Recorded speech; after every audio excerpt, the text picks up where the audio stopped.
What's going on, ladies and gentlemen? Hope you're all doing well. Time for a little bit of industry and destruction and fire and brimstone. It is going to be the Chaos Dwarves here tonight, and we have our round one match. It is going to be against the Blood Penguin. What's going on?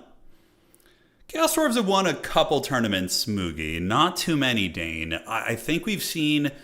Yeah, really, the Chaos Dwarves are a pretty good faction, but they're more of a counterpick faction, I would say, or kind of a mid-range one. They don't necessarily have that like raw power to just like steamroll a tournament. But I mean, they can, but it's more rare for sure. Chaos Dwarves are great though. They're a very fun faction, relatively balanced, I would say, and are just so much fun to play.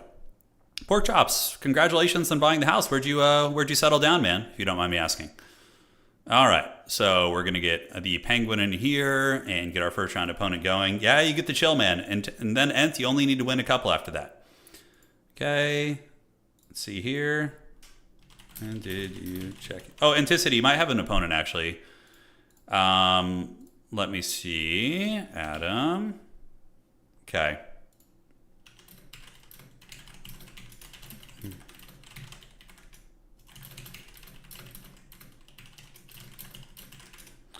Okay, so Anticity, you do actually have an opponent. Okay. You play Anticity. Okay, and I'm sending an opponent your way, boss. Sorry, you can't chill. We have one person who I can add late. Yeah, so you're good. Northwestern Indiana, right on, man. Hopefully everything's nice and affordable over there, and you got the place of your dreams. That's what we like to hear. Blood Penguin, we're up. Good luck, have fun. So this is going to be sort of a rematch. I actually played Blood Penguin in Lord of the Rings recently. So we played a couple days ago, which was very fun. So this is going to be Adam TM. Okay, I'm pretty sure that's him. Let me make sure it's the same profile. And yes, it is. Okay, great, and everything looks good. All right, so we got Anticity. He's going to be playing somebody else. He's in the tournament. The big dog is officially here. The big old dog has been added to the tourney. And we got the Penguin. I don't know what he's playing yet, but we're going to find out soon. And then we are going to do the map pick and bans with my opponent, and we should be good. Okay, shall we? So we have Empire versus Chaos Dwarves. A pretty fun matchup, actually. I like this one. I think it's pretty good. And we need to fix this, so refresh that. Perfect. So we were able to add somebody late, which is nice because we had an extra spot. Empire versus Chaos Dwarves. Gotta relearn this matchup a little bit. I have some rough ideas about it. Probably going to be seeing great swords and all sorts of stuff like that. Altar of the Champion, the Crystal Lake, and Putrefying Carcass are going to be the maps. We definitely want maps that have line of sight issues. So it's going to be better for Chaos Dwarves because we have Mortar Fire, which is indirect, which I think is very good. We're going to see Zinch today, maybe. Look, Hashit will be satisfied as long as we at least have an even or winning record. If we have a losing record, I think Hashit will not be happy, but we're going to do our best. I don't know what En's playing tonight. He's probably working on a video of some sort. Who knows? Some foul schemes. I love it. It's great. And let's go ahead and fix this. All right. How do you rate the magic of Hashit after the patch? I need to test it more. I haven't been super balls deep in it. I kind of just been playing whatever, random factions, but yeah, I mean, there are some synergies. I swear, that's a sparkling water, I swear. Okay, so let's get this going, and we are going to set it up here. Cool. Could I rush versus Empire? Nah, probably not worth it. They have too many cost-effective missiles. Going Slaanesh? Yeah. Oh, yeah, you would like Slaanesh. It's right up your alley, boss. All right, so the Penguin's going to be here soon. Let's see who's going to be banning first. And you ban first. So we could start scheming against the Empire, seeing what kind of a build we want to do. So there's a couple ways to play it. The old school way was like a stuffing build. So it was basically using like a mass warrior armor wall to just check the Empire and be really, really difficult to remove. I think it's going to be depending on what map it is. What's up, Assyrian? How you doing, man? Yeah, I do think the Chaos Dwarves that they added to Sigmar are pretty cool. When you paint them with the red color scheme, like the red and like bronze, they look pretty rad. I'm very happy for those of you guys who enjoy Age of Sigmar. I think that's going to be a very cool addition to the game for one of the cooler factions in the history of Warhammer. And we just need to see what map we're on before we start building. So he's going to ban the Putrefying Carcass. we will ban Lake. All right, we're going to play in the Altar of the Champion, which is a pretty good map for us, I would say. Okay, so Altar of the Champion is going to be here. There we go. And let's have some frickin' fun. So Wookiee is here. Oh, I should give Wookiee like some little like hash it. He kind of looks like he could be a Chaos Dwarf kind of thing, right? Hey, Badger Knight, thank you for the 20. Oh yeah, you know it's funny. So before I met my lovely wife, who of course is from Europe, I never really drank sparkling water at all. But in Europe, it's like a big thing. It's very, very common. So kind of changed my perception on it a little bit. Okay, so we are playing the Empire. The Sons of Sigma. Sigma preserve us. Okay, so what are we going to be dealing with here? Probably going to want some skirmishers, which is going to be good. A couple of those bad boys. Yeah, he looks like a little Chaos Ewok, right? Yeah, you guys see what I'm saying. All right, awesome. Yeah, I think this is the appropriate Lord choice. We can get that if we want to. He looks like a Lamasu a little bit. Yeah, that's right. See, now we're working together as a team here.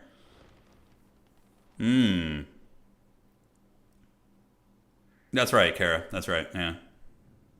Wookiee is a mighty sorcerer. He's a sorcerer prophet of Hashut. Hope the Chaos Dwarves get an armored giant with a huge shield. Well, we already have the Destroyer. I think the Destroyer is going to be kind of the pinnacle of that, to be honest with you. I think that's going to be that. Okay, so we got two of these guys. What are they going to bring? Probably some great swords of some sort, I would wager. It's going to be great sword in time. The swords of greatness will rise. All right, this is a pretty fun build. I don't know how well it's going to work, but we're going to give it a try.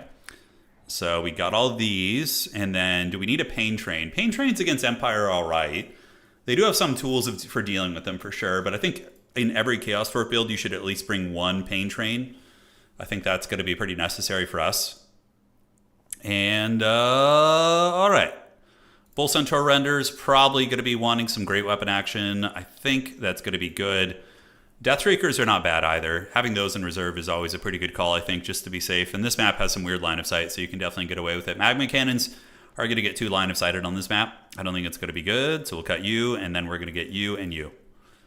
Yeah, this build feels pretty good. I think I like it. We're going to switch it up to be the Warhost of the Tsar, the Disciples of Hashut. I think looks pretty rad, and good luck, have fun to my opponent, right? Yeah, I think we're all set here. GLHF. GLHF. Doomstack Wookiee. The tall hat dog would be pretty great.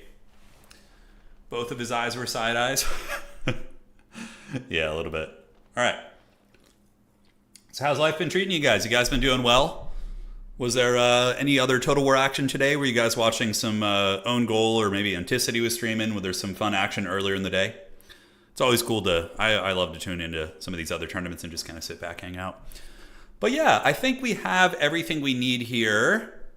Is it going to be Aster Chad? I think official. He's probably one of the better choices in general now, because he's a small target. He's tanky. He's a really good fighter. He can fight like Boris. He can fight Karl Franz. Zoltor is not a bad choice either. You can definitely use a little bit of Zoltor action. Anticity was doing an LOS challenge. Oh, Skinks only. The sad thing is it was still stronger than using Cathay's whole roster. Yeah. Yeah, I gotta try some Cathay. Anticity got some earlier, but I sadly missed the end. Oh, he did really well with the Skink only challenge.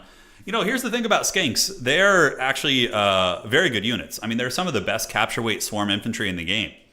And their skirmishers are good. The only thing you're going to miss out on is going to be the Cav. You're really going to suffer not having. But if he... Was Anticity allowed to use Feral Cold Ones? Or was it just only things that involve Skinks? Because if you have Feral Cold Ones, that definitely makes it more doable. But even still, it's a huge challenge to win with that against, you know, really, really skilled players. Shredder of Lustrio is allowed. That gives you a little bit of hope. But you can't bring... So, Ent, were you bringing a Oracle for the Earthblood in like most of your games? Or were you going mainly wide with like Flock of Doom spam? You just swarm capture points of skirmishers and salt for time. Yeah, it sounds pretty Chad. I mean, if anybody can pull it off, it'd be him, so... All right, guys, we're playing Plague Penguin. So this is a rematch of the other night. My Isengard defeated his Rohan, so he's back for blood. He's going to beat me in this game. This is the Bretonnian player, by the way. He's playing Empire tonight, but this is the Bretonnian player who frickin' won the Bretonnian SFT like a week ago. So very, very impressive player. BRB in game. Yeah, take care, man. Good luck in your game. Good luck in your game. We're not being pinged, I don't believe. And it looks like I'm getting a message here. All right. Perfect. And there we go. All right. Wookiee can never keep... Wookiee was the guardian of my wife. He basically just ignored me and followed her around the house and like would even side-eyed me a little bit. He was my dog. Like my mom and I rescued him, and but regardless, I didn't get too much respect from the Wookiee. He just kind of treated me like I was subhuman. All right, so we have our army. I think it's pretty good. We're gonna get you guys to go hold that side objective, and we actually are going somewhat elite here.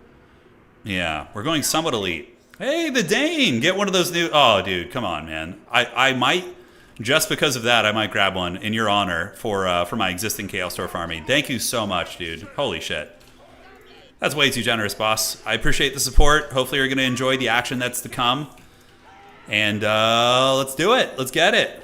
So the Death Shrieker on this map is actually really good because it can sit behind the line of sight here and shoot over and be very, very disruptive. So, dude, thank you, man. Thank you. Seriously. The Dane coming in strong. Yeah, Wookiee was a terror, man. He used to chase me around the house a little bit. You know, if my wife was like holding him and I like walked by, he would like bark and get mad. And I was like, dude, we've been homies for years, and this is what I get. Yeah, he was always a ladies' man though. He always you know appreciated the ladies. All right, let's get this going. Let's see if we can get a win in round one. And if we lose, we get a very strong tiebreaker. So it's a win-win for us actually. Because Plague Penguin's really good. You just don't want to drop an early round game to folks who are going to lose the rest of their matches as well, because then you're pretty much eliminated. Okay. Plague Penguin on Empire is going to be scary, man. Because Bretonnia is like playing with like weights on your ankles, but if you give him a faction like Empire, that's going to be kind of scary actually. All right, we're going to do this, and the Death Shrieker is going to go spray fire mode, and we're going to go right onto you. And right on. So you're going to just go chill right here. Looks fine. And so begins the battle. So I brought some Infernal Guard boys. The Death Shrieker is going to go spray fire mode into the Greatswords and see what kind of damage we can get. Hammer the Witch is actually training in on these guys, but it's not going to be able to get my Shrieker, which is good. All right, so Astro Chad is there. Ooh, that damage. Oh, those were just swordsmen, though. Damn it. I was like trying to shoot at the Greatswords, hoping that they would be able to get there. And what are we going to call in here? I think we just get you guys. We'll get a Chaos Dwarf Warrior heading over that direction. So that swordsman did get it pretty good. We do have the outside here, so now we're going to come in and do a little bit of poke here. See if we can. Astro Chad can also go over here, and the Death Shrieker is going to definitely do some big damage, but we do need to hold on to at least 1 point here.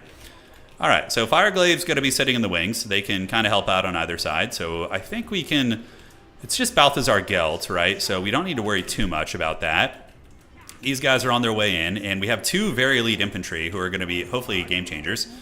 Okay, let's switch on to these Greatswords here, and you're going to get in there and start bashing them a little bit. And we can get the Fireglaves to shoot too. Cool. And how are the skirmishers looking? So far, the Imperial Army is taking a bit of a hammering, that is for sure.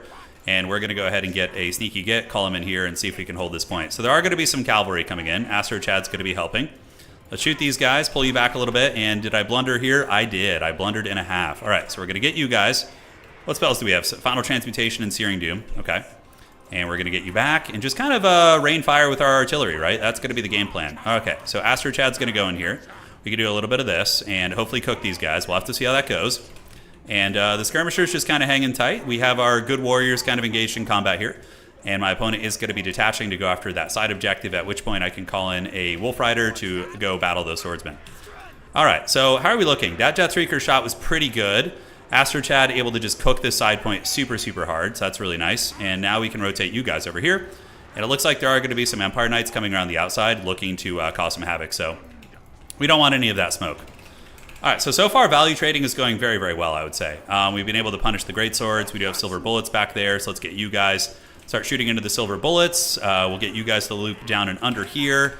And we're going to see if we can clean those guys up. Astro Chad might need to stay over there. Honestly, he might. So we're going to get our good infantry in the trees. And we're going to try and circle you guys around. We now have our Death Shrieker going after the silver bullets here. And Empire Knights are a little bit late to the party, so I think we're going to be able to fold those guys up. I think it's going to go our way. All right, so the Chaos Dwarf Warriors, let's get in there. Keep value trading effectively. Outside objective has been stabilized for us, which is really good. And we do get the silver bullets offline. Okay, that's a big grab and a half for us, guys. That's a big old grab. All right, so now what we're going to call in is we're going to call in another Deathstreaker. I think this could be a mistake or it could be brilliant, just win us the game, but we're going to find out which one. So 4 and 5, we're going to try and nail down those greatswords, and we do manage to get those guys offline. We have the big Giga Chad dwarves hiding in the bushes, and we just kind of keep winning on this side, I believe, although somehow they've maintained the capture weight. All right, let's get you guys to shoot there, and you guys keep hanging out here. Let's go ahead and roadblock this. And we still haven't been able to get this side objective, which is pretty hog wild. I guess it's mainly crappy infantry over there since I did send some of those guys back. And we're going to need to go ahead and get a Chorf warrior sent in there ASAP to get that objective. All right. So nobody's really capturing the objectives efficiently, that's for damn sure. A couple greatswords are getting hammered down here. The Deathstreakers, we could go in and try and snipe Balthazar Gelt. Probably not a bad idea. Let's go see if we can get Gelts, because we haven't been targeting him so far, so I think maybe we can do some work there against Gelt Daddy and, make him pay the price. All right, so Infernal Chad Fireglaves are shooting well. We're trading okay in the middle. We have plenty of time to work with. Flamestorm does go down and melt some of the greatswords there, and we'll continue shooting them. We do see grenade launchers coming in, so we're going to go see if we can blast those guys. And now Balthazar Gelt is going to start getting targeted, so we're going to start putting a little bit of hurt down on him, and we can send these guys in. He doesn't really have much that's going to be great against those. So we'll send those bad boys in, and let's see if we can get the capture weight here. All right, it is coming into our favor. The grenades, or the snipers are doing well. Balthazar Gelt's going to be hiding in the trees, so we want to switch the Deathstreaker, and we're going to switch the Deathstreaker onto you as well. All right, so I think that's going to be a little bit stronger here. Let's keep shooting the heavy cavalry, park you guys up on the point here, get you guys moving in, and you guys are not elite capture weight, unfortunately, so yeah. We have time, we have plenty of time. We are going to be securing this outside objective as well, which is going to be nice, and I'm hoping the artillery is going to be able to eventually get the job done. So let's start just getting waves and waves of Dowie Zar to the middle. We're going to need capture weight. Yeah, nice shot right there. That was really good. That objective is going to go to us most likely. Yes. Let's get these great weapons over there and just kind of finish this off as the Fireglaves are going to polish them. He's using the map pretty well, though. He for sure is. Grenade launchers, let's get you back in the trees. I'm really wishing I had another freaking Fireglaive or something, though. That would have been very, very nice. All right, so his cannon, is it in range? I think it is, actually. We could probably take down the Hammer of the Witches here and see if we can maybe just polish that off. This objective's going to go to us. Those are going to be Knights of the Black Rose. We're going to get our heavy cavalry in there. We're going to keep Astrogoth fighting. So at least we're on the board now, Black Hammer of Hashut is going to be activated there as well. Okay, so a couple Hobgoblins are on their way in, and now we're going to be shooting at his artillery there. We got waves and waves of dudes coming in. And on the outside, we're going to send some boys. Just go see if we can contest that objective, maybe. But the value trading on this objective is actually quite good for us. We're farming a lot. We are up in value, but the question is, are we going to be able to wrestle him on the objectives? Maybe so, maybe so. All right, so do we have these guys? Need to go chase the grenade launchers. Let's get you guys up and get you guys up there as well. And looks like Final Transmutation going down. Okay, that's pretty good. He does get a Chorf warrior unit and a little consolation prize as well. Nothing too devastating. Astro Chad should be able to survive that. So we're going to go around the back. Maybe come under here, and let's get you guys in here. Perfect. And then we're going to go try and chase through this way. The grenades are doing good work, and you guys are going to come in and get on those grenade launchers, and then we can just pull back through these guys real quick. So retreat back through there, get you guys going here. And now, where do we want to go is the question. All right. So Astro Chad needs to just not die. That would firstly be very, very good. It looks like that cannon is going to be taken offline here. And how did the Wolf Riders do? They get caught a little bit? They did, unfortunately. Feels bad, man. All right, so maybe it's time to call it a pain train since his cannon's going to be taken offline here. So we're going to get the pain train up to roll, hopefully get their clutches on that. So you guys hang tight here. Let's get the Fireglaves coming around that way. Wolf Riders are going to continue retreating. And now, yeah, we actually took down his cannon. That's pretty freaking huge, guys. That's really, really good for us. All right, so Wolf Riders are back. Let's get you guys tar pitting. Pain Train's going to be coming in, so let's use more power. Next, we save up for a Bull Centaur for sure. All right, so let's go ahead and get the individual rockets and start taking down those Demogryph Knights with halberds. We're going to get our guns training on those guys as well. And you guys can go, poking around the backfield, seeing what's cooking. We're going to get you here and you here. Astro Chad does have a Flamestorm, and the Demogryphs should start taking quite a bit of damage. We do have Cav coming around the sides. We can't let them get in there. We cannot. Yeah, Demis are getting it. We're going to do a little Flamestorm action right there, which is going to be very fat. It's going to be a good one. For sure. Demi's creeping around the sides. The Pain Train does get in and is able to do some nice damage, but we need to keep shooting at those Demis, if at all possible. Skirmishers back this way, and what are we calling next? It's got to be a Bull Centaur Render, right? Because he's going to come for the artillery soon, and we need to make sure that we have the tools to protect it. All right, so Astro Chad's going to pull back. I am up in value, but not by that much. So it's it's still a very, very tight game. Yeah, Bull Centaur Render's coming. Maybe 2 artillery was ambitious. I'm not sure. So we're going to keep running the train this way and seeing maybe we send Astrochat in there. But then I'm going to get caught with a final transmutation trap, which is going to be very bad. All right, let's get our skirmishers to go chasing a little bit. And the artillery pieces are exposed. They are. Astrogoth can go after the Empire Knights, and we might need to pull our skirmishers in to try and deal with these. And then the Fireglaves hopefully can just drag down those freaking guys. That's going to be the plan. We do see some Free Company militia on the outside, but it is what it is. All right, so Astrochat's going to get hit by a final transmutation. Let's get the train out of there. That's going to bring him very low. Not quite to death, but it's going to be close. It's got to be very, very close there. All right, what else can we get on the speed over there? So just some Wolf Riders maybe to help out. Astrochat able to get away, and the Pain Train is in trouble, but Bull Centaur Renders hopefully can get there in time. And we're just going to park Astrochat back there in the trees, basically, and just chill out. That's going to be the game plan. So Fireglaves are in melee here. Shriekers are still shooting well. Potentially in danger of losing the outside objective. He does have an onslaught of units coming over there, so let's do this. Get you guys up there and get some help going and get the skirmishers going there as well. And the Pain Train can go over there and probably actually have a very good time. So Bull Centaurs keep fighting, and Astrochat can come back and bonk some of these guys on the head. We got to make sure we don't lose this outside objective. These are going to be Black Rose Knights, which is actually quite rough. So we're going to swarm them there, get those guys to go right there. You guys can move up on that objective as well, though probably unsummoning you is going to be better, and get an unsummon on you as well. So this is going to be one of those situations where homie's going to need a triple cap for sure. We're going to need all the triple cap action. So Astrochat comes in there and bonks. I really, really don't want to lose this side objective, but we might.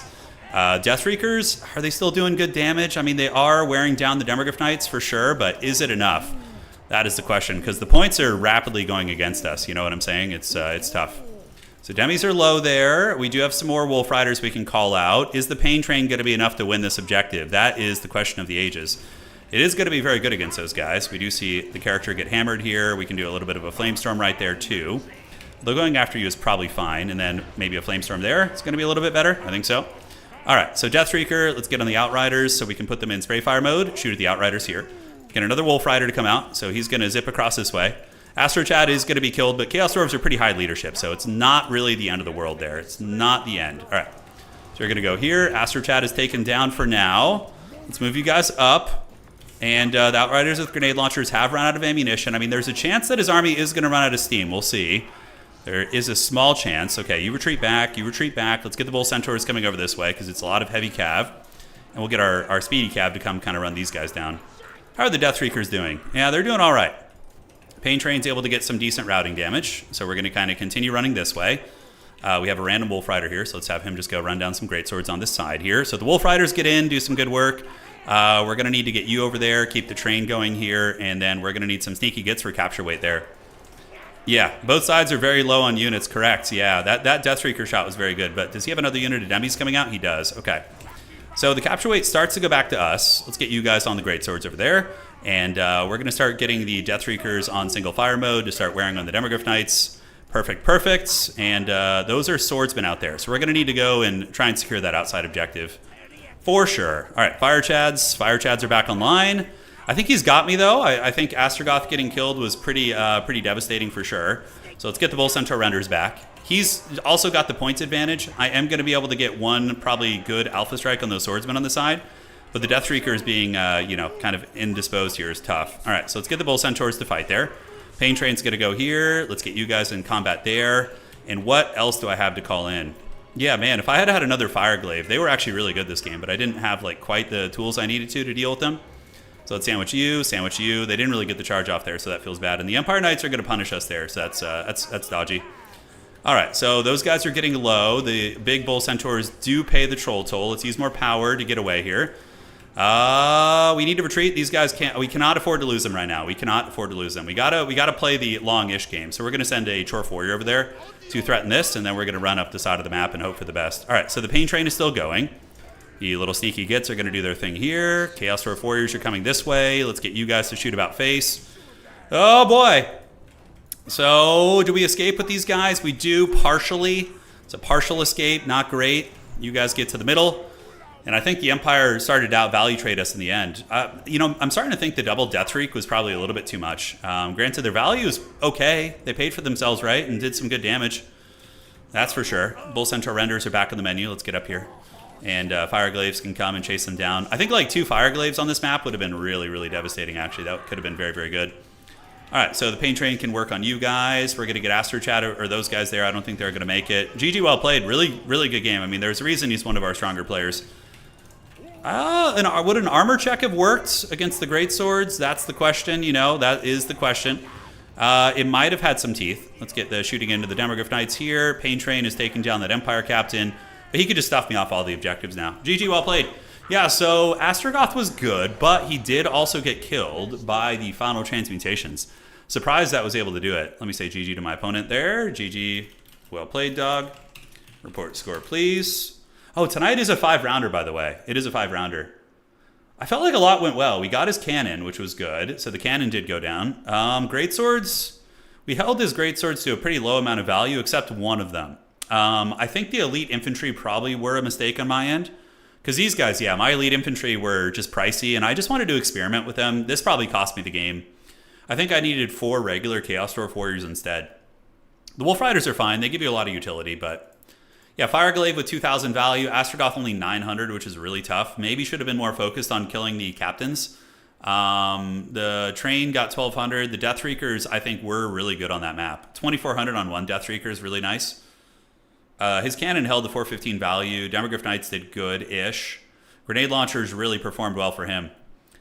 Yeah, so we needed to cut the elite infantry in this matchup, probably. Switch into some basic infantry, get another Fireglaive in there, and I think we're all good. I think we're all good. It was a good matchup, though. Good learning experience. Let's get into the next round here. Assuming we're almost ready. Hey, looks like everybody's ready except one game. Perfect, perfect, perfect. Hey, get some rest, Nasar. Thank you for joining. We almost brought it home. We almost brought it home. Yeah, just a little bit off in the build. I was kind of thinking like the elite infantry would be able to hold, but they just got smashed. Like, I don't even know what killed these guys. I think it was just like random shooting from just different shit. I don't think they even have the 7 capture weight either. So in retrospect, you do something like this. You get, 4 shielded boys. Yeah, something like that, right? And then you can cut... I think you need these guys to get the objectives initially. You could cut a couple of these and then get like a sneaky get to just hold the side objective or something. A build like this would be fine, and then maybe cut the second Deathreaker. I think that's a little bit excessive, and then go with like a second Fireglaive here. Like this feels like much cleaner.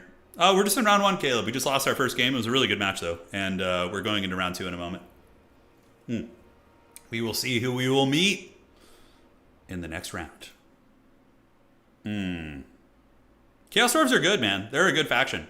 I think if I just played Chaos Dwarves exclusively and just practiced them, we'd be able to win some of these SFTs for sure. They've got good tools. You do need to have your builds ironed out, though, which I'm a little bit rusty on it. I think I do have some builds saved. Let's see. So this, yeah, we have a Chorf mirror match. Although these builds are pre-patched, so they're all using Sorcerer Prophets. So these builds are already outdated for the Chaos Dwarves. Yeah. The train was menacing. Definitely can go double train. Double Chaos Dwarf trains are really, really good. They're super menacing.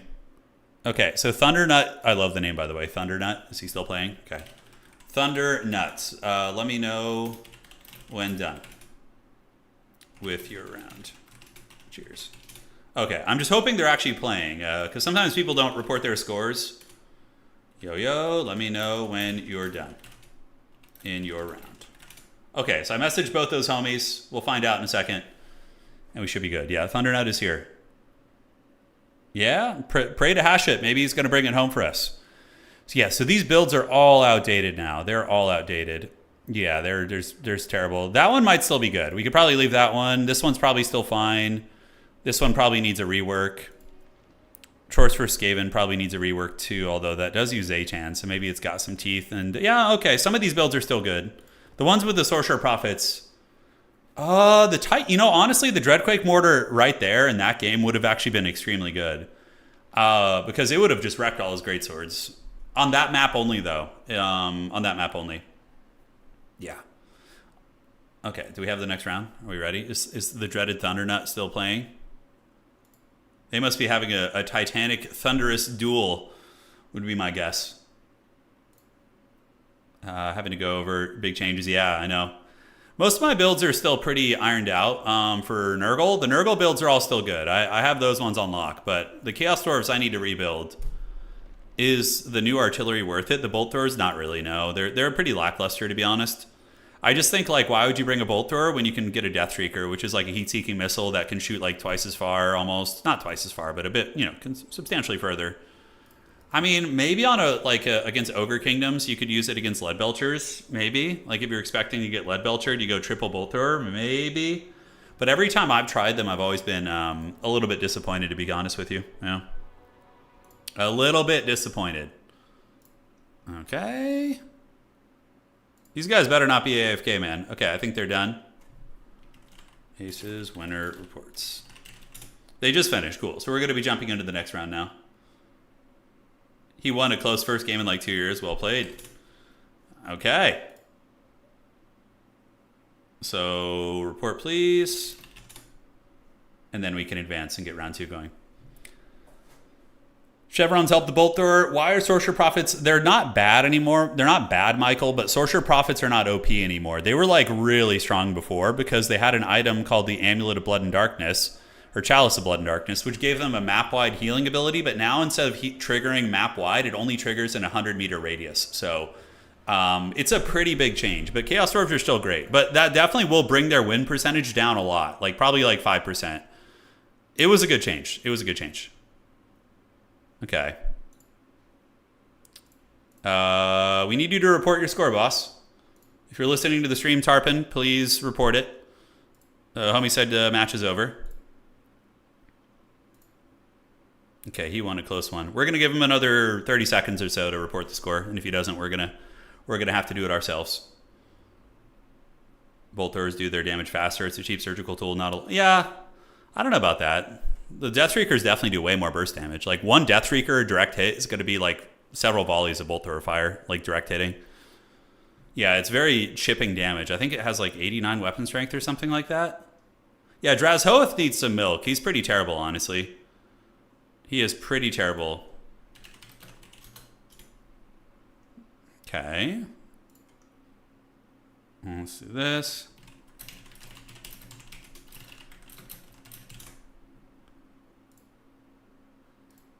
Okay, so he's going to report the score.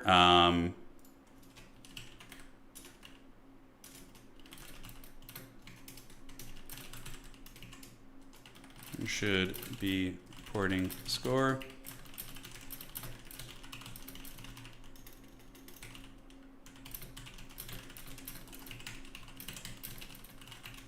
Okay, cool. So just let the players know not to forget to report the score. Taurus games, yeah, you can play Monster Mash with Chaos Dwarves, absolutely. Their monsters they're very dynamic. They can do mass infantry, armor checking, kind of like their Dwarvish cousins. They can do some serious stuff. Okay, so we are ready to go. And there we go. Check here. Let's go there. Perfect. And now we're going to advance the Swiss. Okay, so that's going to be going here to the next round, advancing Swiss. Boom. All right, so round 2, let's see what we're getting. We need to get back up on the horse here. If we lose 2 games, you're basically eliminated from top 4, but even if we are, we can then experiment and get really crazy and go super off meta and try and figure it out. All right, so Goblins, round 2 is live. Good luck, have fun. All right, so we got KP as our opponent. I don't know if I played this player before. It should be fun. Let's see what they're made of. So KP is going to be the name. Let me see what it is. It is going to be KP147147. Yo, we're up. So the maps for round dose. Do we have any big shooting gallery maps? I miss the days of going double or triple magma cannons. Those were my favorite. Those were my favorite. Okay, so I'm top of the bracket. Chirps for me, you ban first. Okay, so my opponent's going to be doing the map ban, and we should be getting started here soon. It's been a good tourney. Yeah, we had a really good close game in the beginning versus Blood Penguin. He's the Chad Bretonnian Lord. Imagine if Blood Penguin, so imagine if the guy that I played in the previous round played like actually consistently strong factions. He has always been an advocate of lower tier factions, playing like Bretonnia and weaker factions. I don't know. I think he just likes Bretonia, but imagine if he played like good factions. Man, he would be a terror. He would, but Green Knight certainly helped a lot. Okay, please appear. I've messaged my opponent here. Let's see if they're going to show up. You better. I guess I can see what they're picking here, and then we can decide. Although maps determine a lot in domination mode, so we got to be on point with that. All right, so I can find his declaration. Oh, it's a Chaos Dwarf mirror match. Interesting. So I actually do have a build for this, which I can get the blocker up. And we could do this, and yeah, the Dwarf mirror match. Do I still have that? No, I need to work on a new one. Okay. Let the good times roll, man. It's going to be a Chaos Dwarf Civil War. Let's see what is going on.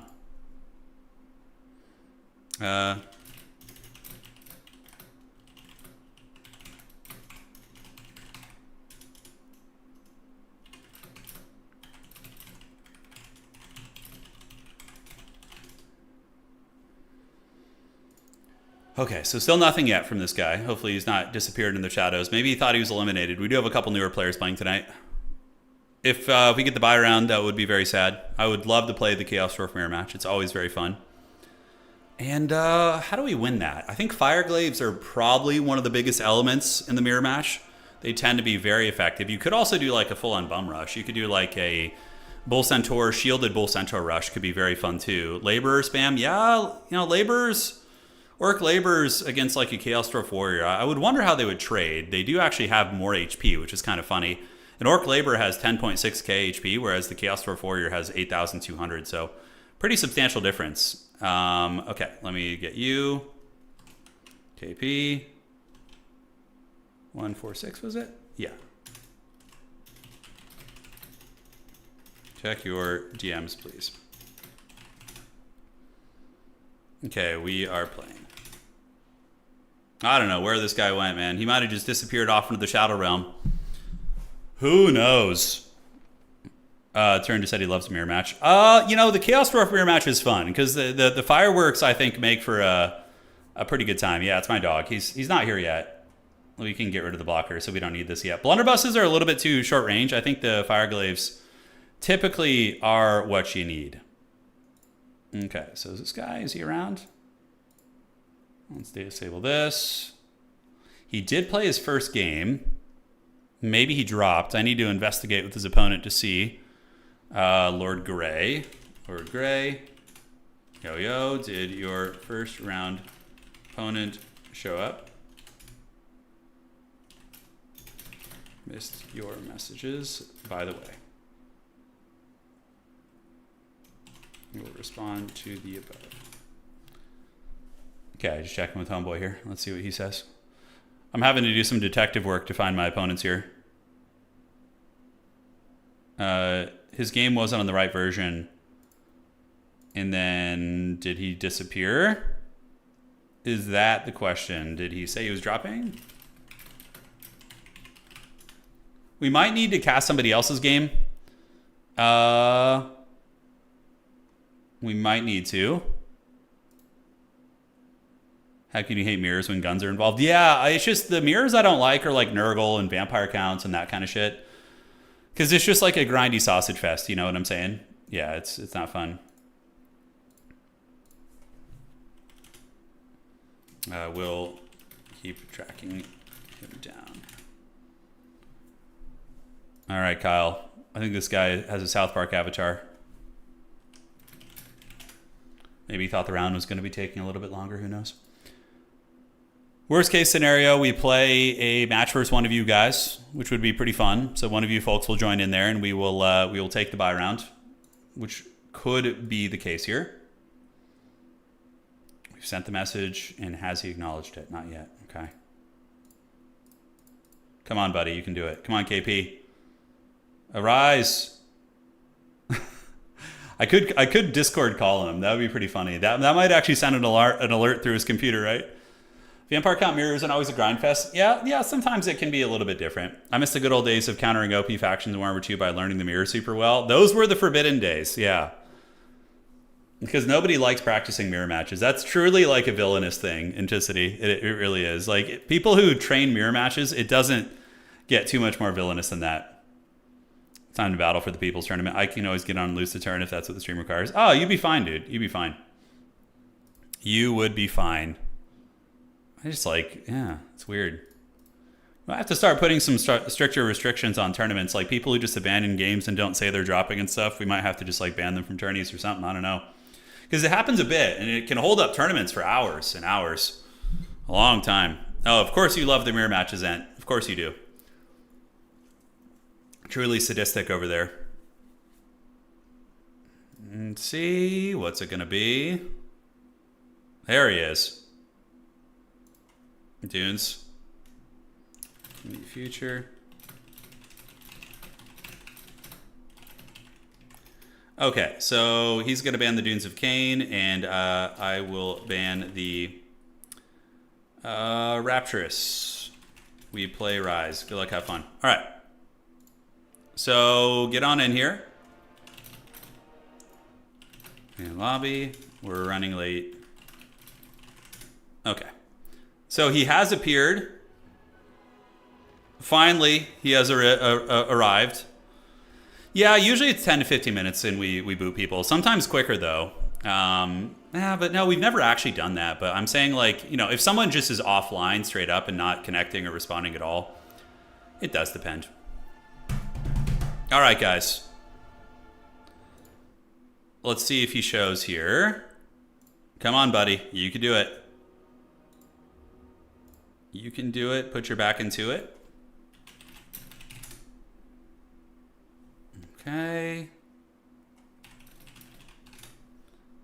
I'm working it out. At least he's responding now. A hope has been rekindled. So we're going to be on the Norscan Rise. Okay, so he's going to be playing Chaos Dwarves, and we're going to get our build going here. I assume it's going to be some fun artillery. The Dowie Czar Civil War is upon us. So choices. What do we want to do? Bolt throwers are kind of an interesting idea in theory because they could do well against the Death Shriekers. They should counter it, right? They should, but I don't know if they would. Okay, I'm going to try some weird tinfoil hat shit right now, guys, which could lose us the game, mind you, but I think it'll be fine. 3 and 4. Okay, so we got these guys, 2 of those. Then 1, 2, and 3. I think we try this. And then for the Lord choice, Zoltor is probably not bad in the Chorf matchup. His net ability, I think, is going to be respectable and decent. Do you put him on a Taurus or a Lamassu? Those are the questions there. So we get this, get that, cut all those abilities. Potentially a little bit vulnerable to being shot. Yeah, El Gordo is okay in this matchup because you can use him to just hunt down artillery pieces and just be kind of annoying with that. Cool. So in reserve, we're going to want these. Cut 2 of those. Yes, yes. This is ambitious for sure. All Hobgoblins? Yeah. Hobgoblins, they put in some work, man. They do. Now, as far as our Harry Potter goes, what do we want for our wizard? Spirit Leech is probably fine. You could do Spirit Leech downtown. Max Labors. Wookiee has seen things. He has. Wookiee has seen some things. Lore of Metal is always pretty good. Final Transmutation against Chaos Dwarves is just a breadwinner of a spell, really. It's pretty good. Searing Doom is also very good, so you can utilize both those spells. Lore of Death, though, Overcasted Spirit Leech from downtown could help you to win certain elements of the game, so I think maybe we go that direction. Okay, looking fine, so we're going to get you there. Looks A-okay. And get a third one of these. A couple more of you guys. A Bull Centaur Render, and then I think, is the Magma Cannon or the Death Shrieker going to be a little bit more fun here? Probably we can get away with this, although Chaos Dwarves do have Fire Res on everything, which is kind of troll, but still I think it's probably a worthy investment. Okay, let's do this. Get that. Hellbound is usually what you want on your trains. It's very, very good. Okay, and then that's going to be 500 there, so we can grab that. I'm really, really experimenting super hard right now. This is an extremely off-meta build. I think it could be good. So Bull Centaurs, and do we want like shielded Bull Centaurs or anything like elite? I don't know. I think that's enough. My opponent's ready. He must just have like a build he wanted to use and didn't care what the map was, and he's just like, let's frickin' go, you know? Let's unleash 1,000 years of hatred. All right, so that, and then we get this. Cool. All right. GLHF, let's see what's cooking and have some fun. Let's have some fun. Hobgoblins with fire is probably the closest thing to they took our jobs Isengard, probably so. Mirror matches are very villainous, though. Unfortunately, in single faction tournaments, there's no way to avoid them. You just got to pay the price. Okay, we could actually put a system in place for SFTs. I don't know if you guys would want this, but I think there are some sadists out there who enjoy the mirror matches. But you could have something that if you run into a mirror match, both players have a backup faction they can agree to play. You know, I don't know, something like that. So, like I said, I've lost most games where I've gone bolt throwers, but you know that doesn't mean I'm going to give up trying. We're going to try it. So we have a bolt thrower here. And yeah, so bolt thrower, Chaos Dwarf Warrior, and Fire Glaive in the back. So that is going to be the opening build. We're going to get some sneaky gets up on the high ground to go grab that objective. Okay, so let's get all you guys in formation here. 1, and great, so that's going to be that. We have Zaytan, he's going to be on his Lamasu with the Nat ability, which is going to be great. And now we have the bolt throwers, and 1 Chaos Dwarf Warrior can head to the high ground, but I think we're going to keep him back here. Yeah, we're trying a bolt thrower build, you know, like who cares? We're here to learn and try new things. I'm not throwing, how dare you? It might work. You know, what if it works? All right, what if it works and we discover it's very good in the mirror match, right? We might be like, oh shit, it counters the Chaos Dwarf artillery. Maybe it's something that's decent. All right, so let's move you guys up. Let's get the sneaky get going to the high ground there and take a look at his army. So it's going to be a Hell Cannon. Bolt throwers are definitely going to need to close the distance. Zoltor is going to go hide in the trees a little bit. And his army is what? An amalgamation of random things. Bull Centaur renders. We do have some Wolf Rider bows heading to the high ground. Hoping the bolt throwers will be effective here, but yeah, I don't know. Are we going to be able to kill Zoltor? I think he's infantry size, right? Or Astrogoth. So we do need to get a pain train going to shut him down. Bull Centaurs should die to the bolt throwers, honestly. They should. So we're going to try it, see what we get. So let's get the bolt throwers to start shooting, and all 3 of them are in range and are now shooting, so that's good. We're going to call in a train as our first call-in to try and counter Astrogoth, which should be good. And you can move to that and go in control group 7. Looks good. So out of the gates, the bolt throwers are shooting, and we're going to get you guys to go attack there. And yeah, look at the HP on the render. You know, I'm just going to be looking for any excuse I can to justify the bolt throwers right now, so just bear with me, guys. Those guys are on their way. We're going to get the Fire Glaives moving up. Yeah, perfect. My opponent going to be hunkering down on that objective, and my little rat skirmishers do manage to get contact there, but now the Hell Cannon, Hell Cannon, that's right, is going to be shooting there. So maybe we get 2 bolt throwers to scoot up and go after the Hell Cannon. We can leave 1 on the big boy. Okay, so let's get you here. I don't think he has too much shooting except those blunderbusses there. Yeah, he's going after the bolt thrower, which is very good for us, actually. And yeah, so far so good. So far so good. We need to get these other 2 bolt throwers in range, though, to start doing some work. Get another... Oh, I need to get my wizard out. I need to get my freaking Harry Potter. Okay, so let's get you guys and you guys to go tarp at those guns. You're going to sit back like so. You go here, and you're going to go there as well. Those are just Chaos Dwarf Warriors. And there's going to be a Hammer of Hashut. See if we can dodge that a little bit. Not going to happen. All right, so you guys in the meantime start shooting. Bolt throwers are almost in range of the Hell Cannon.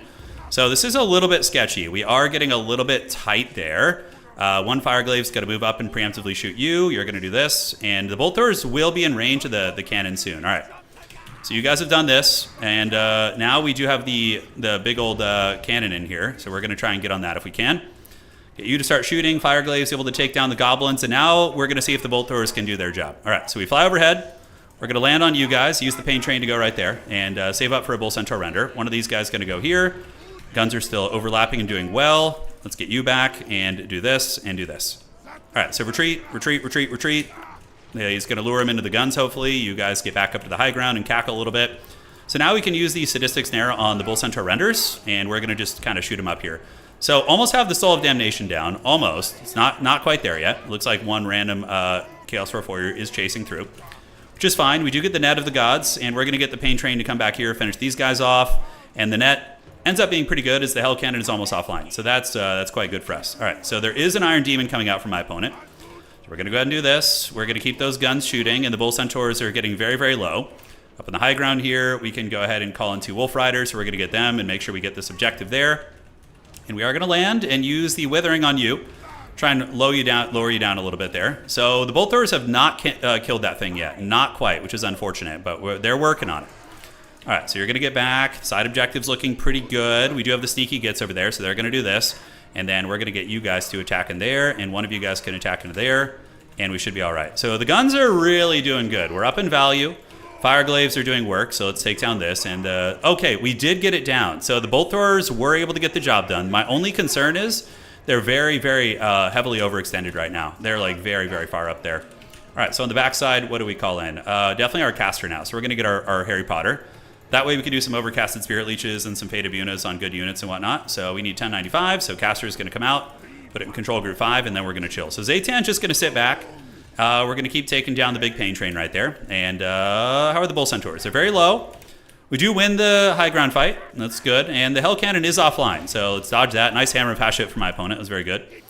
All right, Bolt Thrower and Bolt Thrower keep shooting at the train, and the pain train is out of its net now. So we can do probably an overcasted Spirit Leech to try and finish that thing off. That'll give us a little bit of extra range. Let's unsummon this. And how is Zaytan doing? He's doing all right. So those are going to be some Hobgoblin Cutthroats. Let's go get our Lamasu in there to shut that shit down. And he does have the gun. So there's some blunderbusses, and we see some Fireglaves there, which are going to be a pain as well. So we could try and just tarp at them on the approach, right? All right, so Zoltan get there, and the Bolt Thrower is going to just start shooting at the Blazing Beards, because why the hell not? Our pain train is where? Okay, it was able to route those dwarves. We need to pull it back to deal with Big Man there. All right, so up on the point you go, and up on the point you go. We're definitely in a decent position now. We were able to route those guys off. We're going to go ahead and lower his combat stats, and that will silence him. He's going to lose all of his abilities, so pretty good potentially. All right, so Wolf Riders have done good. Tarp hitting a couple units here. Guns keep shooting. Let's get you to go after Astro Chad right there as well. And we have our caster who's going to be... Ooh, we need to deal with this. So he's got some sneaky gets coming. We don't want to lose our Bolt Throwers. So we're... Oh, wrong unit. Damn it. I clicked on a Fireglaive. That was supposed to be like a Wolf Rider. I don't know what my brain was thinking right there, but it was certainly not thinking the right thing. Pain Train will route them almost instantly, though. So Zaytan is losing to Astrogoth, which makes sense. So we're going to net this little gremlin down, this little lawn gnome here, and we're going to shoot at him. Get you guys up on the point, and Kadai are now on their way in as well. But up on the point we go. That point belongs to us. Bolt Throwers, how are they looking? So Bolt Throwers, we need to get them onto the Infernal Guard here. Start shooting. And we can start shooting him there and get ready for the cycle charging. Up on the point we go. And hopefully the pain train will get a route. I don't know if we could dodge that. Probably not going to be possible. All right. So he is up on points here. And yeah, we are hanging in there. The Bolt Throwers are still online. What number do I have them to? I have them to group 3. The damage is definitely a little bit lackluster. Those sneaky gets for some godforsaken reason are just hanging in there like unholy champions. So I don't know what they're smoking, but they're really, really sitting on a good position there. So these 2 Bolt Throwers are going to get on this, and we're going to get you on the Kadai here. We do finally get the route, and now we can send the pain train to go secure the outside objective now that that's been dealt with. And we have a little bit of a gunline duel. There's another Fireglaive is going to be moving up. Fireglaves are really good in this matchup, by the way. He might try a ninja on the backside here, so I'm thinking of just sending like a little bit of a holding core there to dissuade him from doing that. And there we go. All right, so that's looking good. Wolf Riders, let's get back. Get on those guys. Zoltor's kind of waiting in the shadows, and I think we just go cast the Fate of Una on the frickin'... he called him the Hell Cannon again. It's certainly not going to save him. All right, so we're going to do that on the Fireglaves there. So once we get close, should be pretty good. All right, how are we looking here? The train able to overwhelm everybody, so that objective's going to be going to us soon. We can go ahead and call in a Speedy Wolf Rider just for capture weight accentuation there. All right, so Bolt Throwers are going. Let's do this. Let's do this. Shoot these guys. Do we have another net? We do not. I could attack them, but I think I'm just going to kind of hang nearby. Let's get some of the warriors to come here. You guys to swarm in the Fireglaves. And Bolt Throwers are online. They are indeed. All right, so that capture is going to go to us. I think we got this one in the bag, though. We're pretty well ahead on value, and yeah, you know, the Bolt Throwers were okay. I can't help but think would double Deathstreaker just be better, but these are a lot cheaper. So it allows you to go a little bit wider, right? So there is that element of things in that you get to go cheaper. Yes, you guys shoot here. Magma Cannon down the side. We're going to be able to probably just go get a freebie on that thing, on that Hell Cannon. Let's bring you guys back here to run this down. We're just going to sit overhead because it is going to silence him, so we won't be able to use his abilities. Oh, did it cancel the spell? Okay, no, it did not. Okay, so we do get caught with that. All right, you guys move up here. You Fireglaves are going to chill right here. And bolt throwers, just shoot there. Yeah, it's gonna be fine. Zoltor, just sit overhead, just silence them and shit, make sure they can't really do anything. I'm gonna get you guys to go get that cannon offline, and now we got the triple cap. Yeah, I'd be curious to see the actual efficiency here. Did we get the Fate of Boring off? We did not, so we need to do Fate of Boring right now. And in the meantime, we're just gonna keep sitting overhead to make sure nothing funny happens. Yes, yes, and you guys go there, and you guys go here. So we're gonna unleash the firing line, send the laborers in, sit overhead to provide the silence. And those are going to be Wolf Rider bows, so we're not too worried about that. Let's unsummon you guys and call in some Bull Centaur renders. All right, Bull Centaur renders will pretty much handle most things. The Fires of Industry, they burn bright. Yeah, Fireglaves are one of my favorite units. I just think they're so cool looking. And like they're just like these little porcupines that can just like tank and just do so much work, which I really enjoy. Okay. Yeah, the Hell Cannon is really good in this matchup, though. My opponent was definitely onto something with that. 100%. High ground objectives looking pretty safe. This game's just over at this point. Yeah, it's pretty much over. All right, so Bolt Thrower has run they used all their ammo. We're going to see the value on these Bolt Throwers at the end of the game. And yeah, let's get these shots going here on you. Let's pull back. Are we able to get this? I don't think so. He's calling in archers and stuff, but we could just jump right on that Hell Cannon and not really care. Got to be careful about going back there with my Lord, though, because he could get blunderbussed. So we're going to Spirit Leech Homie there. You guys start shooting at the advancing dudes here. We'll get the Lamassu man in there as well. Bull Centaurs, just head to the middle. Pain Train's going to head over here as well.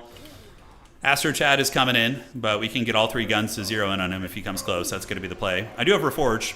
We can Reforge the train. Reforge that which was broken. All right. So back up in the sky we go. Sure, why not? Let's call in a freaking Hell Cannon. We're so far ahead at this point, it just doesn't really matter. We could just kind of do anything here. Okay, so Astro Chad is getting hammered. He's having a badish time. We can send those Fireglaves on a wild mission to the back, some Spec Ops. Astro Chad probably would... Yeah, we got a mirror match in round 2. We did. It was a fun one. It was a fun one. My build, opponent's build had some strong elements, some weaker ones. Yeah, probably didn't have enough of the frickin'... Let's keep trying to shoot Astro Chad here, although honestly just getting on these guys is probably going to be fine.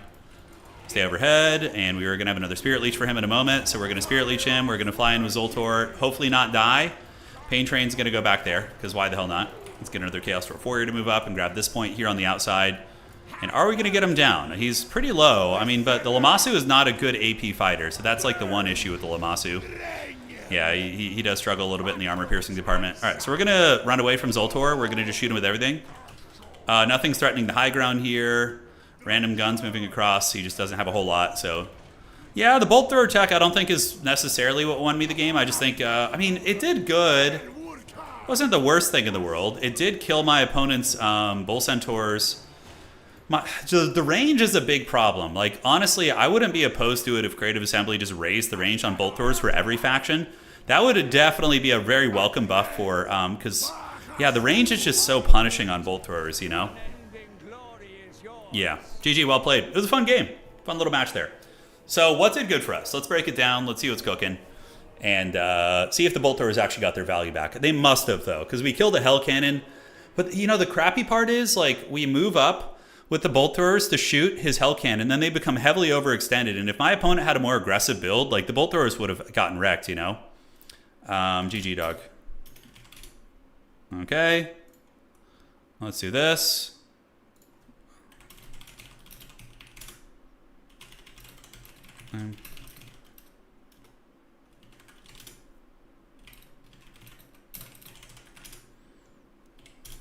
Okay, cool. Let's get you here. And Chaos Dwarf mirror match. So Chaos Dwarves versus Chaos Dwarves. No win rates going up here today, guys. And we are going to be getting ready for the next round. Could have had a whole Kadai for those 3 Bolt Throwers. That's true. That is true. But the Kadai, would it have been good there? It honestly might have, actually, because he only had 1 blunderbuss, which is going to be very easy to shut down. And are the SE Bulls? The Taruks are a bit weird, Mugi. I have experimented using Taruks against like Tomb Kings and things like that, but I find the value, I showed the value in the beginning, they were all over 1,000 value. So the Bolt Throwers paid for themselves. But guys, I think there was a big experience difference in this matchup as well. Like, my opponent had some good plays for sure. His magic usage was good, but I just think, like, my Bolt Throwers could have been punished very heavily for having to get that close. Granted, they did kill the Bull Centaurs relatively cost effectively. In retrospect, diving his Hell Cannon was a mistake with the Bolt Throwers. I should have kept them back and just farmed his Monstrous Infantry and his trains. That is probably what you want to be doing here. All right, so let's get back and see if we're ready for the next round. Cool. So a couple games still playing. I think there's only 2, 3. Yeah, so we got Blood Penguin versus Own Goal, Torreson versus the Space Pope, and Adam versus Shield of Faith. Yeah, Taruks they're interesting. For the price point, I often figure just there's better options, you know. One Bolt Thrower did get about 1,500 value. Yeah, they did pay for themselves. I mean, the map, if it was a Itza, if we were on Itza, I think that could actually be really good because they would immediately be in range. Do you think Bolt Throwers could just be given like 400 range or something? I think that would be fine, right? Would that be a balancing issue? What do you think? Anticity, are you still lurking in chat? If they gave Bolt Throwers 400 range, do you think it would be unfair? I don't really think so. I think it could be fine, right? Like on all factions. Like give the Dark Elves and the High Elves and anybody who has a Bolt Thrower, give them more range. The 320 is rough, man. It makes like their whole point is like artillery dual trading, right? Well, it's, I guess in theory, but they're also okay against Monstrous Infantry. One thing Bolt Throwers are good against, I think, against Ogre Kingdoms, I think they'd probably be worth it, like to shut down Lead Belchers. Because 400 range is still less than cannons, right? What are they at now? They're freaking 320 on the Chaos Dwarves, and then let's see what the Elves are at. So High Elf ones, I think, have a little bit more range. 380. Yeah. Yeah, so you could buff the Elven ones up to like 400, and then the Chaos Dwarf ones up to like 380. Yeah. Dwarf Bolt Throwers don't. Yeah, Dwarf Bolt Throwers probably already have good range anyways, right? Maybe just buff them all up to have 380 range or something. Oh, only 340 on the Dwarvish ones. Okay, interesting. Interesting. I don't know. I've always felt Bolt Throwers are extremely mediocre. Like throughout there's a couple weird situations where they do well, but yeah, always a little bit disappointed with those bad boys. All right, flashbang coming in, guys. Here comes the website. So we have Blood Penguin and Own Goal playing, Torreson and the Space Pope, and then Adam and Shield of Faith here. So we're going to see who wins these. Yeah, looks like that one just finished. So only 2 games left to build or play. I suspect Own Goal is doing his build-up strategy where he likes to just kind of build up a huge horde and then attack. And Torreson and Space Pope are playing, so that should be good. Should be good.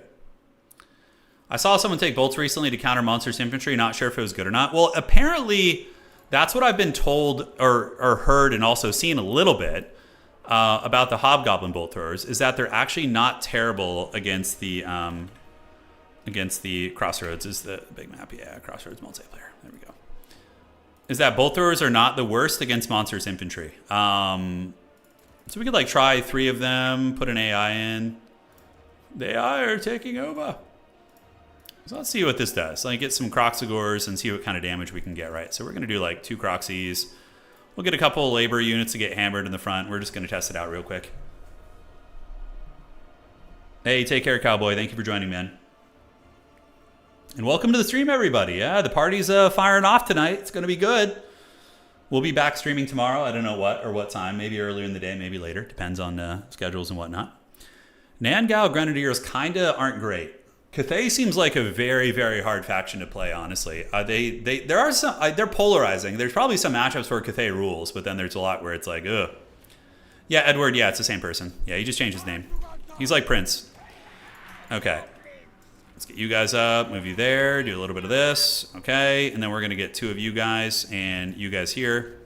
You know, let's just test 2 Bolt Throwers. We're just going to test 2 and see how they do. All right, so the shots should be raining in here in a moment. There they go. So far, connecting a little bit. Yeah, we see some of the... I mean, it is a Hobgoblin Bolt Thrower, right? Age 4 sometime unknown fact. The last time I streamed Age, it didn't seem like people were super into it, at least in terms of the numbers and whatnot, but maybe I'll get back to it. All right. So, I mean, that's okay. Right? They are really cheap. I mean, they've 186 value. That's it, and it's been shooting that long. I don't know how I feel about that. I mean, okay, so 2 Bolt Throwers is the same cost, more or less, as 1 Kroxigor. So if you have a 2-to-1 kind of focus on the monster's infantry, maybe it's okay. They are anti-large. They're supposed to be good against infantry and, like, you know, taking down big monsters. Yeah, it's weird, man. We did win a game with them, which is cool, but I don't know. I don't know, man. So Torreson and the Space Pope are still playing. Yeah, it didn't feel great, right, guys? I don't think so. Let me know when done. I always just message the players who take the longest because there's often circumstances in which people forget to report the score. Okay.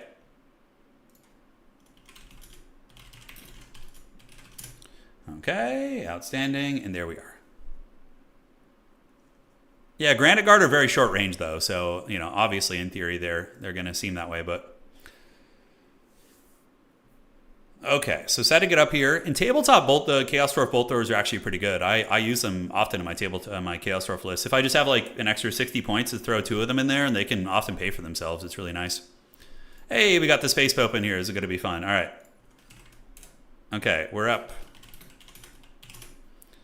Okay, so this is going to be the next round. And let's go ahead and get this going here. Round 3. We are playing the dreaded Space Pope, known far and wide.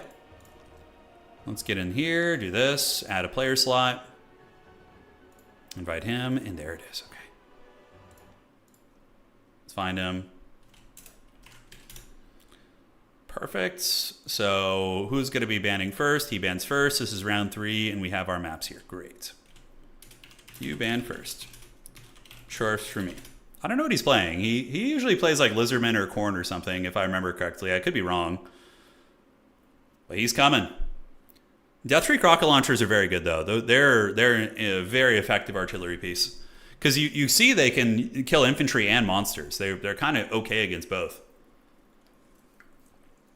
They should just make the Hobgoblin Bolt Throwers free, honestly. Is he playing Demons of Chaos? Ah, I have played this matchup a little bit. So let's go to Domination mode, and we got to see what maps he's going to be banning. Okay, Demons of Chaos versus Chorfs. Interesting. Interesting. Evil. So he's going to ban the Blazing Ramparts, and we'll play Borderlow. All right, we're going to play Borderlow Landing, which is a classic map. So there we go. Is this the time for the Kadai Destroyer? No, I still have a chance in the tournament. I don't want to throw. If we do lose this, though, then we're going to be Kadai Destroyering it pretty hard in the next few games. Yeah, I would say that Chorfs do struggle against Ogre Kingdoms. Absolutely. Absolutely. So he's probably going to go for like the Tzeentch funny business, right? Yeah, probably a little bit of that. Okay, let's do this. Make it Hellbound. What does that actually do? And abuse that. Perfect. We do have to worry about the big flying demons. When did I play this matchup last? Yeah, it's usually like a Tzeentch chicken is what you run into. Like a KFC Lord. The Kadai Destroyer did get some buffs. You think it's kind of scary? I feel like in this matchup, I mean, the Chaos Demons, what would they do against it? What would they do against it? Yeah. I mean, definitely the Flying Boys would be a problem. We're going to get a Sorcerer Prophet here. We're going to get him on this. I think Sorcerer Prophet is actually still the way to go in this matchup. Yeah, I think so. Spirit Legion, this. Okay. I think there's an Ogre player in the tournament. I do think there is. Yeah. Is it Dreadquake in time? Is it time for the Quake of Dread? It might be. Okay, so for our units here, we're going to probably want 2 of those. Max out on these guys just because they're super, super good. And Bolt Throwers. That's what they really want. The dreaded Bolt Thrower. Oh, yeah. Zoltor is interesting here. Drazhoath, unfortunately, it's just kind of terrible in most matchups, which feels really bad. It's just how it is. This guy, what is he going to bring to the table? Yeah, he'll bring a little bit of Witchcraft. I think that's good. Okay, guys. I think the build is coming together nicely here. The Destroyer really is kind of a temptation here. I'm not going to lie. Like a big magic damage fighter, but like, man, is it too risky? It probably is. What is he going to bring? Like a Red Olgor type character or something? I don't know. Okay, so... Is the Chalice of Blood and Darkness even worth bringing anymore? Probably so, especially if you have a Lammasu and you're just kind of being disruptive there. What is this? So rare SEs are limited. Okay. And then I think a couple of these guys in reserve will be very good. Do we need to respect their large? Their large stuff, I don't think I'm too worried about. We have to worry about Seekers and Heartseekers, guys. So remember that. The Seekers and Heartseekers are really, really troll and strong too. So those guys running around just causing havoc are going to be a problem. And they can surround your big monsters and definitely put some work down on them. They can get down on it. All right, so let's get one of these. Perfect. Yeah, it's probably going to have a lot of blues and whatnot. There'll be some blues coming out. Okay. Looks fun so far. I think I like the build. Can you dig it? Can you dig it? Okay. Kind of reading the tooltip on this thing. Does have this and this. How does the Empire deal with Mass Forsaken? Because Burning Head can't handle them. Greatswords. Greatswords are pretty good against them, honestly. Yeah, you can mix in like 2 Greatswords, and then Demogryph Knight Halberds can honestly charge them down and do some good damage against them too.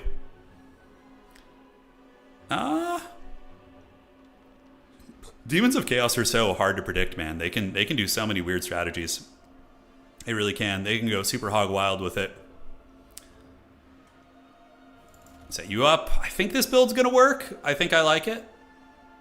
So Seekers and Heartseekers are probably my biggest enemy here. Those are going to be units that I think are going to be a menace. So we're going to need something to fend those guys off. That is for sure. Yeah, how are we looking here? Looking fine. And then we got to mix in one dude. Yeah, how do we deal with the Seekers and Heartseekers, man? They seem like they're going to be a pain.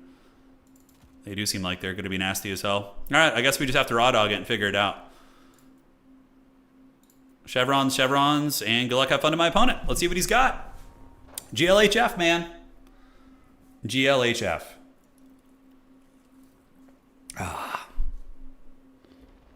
Turin could win the tournament, but you have to take Bruckner and Reaper each game. Yeah.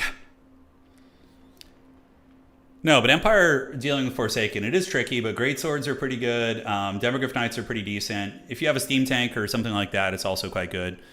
Yeah, Zaytan Snare isn't bad here. There's a lot of options. Same way as the Skaven do, they just die. No, Skaven have a really good tools against Forsaken. Rat Ogres are like a really solid tool against them, and Globadiers also are very, very good as well. Yeah, so you got your choices, man. You got your choices. Okay, I think I'm not loving this option here. What could I even replace it with that would be viable? 1,200 plus that would be 1,350. Sorry, guys, I'm just doing some potato math in my head right now. So those guys are expensive, man. They're pricey as hell. Okay, and then we can get you guys in there, maybe? I don't hate that idea. That seems actually pretty badass. And then we would just need to cut this off. Feels bad, but I think it's worth. Okay, guys, GLHF. Let's see what my opponent's got. It's going to be Chaos Demons versus Chaos Dwarves. We saw this matchup the other day. I'm pretty sure the Chaos Dwarves lost it because they got their freaking Lord surrounded and killed, which was very punishing. Hey, what's going on? Yeah, autoplay puts you here, said Oz. So this is an interesting question. So you were saying autoplay puts you here. Interesting.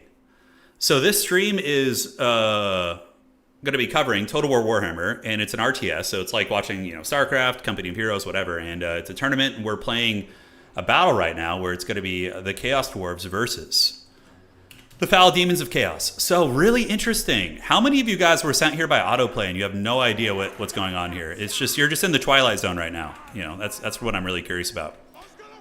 By the way, I did give in, and I brought the Kadai Destroyer. I know I might regret it, but if it works, it's going to be freaking awesome, and my opponent will, certainly be caught off guard a little bit here. All right, we're going to send you guys to the outside. The blocker's gone. After a Mythbuster episode I finished on YouTube. Oh, dude, Mythbusters is fun.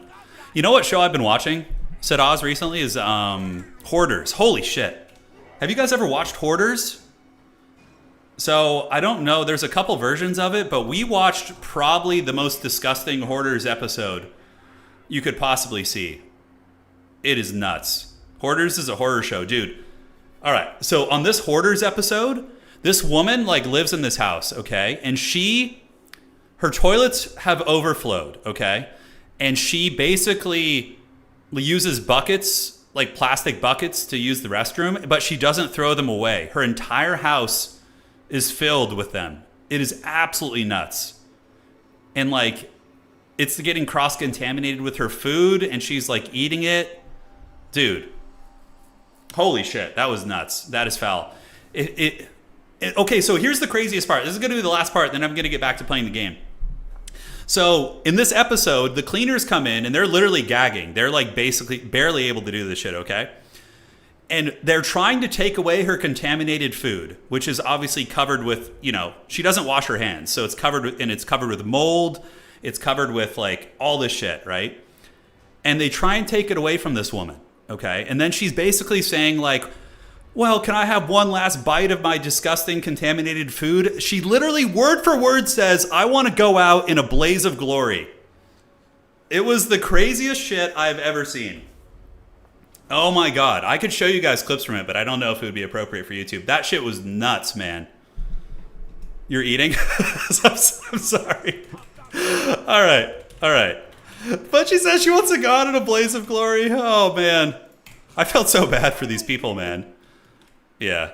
All right. That's enough. That was a fun little tangent. We should have waited for a Nurgle stream to share that, but Hoarders is nuts, man.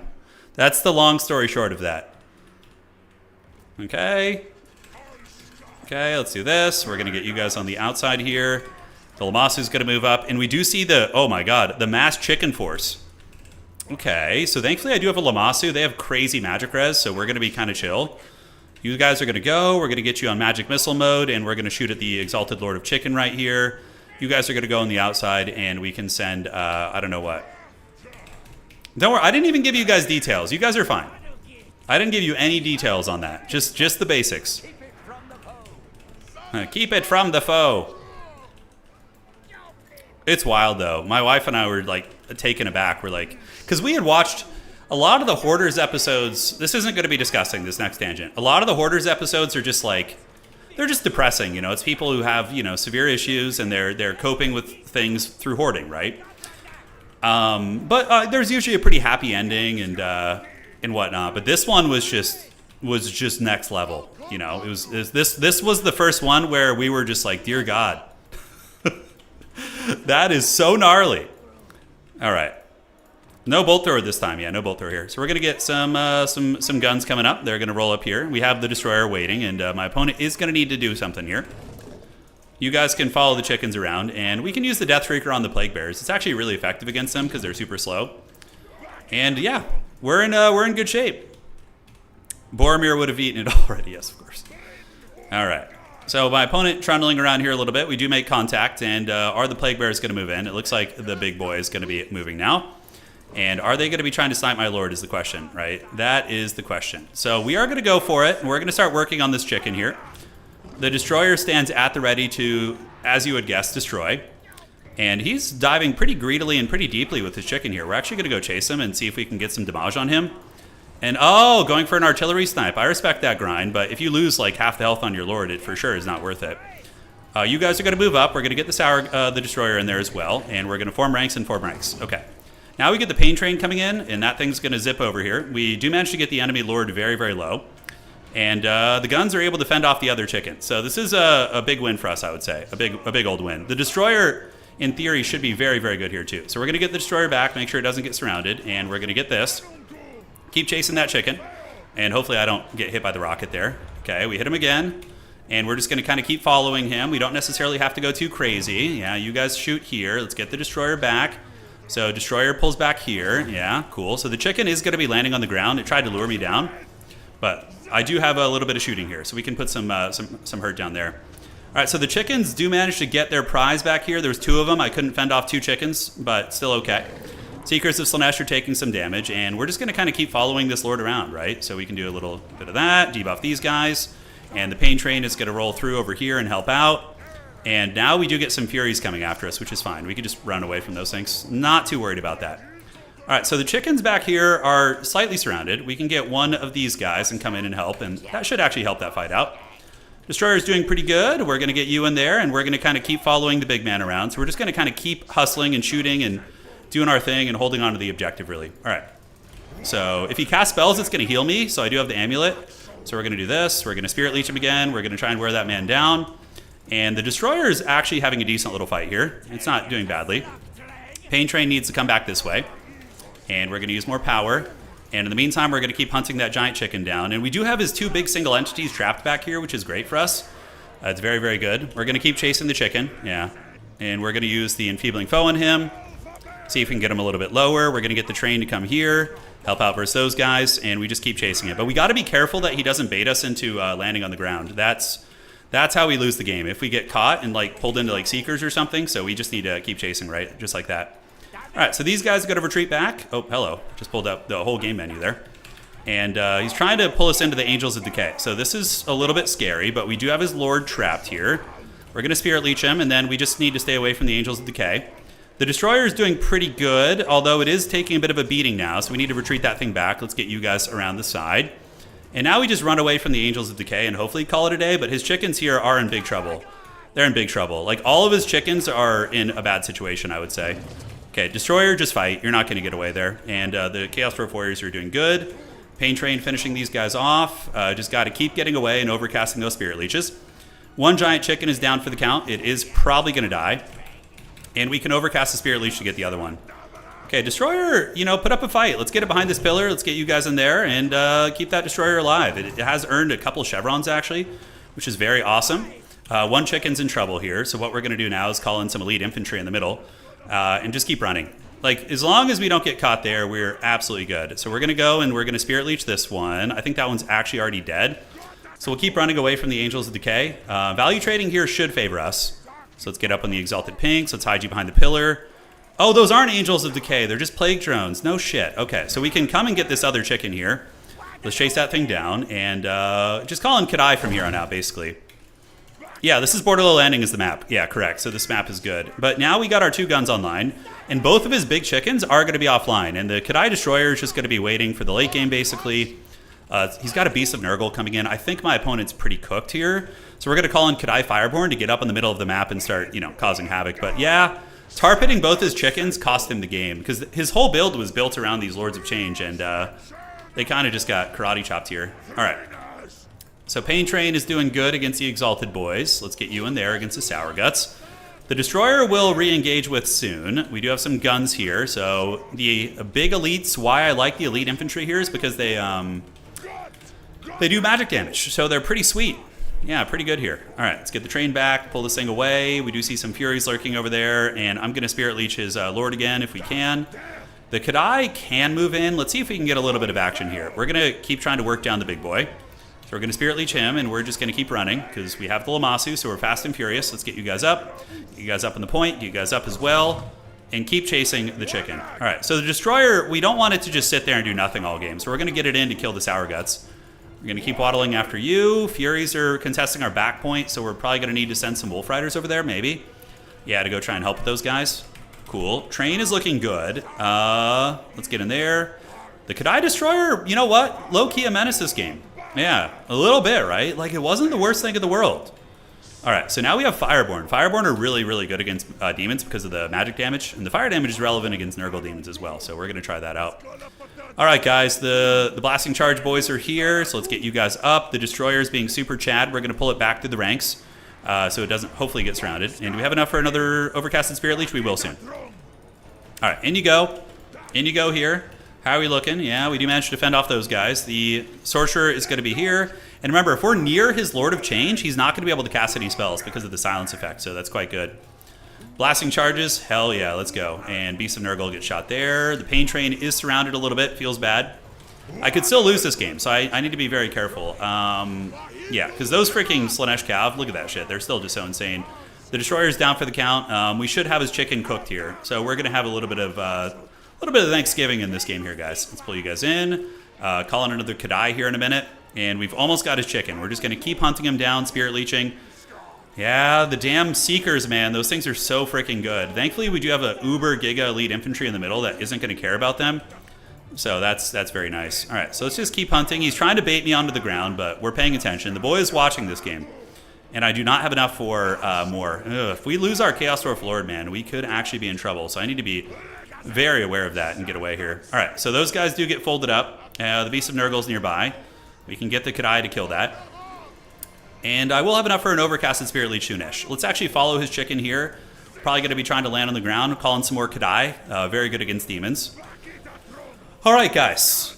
Yeah, so far so good. You know, so far so good. Let's get the blasting charges here, get the guns shooting at them. We're going to get you guys shooting at him.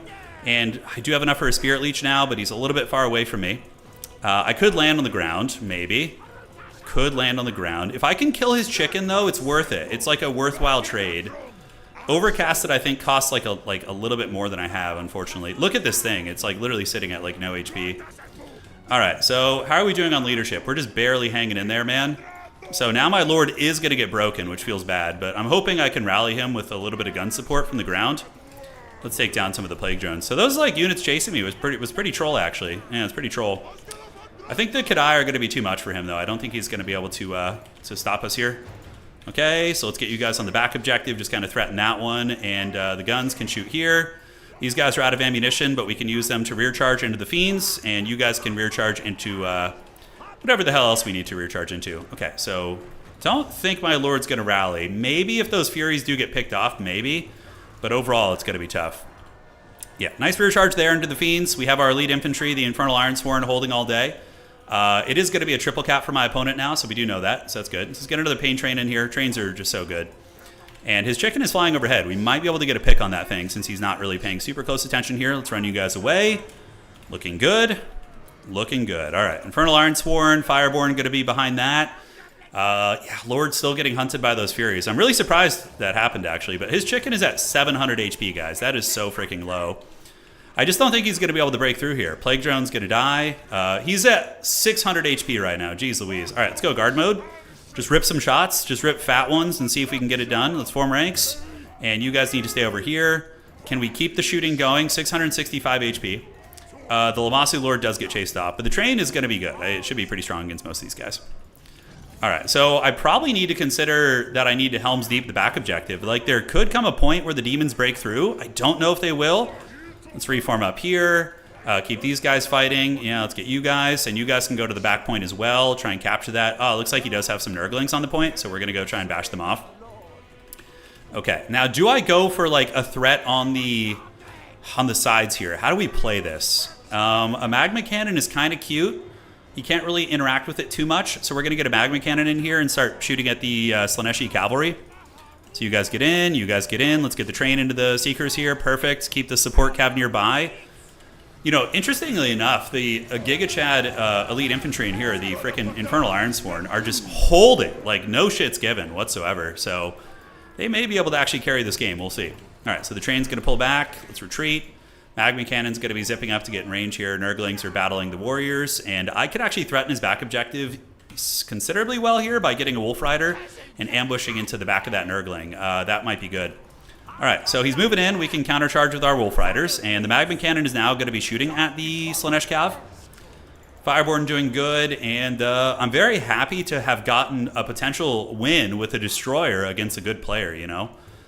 Like, because you can win with meme units against people who are, like, you know, less skilled than you, but against somebody, Space Pope is a great player, so this is like actually cool that it worked. All right, so Fireborn are just chewing it up, and the Infernal Ironsworn, I added them at the last second to the build, and they ended up being such a clutch for me here. We can get the Magma Cannon to actually shoot into you, and yeah, and then also we're going to try and get you as well. All right, how are the Wolf Riders doing? Are they going to be able to clear off those Nurglings? Find out in today's episode of Dragon Ball Z. We're going to get another one over here and see if we can clean those Nurglings off. Wolf Riders coming in. The chicken is at 600 HP. The Magma Cannon, not really good at tracing shots on those kind of big targets here. And kind of in danger of losing this objective here. Now, what do I have to call in? Shit, I didn't notice those damn Furies back there. Oh, that's such a throw. Oh my god, that almost probably throws the game. Sorcerer Prophet calling in again is not a bad idea. A couple Nurglings are going there. Thankfully, I got this objective, so I think we're okay. Oh, man, yeah, you gotta always look out for these like ambushes in the back, man. He's not going to be able to get this one, I don't think. We're just going to run there. We do have more capture weight there. The train and the Kadai are still winning the fight with the Ironsworn, so that's good. Let's get the guns shooting here. You guys moving in there. And his chicken is literally just on death's bed. And we do manage to steal this point. So that's pretty freaking huge, actually. I think there was another Wolf Rider coming in. There was. Okay. So we should have been there. Let's get you guys here. And we do actually triple cap him. So I think the game was good. We probably hold the middle no matter what. The Magma Cannon did come back online. The Wolf Riders were able to scare them away. And now the back point is going to be going to us. GG, well played. Really, really fun match. That was a scrappy one, man. It was a scrappy one. Oh, yeah. Still got it. All right. So he brought a weird-ass build with double chicken, and I brought the Destroyer, who actually got 1,500 value under pressure, which was pretty good. GG, dog. Cool monsters. Yeah, we had a lot of cool monsters in that build. Absolutely. So tournament chat here. Okay, 1 sec. So we got a player dropping here. Just need to do a little bit of admin work, but that was a solid win. Solid win for the Chaos Dwarfs. Yeah, very happy with that. Well, the Lords of Change in theory are kind of good against my trains and also good against my artillery, so I don't hate that idea. Chaos Dwarves versus Demons of Chaos. That's a really fun matchup, though. Chaos Dwarves versus Demons of Chaos is quite good. Chaos Demons, Chaos Dwarves. But the chickens getting trapped in the back and being killed was probably what ended the game, honestly. And Thundernut, he said, has dropped. Okay, let me check here. According to Thundernut, dropped. Okay, so Thundernut has been banished from the event. He has dropped. Not actually banished, but you guys get the idea. And cool, so we're 2-1. Solid stuff. Anticity on his main faction of Slaanesh is going to be a really, really tough one to beat tonight. Taking a look at the tournament here. Round 3 is about to finish. So Own Goal and Taurus are playing, and then we have Empire for Hire and Tarpon. Ricochet getting a dropped opponent there. So there is that.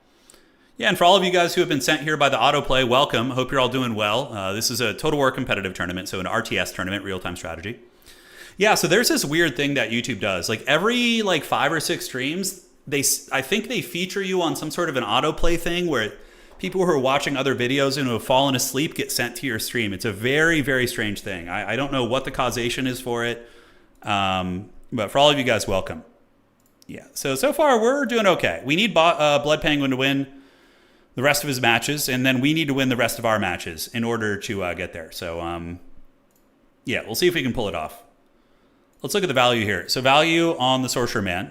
Hey, Gale Force, enjoying the chaotic stream? Yeah, I'm glad you're enjoying it. Yeah, Chaos Dwarves are always so fun to play, man. They're so badass. They're probably my favorite miniatures to paint in tabletop. I love painting Chaos Dwarves. They look great. How deep in the tournament are we? We just finished round 3. There's 5 rounds. After 5 rounds, the top 4 players are going to be advancing on. The Flying Bull SEs, no, they're okay. They're niche, though. They're niche. Anticity playing off stream so he gets to play Slaanesh. Yeah. Little Total War ASMR, that's right. So 1,600 on our Lamassu. He was very good. The Lamassu character was really cost effective. Chasing down the Tzeentch demon, silencing him, draining his life. It was awesome. What do you think Nurgle's worst unit is? Ooh, I don't know. Let me look at the roster, Ents. So Deathreaker had a bad time. It got shut down early, but the Destroyer wasn't terrible. The Fireborn were really good, and the Infernal Ironsworn were MVPs. Holding that objective in the 4th quarter is basically what gave me the win. Are you making a list for CA? Or you making a video, or both? Well, regardless, I'm happy to help. So we have the worst unit for Nurgle. Are we talking Lords and Heroes also enter? Or are we just talking units? Okay, so looking at their units, I think Plague Ogres could use a cost reduction. Plague Ogres are on the weaker side, I think. Yeah, they feel, I mean, they're usable, but not like nothing on Nurgle is unusable. But I personally feel like Plague Ogres, maybe the Beast of Nurgle. So Plague Ogres, Beast of Nurgle. I still feel like Pox Riders are quite mediocre. I think rotflies aren't great either. They're still very niche and kind of a little bit rough. For the worst lord, it probably is going to be Epidemius or the Herald of Nurgle. I would say if we're talking legendary, it's probably Epidemius. And then if we're talking, the Herald of Nurgles are pretty terrible. They get trapped, they die easily, they're incredibly expensive. So for me, the Herald and Epidemius are both quite mediocre. I think the Beasts of Nurgle, the Pox Riders, and the Rotflies are all pretty bad. I think the Great Unclean Ones, they're just like kind of overshadowed. You probably could just, if they had a Mortis engine and they had their cost increased, I think they'd be awesome. Bilius is obviously terrible, but kind of a meme, right? Yeah. Well, anyways, hopefully that's helpful, boss. I could go on a pretty deep rant about Nurgle stuff. All right, so it looks like we're good to go. We're going to go to the next round, advancing the Swiss. And the next round is up.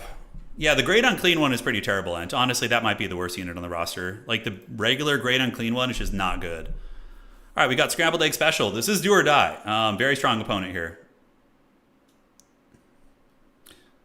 Hell yeah. So, Old Scrambled. Is he going to be on Vampire Coast? So, we got Goblins. We're going to do this. Round 4. So round 4 is live. Scrambled Egg Special is going to be our opponent. He is one of the strongest players in the world. Probably rank 3 or 4 at the moment on the tournament leaderboard. So going to be a menace. DWARFS for me. So he is on his way in. He bans first. And the maps for round 4 are going to be these. Oh, he's on Nurgle. Oh, shit. All right. He's embracing the Plague Father. I think he heard us talking about that Hoarders episode earlier, and he's like, dude, I got to get in on some of that hoarding, man. Let's go. All right, so he is going to ban... So Whirling Maelstrom or Edge of the Darkwood. Okay, very fun. What's it going to be? What is it going to be? I'm getting the itch to play Age of Wonders again. Would you guys be interested in doing... Oh, we could do a little Age of Wonders tournament. That would be really interesting, wouldn't it? Like what... Oh, that could be a cool idea. Would you guys want to see an Age of Wonders tournament where... It would be very small. We get 4 people. We build our rulers. And then I get footage from all the players and I like edit it. So it goes through the sequences and we like narrate like the story of what was happening and everything. Oh, that could actually be very interesting. Maybe I'll try that. That could be a fun project. All right. Anyways, so Scrambled Egg's going to be banning something, and we're playing against Nurgle. So Nurgle we want on a big map. We play Edge. So we're going to play Edge of the Darkwood is going to be our map. Edge of the Hardwood. Yes, yes. Unironically, the Kadai Destroyer might be kind of good here. Although, you have to watch out for the Angels of Decay. They can do some nastiness. Yeah, that sounds fun, right? But it would be heavily edited, so we wouldn't like have you just watch like 4 hours of like a single game. It would be like editing and narrating what they're doing and all that. So maybe I'll grab a couple people and we'll do it. All right, guys, so we got Nurgle. I used to know this matchup very well, but the meta has shifted pretty heavily since then. So I think we're going to kind of cook with this one. Age of Wonders is great. Yeah, it is. Age of Wonders is honestly one of the most underrated games out there. It is so fun. The variants, the build dynamics, there's so much cool shit you can do in that game. Very, very underrated in my opinion. Okay, so let's get you guys and you guys. Edge of the Hardwood, that's what we're talking about. If you're willing to edit, consider Stellaris. Well, we'll see how it does. If you guys actually enjoy it, then we will we'll expand from there. Okay, so against Nurgle, I still think maybe Astrogoth is the way to go. Flamestorm is really good against Nurgle infantry, and although just a straight up Deathcaster isn't going to be bad, right? Burning Head is also very good. Like getting a Burning Head caster against Old Nurgle is very effective against some Marauders, Plague Bears, and Pestigores. We got choices. Okay, so yeah, I like that the Sorcerer Prophets aren't like as ubiquitously disgusting as they once were. I think that's a really nice change. Because they were so strong before. Crazy cool factions, good customization mechanics, Age of Wonder. Yeah, I think we'll get back to that. That'll be great fun. All right, so cut that. Do we want a Lamassu for any reason against Nurgle? I mean, the magic damage is relevant, but I think the Bale Tauruses are probably just objectively better. So we're going to get this. Call out 2 of you. Do we need to worry about big single entities? I don't think they're going to be as threatening. Yeah, these are quite good. And then we want some anti-large. Yes, please. Elite infantry against Nurgle, usually a bad idea. Yeah, you could go for the Toad Dragon, but I'm not stressing the Toad Dragon too much. You know, it's not the end of the world, I don't think. Okay, let's get you guys up. Evil. The supremely evil tactics coming in. Hopefully you guys are enjoying the Wookiee screen blocker. For anybody who's new to the stream, we use a screen blocker so my opponent cannot see what I am doing while I'm building my army. And then when the game starts, we get rid of it. So that is how we roll. Okay, so that looks pretty good. I think we can call out these guys because they'll be quite effective. Do we need to worry about Battletoads? Battletoads. The Infernal Ironsporn, kind of an interesting idea as well. What faction is this creature from? Probably Nurgle. Nurgle, or it could be a Hashut, blazing battle pig. I don't know, whatever you want to call it there. All hail the Wookiee, yes. He was great. Okay, so there's that. And then I think we want to get some utility here. So we have this. A lot of war machines in our army, that's for sure. The sneaky gits are all right. They do fold up really easily, but they are quick, which is something Nurgle doesn't like. Do we need the Taruk? The Bull Centaur Taruk? Is that something we want? Magma cannons are really good at clearing out infantry. What single entities do we need to worry about? I think we're all right, actually. I'm going to need a couple Wolf Riders. Wolf Riders are all right, just mainly for chasing down the horsemen and whatnot. So 2 of those. And then do we want to get another Magma cannon? I don't know. Like, if you go too artillery heavy against Nurgle, you tend to lose a little bit too much ground, is my concern. Like, Chaos Knights are something we need to respect.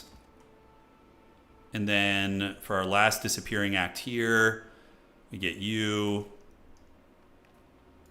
Hellbound is pretty sweet, so maybe we just go Hellbound it up. Oh man, I feel a little bit bare bones with this build, but we're going to try and make it work, guys. It might not be optimal. We're playing one of the best players in the world right now. I've beaten him a couple of times here and there. It depends on what faction he's playing, but he's definitely stronger than I am. Hopefully the build works out. And maybe he doesn't know how to play Nurgle. We'll see.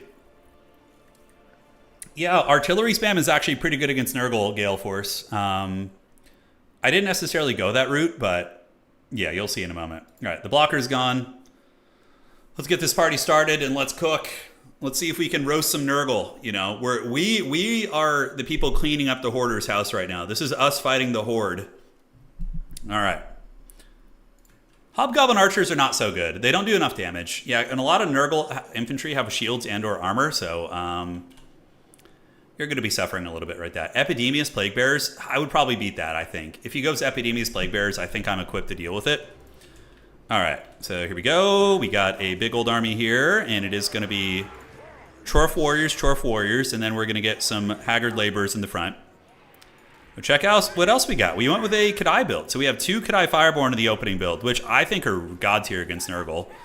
I hate fighting him when I see him. I'm like, oh god, I got to deal with those shits. Okay, and then we have Ogla Khan's boys as well as a regular dude, and that's going to be it. If he goes Toads, Kadai will beat the Toads. They don't have a problem with that. So let's get up here. He's going very heavy. Oh my god, triple Rot Knight, dear god in heaven. Okay, I don't know. This is like some weird shit. I do have trains and magma cannons and fire glaives. So fire glaives are 100% our best friend. So he's playing like a mass mobility Nurgle build, which is extremely off meta. Burning Head actually going to be next to useless here, so that feels bad. But we do grab this point. Holy shit, Toad and Nox. Yeah, not even a Toad, guys. There's no Toad. It's just all Rot Knights with Angels of Decay, I think? Or is it just regular Plague Drones? Okay, yeah, it's regular Plague Drones. We're going to get one more of you guys out because they're going to be excellent against my opponent's army. And the Kadai Fireborn will fight back okay there, but we do need to get Bull Centaur Renders, like, ASAP. All right, so let's move up, go have a little bit of fun, poke at his army. His caster has Curse of the Leper and Stream. Okay, so he's got a little bit of Witchcraft there. Yeah, this is either going to work really well and my opponent's going to crush me, or he's going to get obliterated. It's going to be one of those things. There's no in-between with a build like his. He's going to go into the woods, and he's going to circle around and try and ambush me, but it's fine because we just sit over here. We don't care too much about that. So if he leaves this point, we're just going to steal it, right? We're just going to steal it. So we're going to take fire at will off. We don't want to be wasting ammunition to those guys. The back point's going to go to us in a moment. We have Burning Head, and I mean, we could do Fire Glaives. Like a deep set Fire Glaive is going to be very Chad here. You know, that's going to be really good. So I think we can do that since they take longer to set up. Okay, so we're going to get this. Is he really going to let us have this objective? No freaking way, right? So what is he calling into the back? It's going to be Angels of Decay. Okay, so the Angels are on the way out. Is he going to let us have this point? Let's put Fire at Will on. Get a little bit of shooting going there, and we do have a Fire Glaive coming out. So they should be able to do some work. All right, he might be able to corner us here, but I don't think so. I think we can just outmaneuver him. So we're going to steal this point, and then we're going to start running. So, because we might have to win on points. Did we get it? We need to make sure we get it. Oh, man, we screwed up there. That's really bad, actually, because now we might lose our escape vector. All right, is it ours? It is. Okay, great. So we're going to just flee through here, and we do have hounds coming for us. I think we should be able to get away. And the Sorcerer Prophet can come and provide a little bit of support. I mean, maybe we lose a couple guys, but at the end of the road, I think we're going to be okay. Because we're just faster, and we can just keep pushing through. Yeah, some of the boys are getting caught. We will have a Burning Head here soon to help, but getting that back objective is extremely clutch against his build, because he doesn't want to be like sitting on things with capture weight and just trying to figure that out, you know? We could do a Burning Head, but I think we're mostly going to get away here, maybe losing a couple guys. And now we're going to go ahead and get a Magma Cannon coming out too, so that thing's going to move over there. We're going to do a little bit of this, and we're going to do a little bit of that. So we're going to do a Burning Head to scare off the dogs. Okay, and then we need to get you guys moved up as well. So let's get you guys like this. And we do scare off the doggies. See? Yeah, it got the hounds off us for a moment, and then you're just going to run. Fire Glaives are coming over here, and yeah, we're hanging in there like champs. We are hanging in there. His Death Star of Doom is chasing us. The hound unit is broken. And now he's going back to capture, and it looks like some of the hounds are still chasing me, so I can just attack them, actually. All right, so let's get this perspective. So Fire Glaives are coming. Magma Cannon's going to be coming over here as well. The doggies are fleeing, and we did lose a fair amount of the Oglicons, boys. Some of them are still stuck back there, which is so clunky. Just classic Total War for you, though. Okay. I don't know. Was it worth it getting that objective? I don't know. A little bit hard to say. But now we just chill out. Like, make him come to us. Right? And the Magma Cannon is going to be able to start putting pressure on him, like, right away. So we're going to start shooting at the Angels of Decay and whatnot. We're going to move you guys over there. Oglicons boys are still hanging. They're steady. I mean, a couple of them are literally still fighting the hounds back there, which is hilarious. So they got real stuck in there. Sorcerer Prophet's going to hang out with the army, and we need the guns to move up there. So he's going to continue looking for opportunities. It's not going to be easy, though. It's not going to be easy to crack my formation. It looks like this is how Anticity would play Nurgle, yes. I agree with you. Yeah, that kind of mobile style. Or Chisel. So now he's moving through the trees, which is fine. It's to be expected. That's why we're going to move this Magma Cannon as far as we possibly can over here. And we're going to continue harrying and poking. We'll get the Fire Glaives to move this way and just kind of keep screening and having a little bit of fun. All right, so Bull Centaur Renders are going to be called out. I'm so happy I brought those, by the way. So there they go. I mean, he's got a lot more anti-large, though, so we could be in some danger, potentially. We have to create, like, a big old wall of doom, right? Yeah, the trains aren't going to be so good. Magma Cannons, they have their applications here. We can shoot at the Warhounds and try and fend those guys off, for sure. So coming around, Fire Glaives are going to come under. Magma Cannons are going to start shooting at the doggies and seeing if we can connect. Let's see if we can get on the Rotting Riders, actually. That's going to be nice. So you form ranks, you form ranks, you form up here. And we got you guys hanging out. He's having to micro so hard right now. Like, really hard. He's digging for it. All right, so Magma Cannon shot. Let's switch on to this one here, and we do swing and miss, which feels bad. Okay, let's get you in front. Rotting Riders are getting it, and we do see the sneaky in the bushes. He's lurking. He is lurking. Angels of Decay, they want to come in here. They really do, but we can keep rotating the shots. And we do see some Pestigores going around the backside, so we can come and park some of you guys here and have them help out that objective. We do get a little bit of damage, and the Sorcerer Prophet can go deal with those guys. He's really hesitant to commit, which I understand.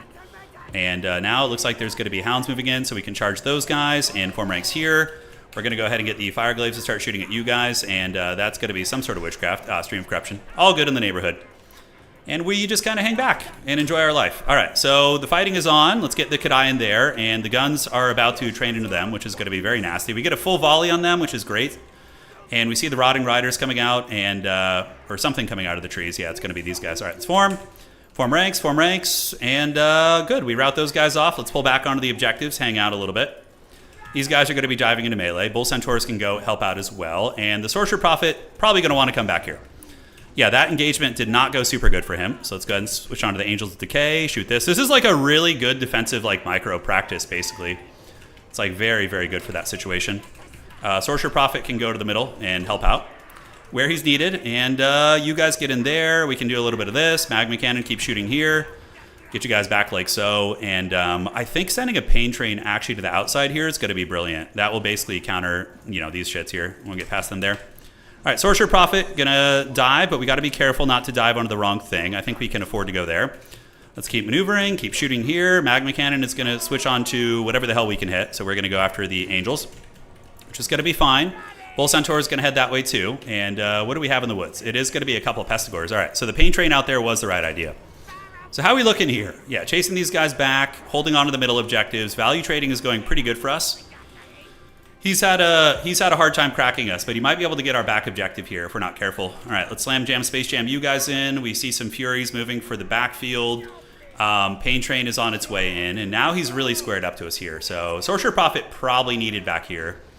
Don't know if we're going to be able to hold it, although I think the train is going to literally just counter everything he has back there, so that's quite good for us. All right, form up. Burning Headcasters lurking nearby. We have the Angels creeping in the shadows. You guys go this way. Let's just keep shooting there. We do have another train we can call in. We're going to keep the cav back there to chill out, and we're going to move you guys here. Sorcerer Prophet's just going to keep chilling. Laborers move up and fight there. And how's the Pain Train looking? All right, it's in there. It's doing good. It's doing good. So I'm not going to complain. That seems fine. All right, so how are we looking here? Yeah, unfortunately, the Rotting Riders do get another good fight there, which feels bad for us. And we do have the Bull Centaurs waiting in the wings. We need to get the big man up in the sky going after you. Burning Head's not going to be particularly good here, but we do have some opportunities. So we're going to drop a Burning Head there. It's not my internet. Hopefully it didn't crash. This has been a very good game so far. It's been very good. Oh, don't crash on me, buddy. This would be such a disappointing game if he crashed or if we just desync or whatever. I think his internet died because everything on my end looks good. All right. So I cast the Burning Head. Was it actually a good one? This guy often plays from like hotels and stuff, so there has been some situations where he's had lag. Come on, buddy. Is it still fighting over here? We fighting the good fight? Yeah, he dropped. Damn. Well, that was... I don't know why I said defeat. He dropped, but that was weird. Yeah, he got the value back. I still think we're in a really good position. We had chipped a ton of HP off. And he didn't have healing, so outside of just the regeneration on these guys, yeah. That was definitely going well for us. Well, let's see what he says. Your internet crash? Yeah, the Fireglaves were just doing so good. Hotel internet. He might be in a hotel. I don't know. He does often play from hotels.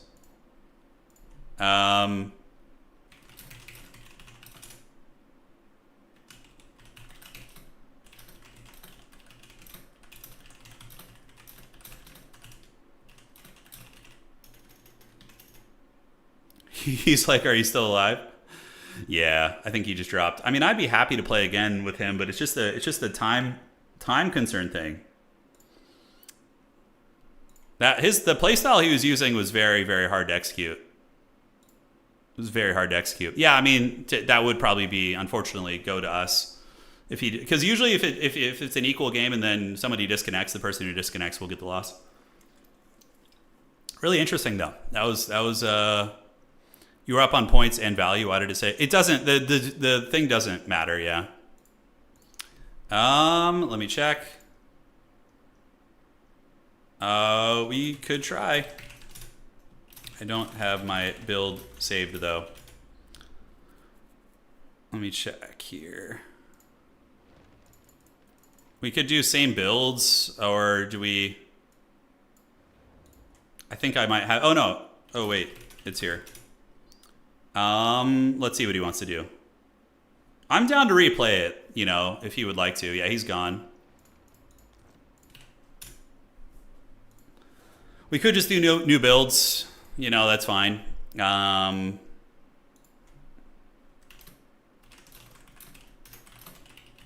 try same ones. I don't care. But we need to hurry. I'm down to give him a replay, man. I don't want to advance off that. It feels bad. I think there's still other games being played, but I mean, they're going to be wrapping up here like pretty soon. Pretty damn soon. There's actually a couple games done already. I've got my build saved. Okay. Sure, let's go. Hopefully no disconnect. He says he has his build saved, so all good in the neighborhood. The problem is now, yeah, man, I had such a good start too. That's what sucks about that. I feel like the start was very favored for me. Now I have to pay the price.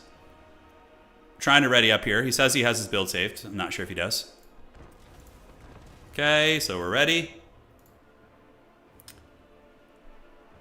Yeah, well, Nurgle can definitely beat the Kadai. They can, like with classic builds.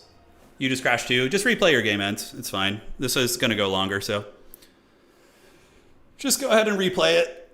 Because if this is going to take longer, then we'll go from there. Scrambled Egg's such a nice guy. I'd rather not win because like he still could have won that game. He still could have won it. It was still contested enough. If it was more one-sided, I would have just made the call there. But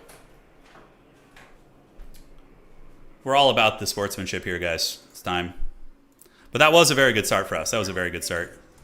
Okay, so let's do this. We're going to get you guys up. We're going to do the same thing we did before, but probably send you over to the side. So 3 of these. I wouldn't say I had it won. It was definitely okay for us, but it wasn't like a done deal by any stretch. Because he had just done his big alpha strike, and I maybe lose that fight over there, right? Like maybe. Okay, let's get you guys, and we're going to get the Kadai and the Kadai. Let's move into those guys. Great. In 3, and we're going to go ahead and ready up. All right. So GLHF. Let's move up there and do a little bit of this. It's going to look very similar to the previous game. Granted, this time around, I'm actually going to send a skirmisher over here out of the gates to grab that objective. Yeah, stay on 2 points and mass defend for sure. That's how you play this. Very straightforward. Okay, so that's going to be good, and we're going to get you in that group as well. The trains were going to counter that flank push, so I think we were okay over there. We see the same build here with these guys. Hopefully he doesn't crash again. That'd be a really big bummer, but advancing on those kind of games doesn't feel good for anybody. The dreaded Nurgle cavalry is marching, it is. The Fireglaves will rise. They will. All right, so let's get on this. We're just going to get the points. And we're going to have some fun. I could go over here with my little pistol, but he does have the death heads, so that's tricky stuff. We are capturing our side point a little bit quicker, and now he does get his capture there, and he's going to do the same thing he did before, which is just running into the woods. And great. Is that one going to capture? Find out today. So laborers are going to go laboring. The points are back on the board. It is deja vu, except I'm not going to go for his objective this time. I could do the exact same thing. That would be really funny, actually. Do we just go to his... Let's see if we could just have the exact same game here. That would be hilarious. So we're going to want to get the Fireglaves out first. That's for sure. Okay, and then he's going to call in another unit here, which means I might be able to steal his objective, and you're going to come back here. Sorcerer Prophet's going to come this time, and we do have our Mass Mobility Corps. They're going to go and poke. If we could steal this, man, that's going to be sweet. He is going to have some doggies being called out. It's so funny how similar this is to the last game, right? I don't know where he is. He's like straight up in the bushes right now. Yeah, there he is. Okay, so he's coming right now. We're threatening to steal his objective. We're just kind of trying to force him out of the trees, force him out of his little rat's nest right here. And cool, so then we just retreat. Not really super interested in it. I was just a prank. And our army needs to move up on the point. Make sure he doesn't get that one for free. Chase those guys back. And now he's going to be calling in Chaos Warhound. So yeah, very similar opening to what he did before. That is a Sorcerer Lord of Nurgle. Okay. Yeah, going back there is very, very dangerous. Fireglave's going to continue waddling this way. He could make a play for it, but I don't think he's going to. We're going to shoot here a little bit. Get you guys to shoot at the Angels of Decay. The Plague Drone's there. So there he goes, popping out of the trees, his natural habitat. Okay, he's retreating now. Let's take Fire at Will off so we don't just waste shots into random shit. And the Hounds are going to jump back on the point now. So we want to get the Magma Cannon up quickly. So we're going to get it all the way over there. So it's hard for him to flank through the woods and get that.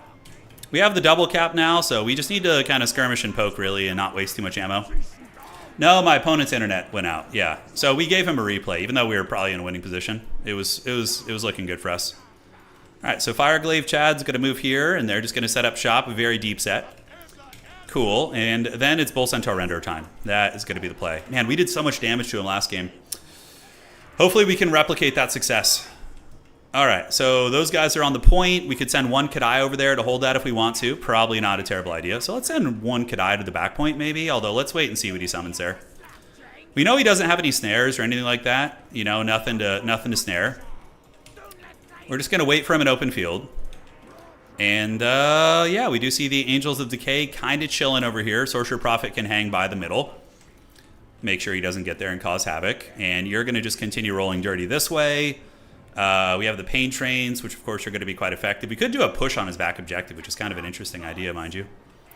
And the Angels of Decay are lurking there. They are. They wait in the shadows. I almost brought a double Fireglaive. That would have been so freaking good. If we had gotten the double Fireglaive, this would be so easy. But the one makes it a little bit cagey, right? Makes it a little bit cagey. So Nurgle's in the bushes. Nurgle hath become the Wood Elves. You know, they're here. And do I want another cannon? I don't think so. So we're going to get the train. Yeah, he's doing the same thing as he did before. So we're going to send the Pain Train over there to make sure there's no threats on the back objective this time. Like, he knows what I do, and I know what he did. So it's kind of interesting, because we both get a little bit of a look. He's playing way more conservative this time. He's playing way more conservative here. Okay, so we want to move you this way, and we're just going to set up shop like so. You want to overlap all these things, you know? Like, that's for sure what you want to be doing. But he knows that I know that he knows. I know it's true. All right, let's get you guys back and you guys back. We're going to move up and threaten the Angels of Decay with the Sorcerer Prophet. He's just going to go chase him. And, yeah, we just got to make sure these things don't get any free volleys on us here. So we're going to pull you back. The Fireborn are going to be chilling out. We can get the Magma Cannon to turn. And, okay, so those guys are back. Good. Kadai are going to set up and set up. Magma Cannon is going to kind of move up this way now. And even if he tries the back objective, we should be chilling. So next up, we call out a Taurus.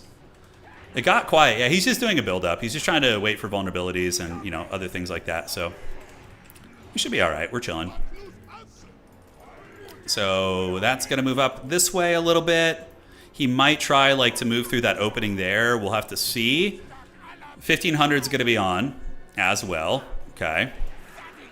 So we could start to get aggressive if we want to. I could also just save my resources. Yeah, he's really calling out a lot there, just like Pestigore City, man. All right, so we got the double train. So we're going to get them in group 4. And both trains are going to go here. The trains will do okay against Rot Knights, actually. They'll have some play. I should go threaten him here a little bit, just to force him to react and move. You know, that's going to definitely press him. So we can go press him back to his objective and try and put him out of position a little bit. And you guys can move right here, which is going to be fine. We got the double Pain Train. So I think we're chilling there. Kind of wish I had brought more infantry. I don't really have much in the way of infantry. All right, so we're going to put Fire at Will on, try and shoot at you guys and chase a little bit. Sorcerer Prophet Man is going to hang tight. This guy's going to hang here. Magma Cannon at the ready as well. And there we go. Nice shots, actually. Did we hit any of those guys? We did. We hit the Angels of Decay. Homie's going to call out Furies. And now I think he's thinking about moving. He's playing with the idea of moving. Okay, so let's get those Rotting Riders. Skirmish these Hounds back, which is totally fine. Just run back this way. He's not going to catch us. And on the back objective, we do have both of the Pain Trains. We can take one Pain Train to the middle, actually. I think we only need one back here. And we're going to save up for the big Taurus. All right, so Rotting Riders do get nailed by a Magma Cannon shot. Feels good. And we're going to get the other Magma Cannon shot to shoot at them. Keep skirmishing here. Let's go get the Sorcerer Prophet to do his thing. And you're going to move up. We do get hit with the Stream of Corruption. That was really good damage, though. Holy shit, man. Look at that. But he did take a lot of damage from that, actually, which is good. All right, so how are we looking? Pain Train is going to go solidify the front line a little bit. If he moves in here, we do get some big shots. Bull Centaur Render is going to be the next call-in. We're just kind of teasing as if we're going to attack there, but it's certainly not going to be the case. Pestigores are coming out, so let's go get the train to engage against them. We're going to get the Pain Trains and have them go start running over the Pesties, because that's free real estate there. And he's going to be moving into the Fireglaves next, so that's going to be good. All right, let's get you, move you in here. Get you guys ready to go. And we are going to see the Furies going after the Fireglaves, which is unfortunate. But we need to move in front here. Let's get you guys to set up shop. Let's get you guys down here as well, and the Fireborn can come there as well. So Sorcerer Prophet needs to go after them. And we do manage to set up here, which is going to be good. Magma Cannon shots can go after the Plague Drones here. Bull Centaur Renders can intercept these Rot Knights, and hopefully it's all going to work out. We will see. All right, so Kadai and these guys are in. On the backside, how are the Pain Trains looking? They are just farming the Pesties, which is great. And now they're going to come down here and farm these ones. So that should be safe. We move you across, and we're going to do a little burning head action just to clear off the Furies, which is really funny, actually. And the Kadai are grinding here. Bull Centaurs are nearby as well. Let's see if we can get them. And we do get rid of the Fury. So now the guns are going to be back online. The guns are going to be singing once more. So move up, and you guys just keep shooting. Let's get these guys back a little bit since they're kind of in a dangerous position. And you guys need to come in and help. There we go. Okay. So get the guns online. Start shooting at the Rotting Riders. Bull Centaurs retreat. We're going to go ahead and call in some Wolf Riders just to give buffering. Curse of the Leper activated. So this is when we try and kite them, basically. And you guys in there, and you guys go in here. It looks like Pesties are arriving. We're able to clear them off, so let's get you guys back over to the middle now. Sorcerer Prophet needs to come and help a little bit, so now we can turn and fight, because Curse of the Leper is probably going to be wearing off here in a moment. So Fire Chad's still shooting. We're going to get you guys here. We're going to go ahead and put the Vial of Hashut on you guys to help the Fireglaves win their fight, which is going to be great. Sorcerer Prophet Man going to move in, and the Pain Trains have done some good damage so far, for sure. But they are going to be needed here. So we move you guys in. One of the Rotting Riders is going to be paying the price. I don't know what happened to the other Kadai. Something happened to them. They just paid the price, and we'll get you guys fighting here. Great. So one Rotting Rider unit is down. We managed to keep our boys online, and we get those Hounds, which is a good grab. Magma Cannon shots. What is it even shooting at? Shooting at the big flying boys in the sky. So we need to get those, because they were just causing a ton of havoc. Yeah, finish off those Rot Knights. Let's get you guys shooting at the Angels of Decay here. Yeah, the trains are there, and we're going to call in under the Magma Cannon and just get it to start shooting at the frickin' flying drones. All right. So his flying drones are definitely causing a lot of mischief, but we are shooting at them now, so we are aware of their presence. Most of his Rotting Riders have been taken down. I think we can resecure the objectives here, so we're going to get you guys to come over here and try and hold on to the point. Meanwhile, we're going to keep chasing and just disrupting them, and the Bull Centaurs are looking pretty good right now. All right. So what do we got in the back? Oh, a couple Wolf Riders. All right, let's get those guys up. How are the trains looking? Trains need to get active right now. Sorcerer Prophet is still chasing, and we do manage to crack that open, so that's really good. So that's going to be a lot of capture weight here. And the Pain Trains, where do we want to go with them? I think we just go resecure our objectives one at a time while we just continue kind of holding here. Sorcerer Prophet's chasing. Magma Cannons are doing good, so we're going to put you in 5 and 6. So 5, and then we're going to do 6 as well. So Magma Cannon's probably better shooting at these guys, actually. That's going to be a little bit cleaner there. All right, and the big man can lurk. We can get you guys chasing. And are we going to be able to secure our back point? I think so. I think the trains are going to come and just clear all this shit out, and then we should be good. Yeah, because it's going to get a little bit tight on points, for sure. It's going to get a little bit tight there. All right, so Magma Cannon's doing good. Let's try a timing Burning Head here, see if we can catch him slipping. Now he's into mass mobility, which is fine. So we do have our own Wolf Riders and Wolf Riders here that are going to be fine. Bull Centaurs can go right there. And the trains are able to secure the outside objective. All right. So I think we're in a good position right now, honestly. I'm feeling pretty good. The ammunition on his dudes is still going strong, unfortunately. So the Bull Centaurs are going to retreat back this way. Skirmishers can come there. And we do have the Kadai back now. So the Kadai are going to come back in. Hopefully be able to clean up quite a bit there. I do feel like the Nurgle army is getting pounded to dust pretty good. Yeah, 5 and 6, so we are going to continue just shooting him with the Magma Cannons there, and that's going to be very cost-effective for sure. No Burning Heads on the table at the moment. Bull Centaurs, charge you. Skirmishers, sit back and apply debuffs, unsummon, and we're going to need to move you up to fight as well. Okay, so the back objective is still under threat, which feels really, really bad. So I think what we do is we get these guys, take them out of the control group, and we're going to send the Oglacon's boys over there to go do some skirmishing, because they're going to be a little bit stronger. Sorcerer Prophet, keep chasing these guys down. Let's get the Pain Trains moving in. Kadai are now on the menu as well. Thankfully, we've been able to hold on to the back objective there, which has been good. So, yeah, we'll see if that maintains. So 5, and we do need to kill these skirmishers, though. Yeah, those horsemen are a pretty substantial threat to us, actually. All right, you guys move up. Sorcerer Prophet, going to keep hunting here. We do have a little breath attack. Let's use that. And the Oglacon's boys able to get a nice push. Okay. So we're ahead on points pretty considerably. We have 2 frickin' Iron Demons. The only way he can win is ratting objectives, like, in my opinion. That's the only way homie's going to be able to win this. All right, let's get you up there. We could just send you up to the point, whatever, it's fine. And those guys are almost offline, so let's come back here. And the Magma Cannons have now done some good work. So we're going to do 5 and 6.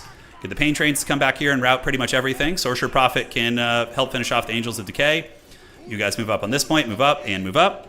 And now we can get another Kadai coming out. Let's get you guys here and get you guys to the back objective. So he's catching up on points, but we have a lot of time left to work with, guys. We have a hell of a lot of time. We're going to do a Burning Head here, although, shit, they're going to break, and we're just going to roast ourselves. So not the smoothest play in the world, but it's fine. So Magma Cannon, let's switch you onto this. We do see some infantry coming in, so let's get everybody gathering up here, and here, and here. Great. All right, so Kadai, head to the middle. Backside objective is for sure going to be taken by us. The 2 pain trains are going to get that, and they can probably hold that down indefinitely. So let's get both magma cannons to switch onto the rotting riders. You guys go there. Keep the trains on the objective, and then we just keep pushing up here, basically. Okay. I think we're in a winning position. We get that back point. You know, we cook. We do our thing. These guys are still doing great. Let's get a Chaos Dwarf Warrior moving up there. We just need to get a double cap, you know, soonish. So we're going to keep you guys on the point, and then we're going to take the pain trains over here.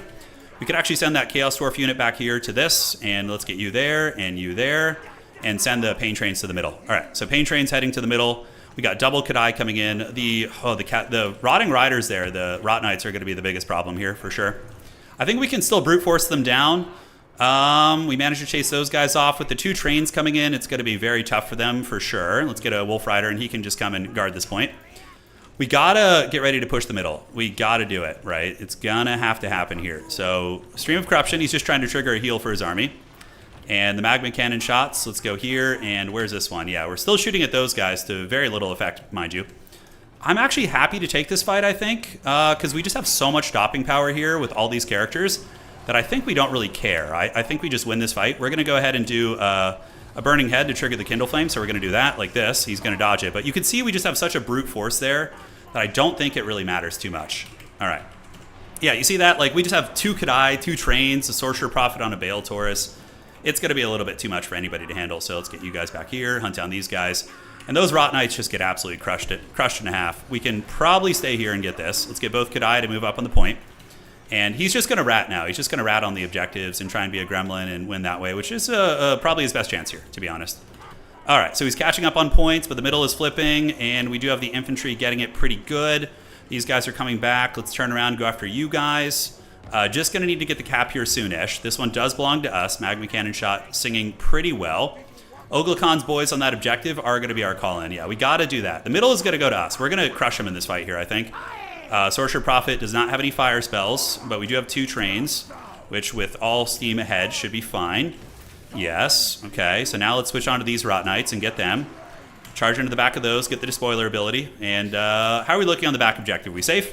We secret? We're safe? Yes, we are. All right, so Magma Cannons.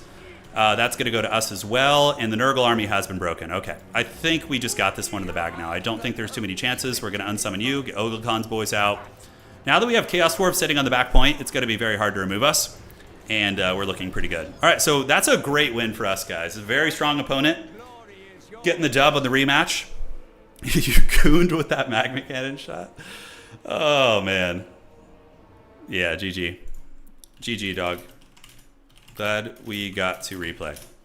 All right, so there have been people playing this way with Nurgle. It's not my style. It's too micro-intensive. But yeah, that was fine. And we actually weren't even the last ones to finish, which is kind of funny. All right, so we're 3-1 right now, guys. 3 wins, 1 loss. If we win the next one, our chances are pretty good at top 4 because we played Blood Penguin, who's a really good player, and then we also played Scrambled Egg. So those are probably going to be consistent tiebreakers unless they drop, which hopefully they don't. Chaos Dwarves versus Nurgle. Let me look at my build versus Chaos Dwarves.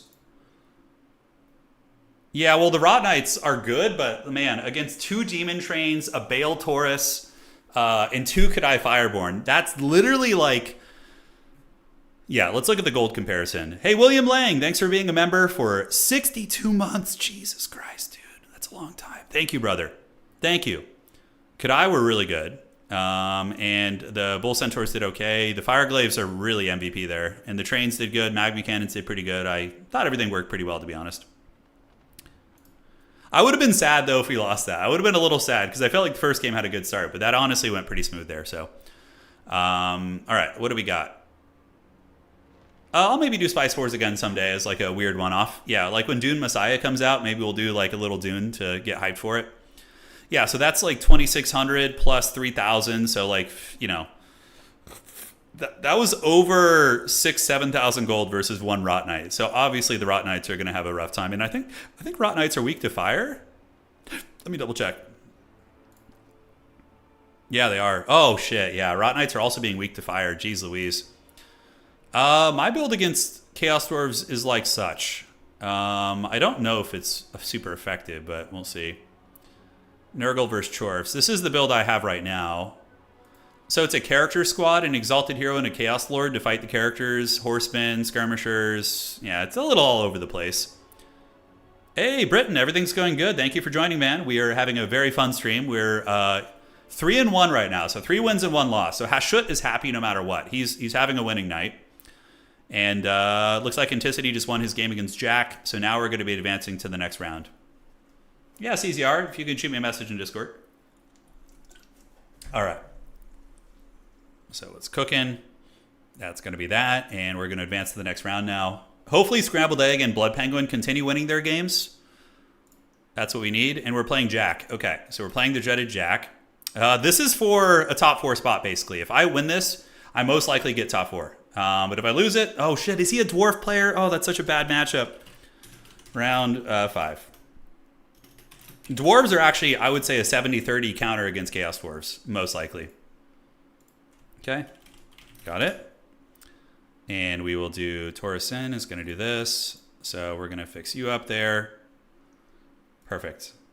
Hey, Chorf's here.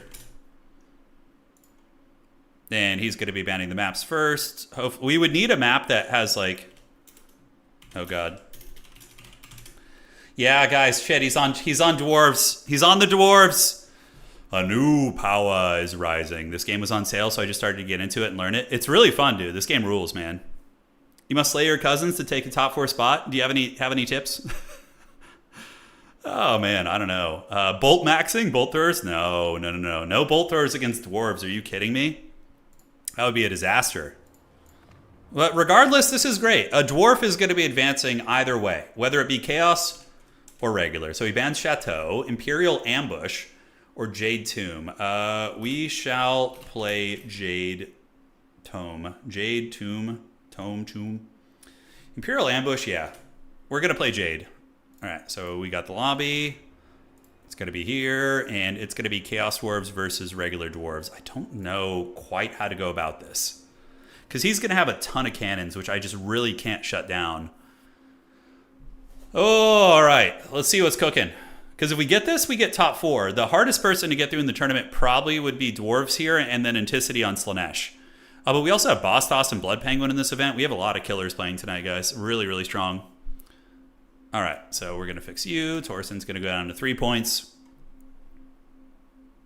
What's anti-large? Yeah, gyros are a bit of a problem as well. They are. Okay, so... I mean, we both have cheap infantry, which are pretty cost-effective. Astrogoth is pretty annoying here because he's infantry size, so he's actually very effective against Slayers. So probably Astrochad is going to be our best friend here, I think. Flamestorm has good AP, but so does the Hellhammer. Unleash the Hellhammer. So cool. Yeah, Arwar Bull Centaurs are good, too, if they can avoid the cannons. The problem is cannons. Cannons and artillery are just so favored for the regular dwarves. The not cool dwarves, the way lamer dwarves. I do like regular dwarves a lot, but man, Chaos Dwarves just scratch that itch. My favorite aesthetic in any sort of a game is like the powerhouse industrial heavy metal factions like Isengard and freaking Chaos Dwarves and, that kind of thing.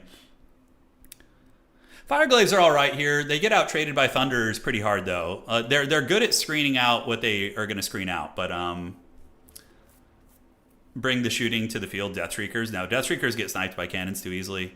So, Magma Cannons Chaos Dwarves used to beat regular dwarves until they nerfed a Magma Cannon's range. Magma Cannons used to have 450 range, so that was really strong. Yeah. I think like a stuffing build is probably the most effective way to do it, but I don't know, man. I don't know. Okay, we're going to get you and be doing this. Infernal Castellans are kind of a cute idea because they do have armor-piercing shots. I don't know what Breath of Hatred does. It gives like armor sundering. Yeah, they're always a little bit lackluster for me, those bad boys. Hobgoblin Foot Archers to kill Slayer super fast. Yeah, no, they're not bad against those for sure. Okay, so I'm thinking, guys. I'm doing the big think right now. We're big scheming, big thinking. And yeah, so that looks fine. I'm going to go full tinfoil hat. Because, like, if we want to beat dwarves, we need to think outside of the box. Because if we don't, we're going to lose. All right, so that looks pretty good. We're going to do this as well. Oh, hold on. Let me look at this map real quick. Oh, yeah. Oh, shit. Oh, yeah, baby. I think I just discovered a forbidden tech. Fasten your seatbelts, ladies and gentlemen. You are in for some action. Okay. We're going to want a couple of these guys. Yeah, I think we're going to try this. Oh, dude, you guys are in for it. If this map has the feature I'm thinking of, then this is going to be very good. Okay. You believe? Thank you, Shaxcraft. I'm glad you believe. This is either going to be a horrible disaster or I'm gonna have some success here. Yeah, the destroyer is going to get bonked by cannons 100%. You can't really use that even. Okay, and we're gonna do you. We're gonna get you here and here, get you on that. Okay, now we are like full on tinfoil hat. Oh my god. Aside from this, the trains are decent against the Dowie for sure. I do like the Hashid Stark Ravagers actually. I think they're pretty good. You're gonna want to max out on Chaos Dwarf Warrior Grey Weapons. They're pretty good. Archers, not so much. Trains are not bad also, I think. I think the Skullcracker might arguably be better. Although the shooting on the Iron Demon is so effective. Can you do 3 trains? Yeah, I don't know. I don't know, man. I got something even better for you guys, though. You're gonna love this. This is gonna be great fun. Slayers are gonna be annoying, for sure. Yeah, I'll get 2 of those. The shielded bull centaurs, I kind of like that idea. Like the shielded boys. Although the dual weapon ones are so effective as well. Let's maybe get one of those. Okay. Pain Train is fine. Do we want to bring any elite infantry? I don't think so. We're going to bring another one of these. Blunderbusses are all right, but yeah, not really doing it for me here, guys. Lamasu is too expensive here. Infernal Castellan's not going to be great. Dude, if this catches him off guard and works, so I'm gonna be so happy.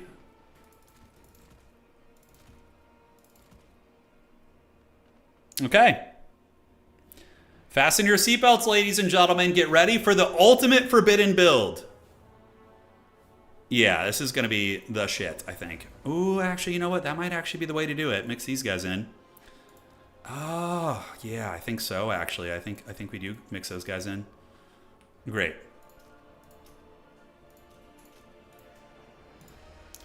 Wish me luck. This is really tinfoil hat. Like really tinfoil hat. Oh god. Oh, I hate this matchup. It's so cursed.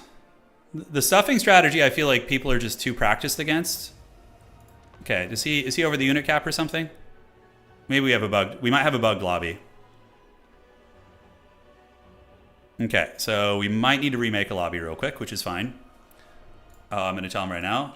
Save your build. We remake lobby. Unless he like accidentally went over unit caps or something. I just told him to save his build. Yeah, we're not over unit caps. We have everything totally fine.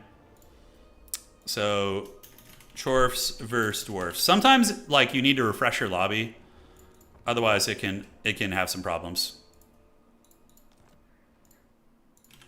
Okay, so we got back in here. Should be good to go. Metalcaster, is that what you think? You think it's going to be the Metalcaster? Maybe you're right. Maybe you think it's Drazhoath? All right, let's see who's going to get it right. I'll tell you guys once we load in here. Okay, Jack is in. We're going to ready up. We're really going full tinfoil hat here, guys. Probably going to be our downfall, but it's what it's all about. Experimenting, and honestly, this is going to be way more interesting than a stuffing build where I just mass units and hope I can survive. Why is he having some problems here? That's weird. Maybe he needs the hosts. Some strange. Nope, we're good. Nobody's gotten it so far. Okay, we need to keep the build hidden until I'm set up, so it surprises my opponent too in case he's on stream. We got to take extra precautions because this is a build that when he sees it, he can start countering and potentially doing good work. So Wookie, you guys have to stare at my deceased dog until the match is ready. I don't know if he's accidentally hanging out on stream, so I don't want him to see it. One dog sees past the other. Yes, that's right. He was a terror, that little gremlin. For some reason, every time I looked at this dog, I was like, he kind of looks like James Hetfield from Metallica. I know it's not true, and people will always kind of argue against it, but the Foot Overlord? No, definitely not. Okay. So we got you. We got you in the bushes as well. You're going to be hanging out over here. You guys are going to move up. And, all right, so it's going to be 3 and 4. He was deceased when the photo was taken. Oh my god, you guys are out of control. Okay, and okay. You guys are not ready for this. The club is not ready for this right now. Okay, here we go. Fasten your seatbelts, guys. If I were to use one adjective to describe this build, it would be dreaded. All right, so we're going to be here. We're going to get the Dreadquake Mortar dropping some shots like it's hot. Full Vanguard coming in from my opponent here. And he does have his little cannon position. All right, so that's good. We're going to get you sneaking a little bit. We're going to move you up. Move you up as well and move you guys up. So we need to get this point. He does have the Vanguard in play. And yeah, it's time for a little bit of dread. You know, we have a Dreadquake Mortar because on this map, we can kind of line of sight, which is the idea. Astro Chad's going to go in here, start farming these guys. And we can start calling in some good units here in a minute. So you guys move up, you guys move up. And we're going to take Fire at Will off. Unfortunately, this thing just kind of has a mind of its own. Just shoots on its own, which feels bad. But you guys are going to run. We're going to get you guys to come in here, do a little bit of a surround here.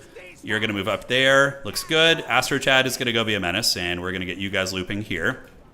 All right, so shit's going to get real crazy here real quick. So we're going to get you guys to engage there, get you guys around the back. One Wolf Rider is going to hide in the trees and just kind of cackle. The other ones are going to go right here. You're going to do this. Oh no, the Dreadquake Mortar friendly. I did not tell the Dreadquake Mortar to shoot that shit. Creative Assembly needs to fix the targeting on the Dreadquake. It's so haggard. It's so freaking haggard. You know, it's just such a meme. All right, we're going to get you guys moving up. You guys moving up as well. And we do manage to route the dwarves there, which is good. And look, we have the big man going. He's cooking. He's getting ready to cook a little bit. All right, so you Wolf Riders can go here. Astrogoth is going to continue trundling. We do get hit by the Grim Delvers, so let's see if we can escape their wrath. As you guys are going to continue moving here. We're going to keep weaseling that way. Yes, yes, just being annoying, really. And will the Dreadquake Mortar be able to snipe his artillery is the question. You know, that really is the question. All right, so you guys are hanging out here. We're going to get you guys around the back. One cannon is being taken offline. And why on earth is it not shooting? Why is it not shooting here? Okay, my Dreadquake is straight up like bugging out right now, which is not what we need right now. That's for damn sure. And on the backside, we are cackling a little bit. You guys are going to come under. We're going to get you over the top. The first Dreadquake shot, it hits the cannon. All right, Astrogoth is having some fun too. He's going to do a little Flamestorm right there, see if he can cook. And those guys do manage to shut that shit down. We move around the top. The Dreadquake is getting shot now, but we need to get in there and just go Scorched Earth on these cannons. Yeah, we need to. Because my Dreadquake did unfortunately get in a bit of a bad position. So I think that cannon should be shut offline. Yeah, it should be. We're going to get you around the back. Oh, here comes another Dreadquake. Oh, why did it break? Come on, man. All right, come back. So Astrogoth doing it. We do get one cannon offline, which is great. And the other one is potentially going to go offline. If my Dreadquake doesn't rally, I just lose the game. That's so shitty. Thing's pretty healthy, too, to be honest. All right, so we're going to do the you, and Astrogoth's going to keep doing his thing.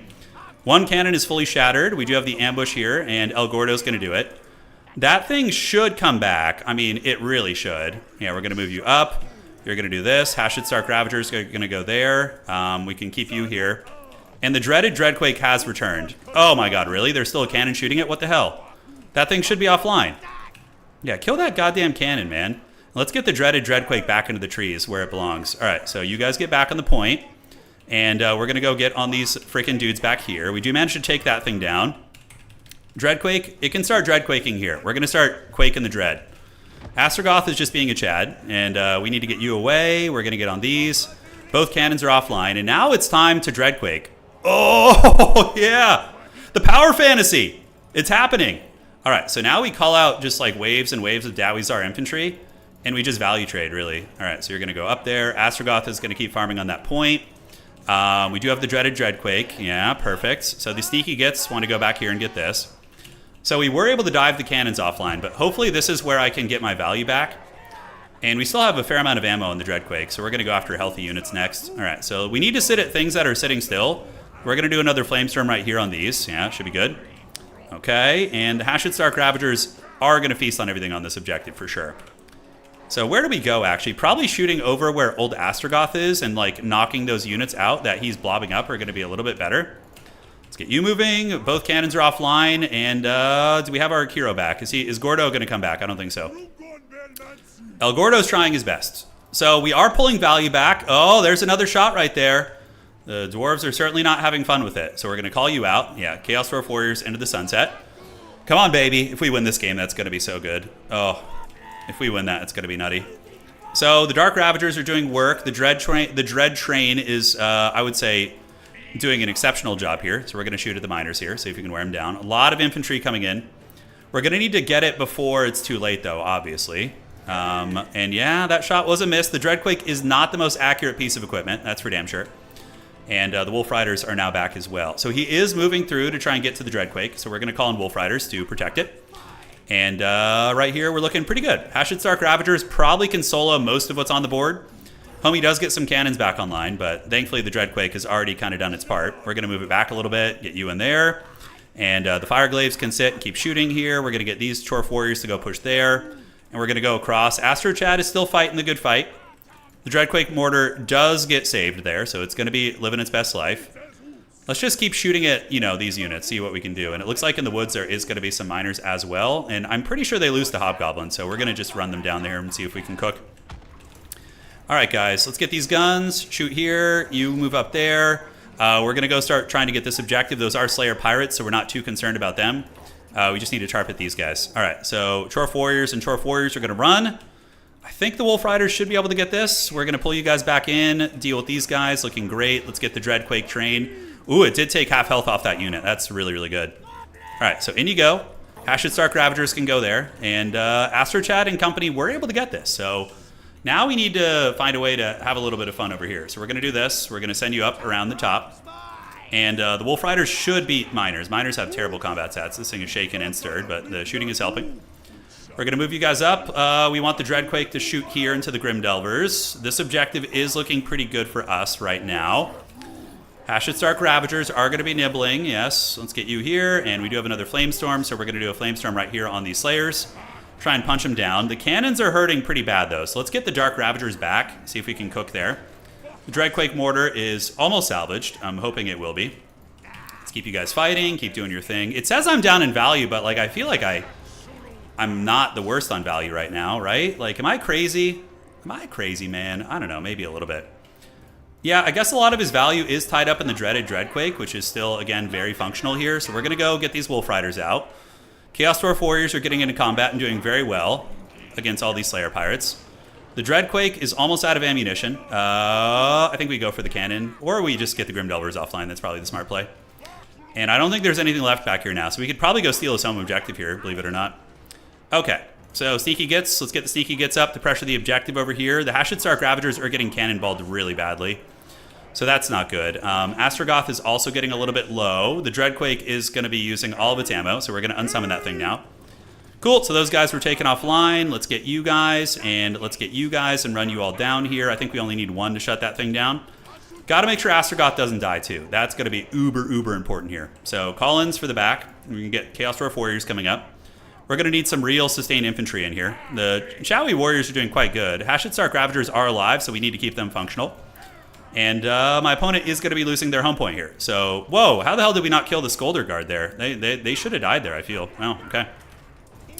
Let's shoot them, and that objective needs to go to us, so we're going to double charge those. And I think we call in the Immortals and prepare for like a potential Helm's Deep, because I don't know how long we can really hold this shit for, man. It's getting real dodgy. Okay, so on the back, we can call in Sneaky Gits. We just need dudes to hold the objectives. Thankfully, we do manage to steal his. We get a surround on the Skolder Guard, which is awesome sauce. The cannons are one of the biggest issues, man. They are a big problem, but that is a shitload of dwarves coming in, and they're mostly Slayer Pirates. All right, so I think the Sneaky Gits are actually going to be kind of good here against the Slayer Pirates. We have a good hold here, I would say. Pretty good. Skolder Guard are really giga-chatting that, like, super hard, man. I don't know how they're doing that. Astrogoth is going to need to hold this. We can charge in with the big boys now and see if we can maintain the capture weight long enough. Scolder Guard are being worn down. Let's get back on the point. We still haven't passed them on points yet, right? So this is where it's getting a little bit ugly. Like, it says we're down in value super hard, and I guess we are, but, you know, I don't know. We'll see what we can do. So, Slayer Pirates here. Let's go ahead and cook them with a Flamestorm. This objective is being held pretty well. The Infernal Chad Fireglaves are shooting, and we're going to need to get you guys moving up to that objective probably and calling in some Wolf Riders. We just got to hold the points as long as we can, really. Astrogoth does do a good job cooking it up here, but the cannons are just killing us, Smalls. They're killing us. Did we fly too close to the sun? We cannot afford to lose Astrogoth, by the way, because then all our Hobgoblins are going to be trash. So maybe we reroute these guys over this direction. Let's get the Wolf Riders on the Scolder Guard, and those Sneaky Gits are doing very well. And I think we just go for this point. Yeah, because this one is just so many dwarves on it, and these guys can hopefully get there and cause some mischief. All right, so let's call in... El Gordo isn't going to be super good. He's not going to have a great time here. Scolder Guard are almost dead. We need to retreat you guys back. These are Giant Slayers. Oh, shit, okay. So those are the dreaded Giant Slayers. I could go try and pick the cannon off again, but I don't know how well that's going to go. We do have our boy back here. He's going to maybe keep fighting a little bit for that objective. Oh, dude. Shit, this is not good. And the cannons are just already at 1,500 value, which is crazy, crazy good, right? Like, despite us having a very advantageous victory, you can see why this matchup's hard. Because in the beginning, we really crushed him pretty good, I felt. All right, 2 Sneaky Gits coming in. Not going to be amazing here. Although these are just Slayers, so maybe the Sneaky Gits will actually trade well into these guys. We're going to see, and then we're going to go back there and try and shut that shit down. Let's get you here. The Hashid Stark Ravagers, we probably just unsummon them. Keep you battling it out. And suddenly the Sneaky Gits do get a good ambush. And he calls in Gyrocopters, which we should be able to get that cannon offline, or at least threaten it here. All right, so Immortals. Would Immortals be good? I mean, he has the points advantage, which is really making me nervous here. There is a decent chance that we can steal this objective also. So what do we call it? Just a Chorf Warrior for now? I don't think we have time to save up for Elite Infantry. We gotta just work with what we got. All right, so the cannons are... Come on, guys, hold. We need to charge. Charge. Close the distance with those cannons. So Astro Chad is trying, and do we get the charge off? We are currently getting shot by Gyrocopters and all sorts of nastiness. Here, these are Miners of Blasting Charges. The Hobgoblins are going to fight them. In the middle, I think we do a rotate this way. Yeah, I think we do. Suddenly, it's not looking too bad over here. We're going to get another Flamestorm right there. We're going to pull you guys in that way, pull you guys in this way. We're going to need to get a double cap here soon-ish, though. We're really running out of time for it. That Flamestorm was good, though. That cooked a lot of these guys. El Gordo will help. We have 2 Great Weapon Warriors coming, but time is not on our side, ladies and gentlemen. It really is not. Okay, you pull back. We have the Infernal Chad Fireglaves. The cannon, unfortunately for us, is going to be stabilizing. Miners of Blasting Charges in the duel of their lives over there. Astro Chad trying to put this game on his back, but man, I really thought we might get it. When we got that cannon offline, the Dreadquake Mortar would not work right now. No, it's not accurate enough to really be consistent, unfortunately. Okay, so the Wolf Riders are chased. Astrogoth is currently hanging in there, but he's really low at 9 leadership. We have no answer for that flying thing, like, whatsoever. The Dreadquake Mortar probably was a borderline meme, although it did do okay. We'll take a look at its value here and see. Okay, can you guys shoot this? Do this. And the Wolf Riders can continue fighting. I mean, he's got a pretty good field right now. My Lord is very low. These warriors will arrive soon, but it's going to take them a minute to get that objective, that's for damn sure. We can do El Gordo or Wolf Riders probably just to clean up these advancing trash units. Probably going to be our best bet. And thankfully he didn't kill my Lord. If he killed my Lord, that could put us in a dangerous situation, but he did not. Okay, what's left of the guns are going to be shooting here. We could try a ninja, like a really fast kind of objective capture situation, but I think we got to come in and clear this off. Astro Chad is back in business, and these guys are almost broken, which is good, so they're going to break, and we might have a chance of getting this objective here. Let's move up. And then we need to find a way to hold our back one, but I don't know. He's pretty well ahead on points. And he does have Giant Slayers in the mix, too, so that's very sketchy. All right, do we have anything to get back there and stop that? I don't think so. This objective probably going to go to us. Astro Chad just broke and run. He's shaming his ancestors, although I don't think Chaos Dwarves care too much about that kind of thing. Yeah, those guys get routed. I think we're cooked. Sorry, guys. The Dreadquake didn't carry us to the top 4, but I think it's the best way we could possibly go out on our shield is with the Dreadquake. And you Sneaky Gits can move over there. Because Dwarven cannons just counter you so hard. I think the only way to really beat Dwarves consistently is probably mass infantry. Like, very wide is, kind of the style that you're going to be seeing. So we are going to get that objective. This one, we have some units here. Maybe they can get back and maintain capture weight. The Skyhammers, ooh, what a good Skyhammer bombardment there. That was really, really clutch by him. Very well played. So that's going to be some capture weight, and that's going to be a little bit more. Is it going to be enough to stabilize it? Cannons are shooting. We do get the capture weight there, so we do manage to save that objective, but the bombardment runs are just nasty, nasty. And too many Slayers.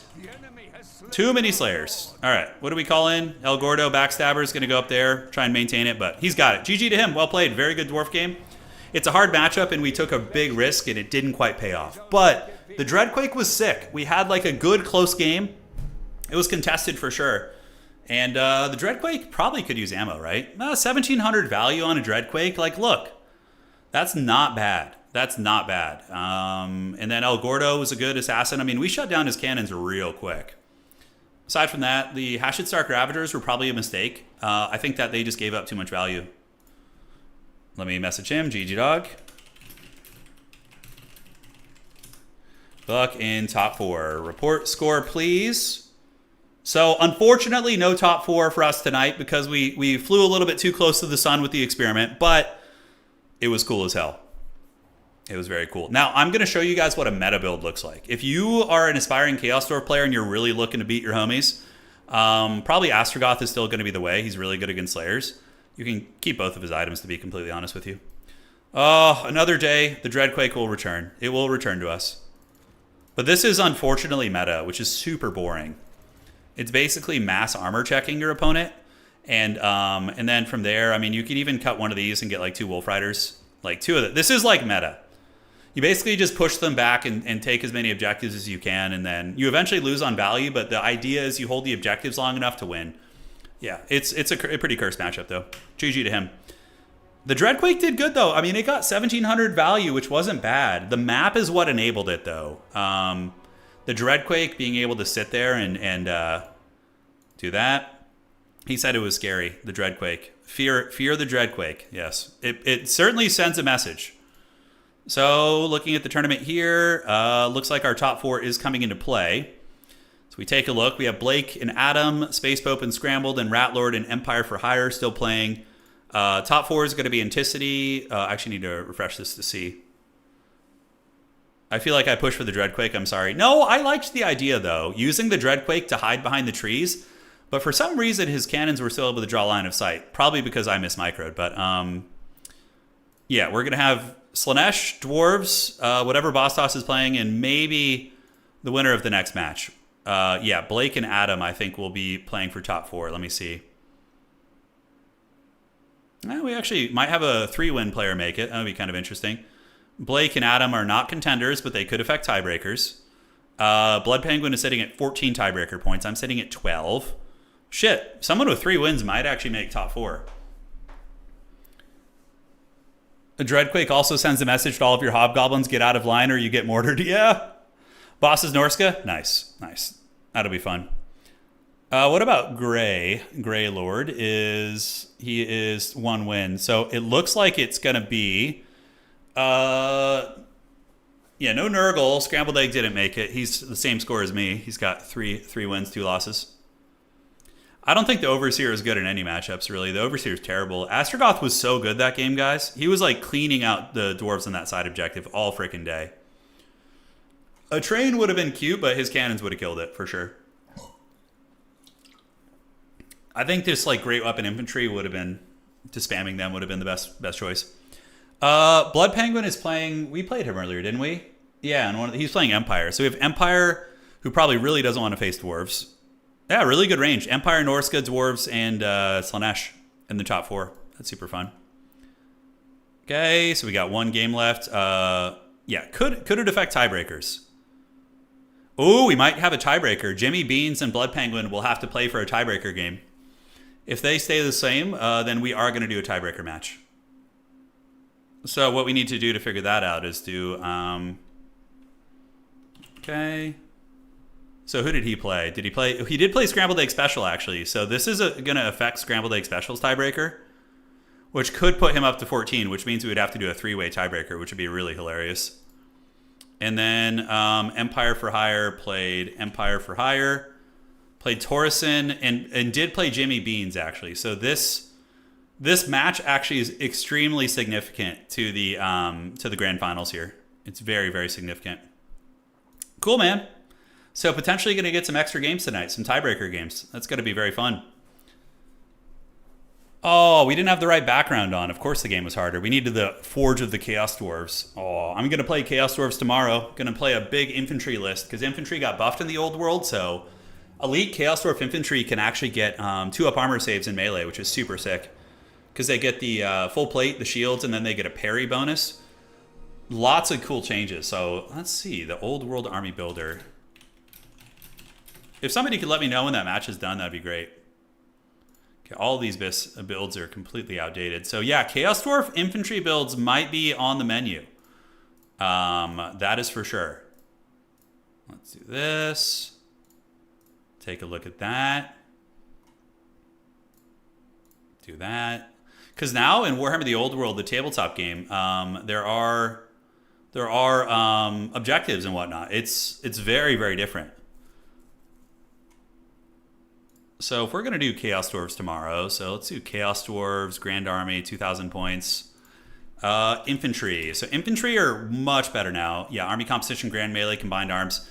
So I think Grand Melee is the one where you can't have characters over and Combined Arms. This is the one where they added a rule of 3, and now monsters cannot be over 500 points in this game. So for our core infantry, we could do a Hobgoblin Cutthroat brick. Just do like 40 archers or something. 40 just kind of crappy horde units. Yeah, that's going to fill up that. And then we can do Infernal Guard Fireglaves, which are going to be cool. So I have like a little brick of, maybe like 2 bricks of Infernal Guard Fireglaves will probably be enough to get our core filled out. So we don't care about the musician, heavy armors. We could probably equip them with shields, and that's going to be enough for core. All right, that's a pretty good core, actually. And then we're going to go with an Ironsworn brick, which is going to be heavy metal as hell. So Ironsworn can get a 2-up save. You can give them great weapons or halberds. Probably great weapons and then shield. So it depends on what you're fighting. You can choose what kind of weapon you want to use, right? So 20 of those guys. And we can do rare units, probably... man, what do we want to go for? Where is that? Special units is where the Iron Demon is. Yeah, so we'll do an Iron Demon, make it Hellbound. And this is cool. You definitely need a Sorcerer Prophet. They're kind of the go-tos for your army. Level 4 Wizard, we'll put him on a Great Taurus. Or do we, you know what? Let's go infantry heavy and just keep him on foot. We'll try like Foot Hammer and see how it works against monsters. So Sorcerer Prophet, level 4. Probably Elementalism for Plague of Rust is going to be very good. You guys like it? We're narrating our Total War, our tournament we're going to have to, or our game we're going to have tomorrow. Yeah, blunderbusses, the Hail Shot blunderbusses are like the same as the regular ones.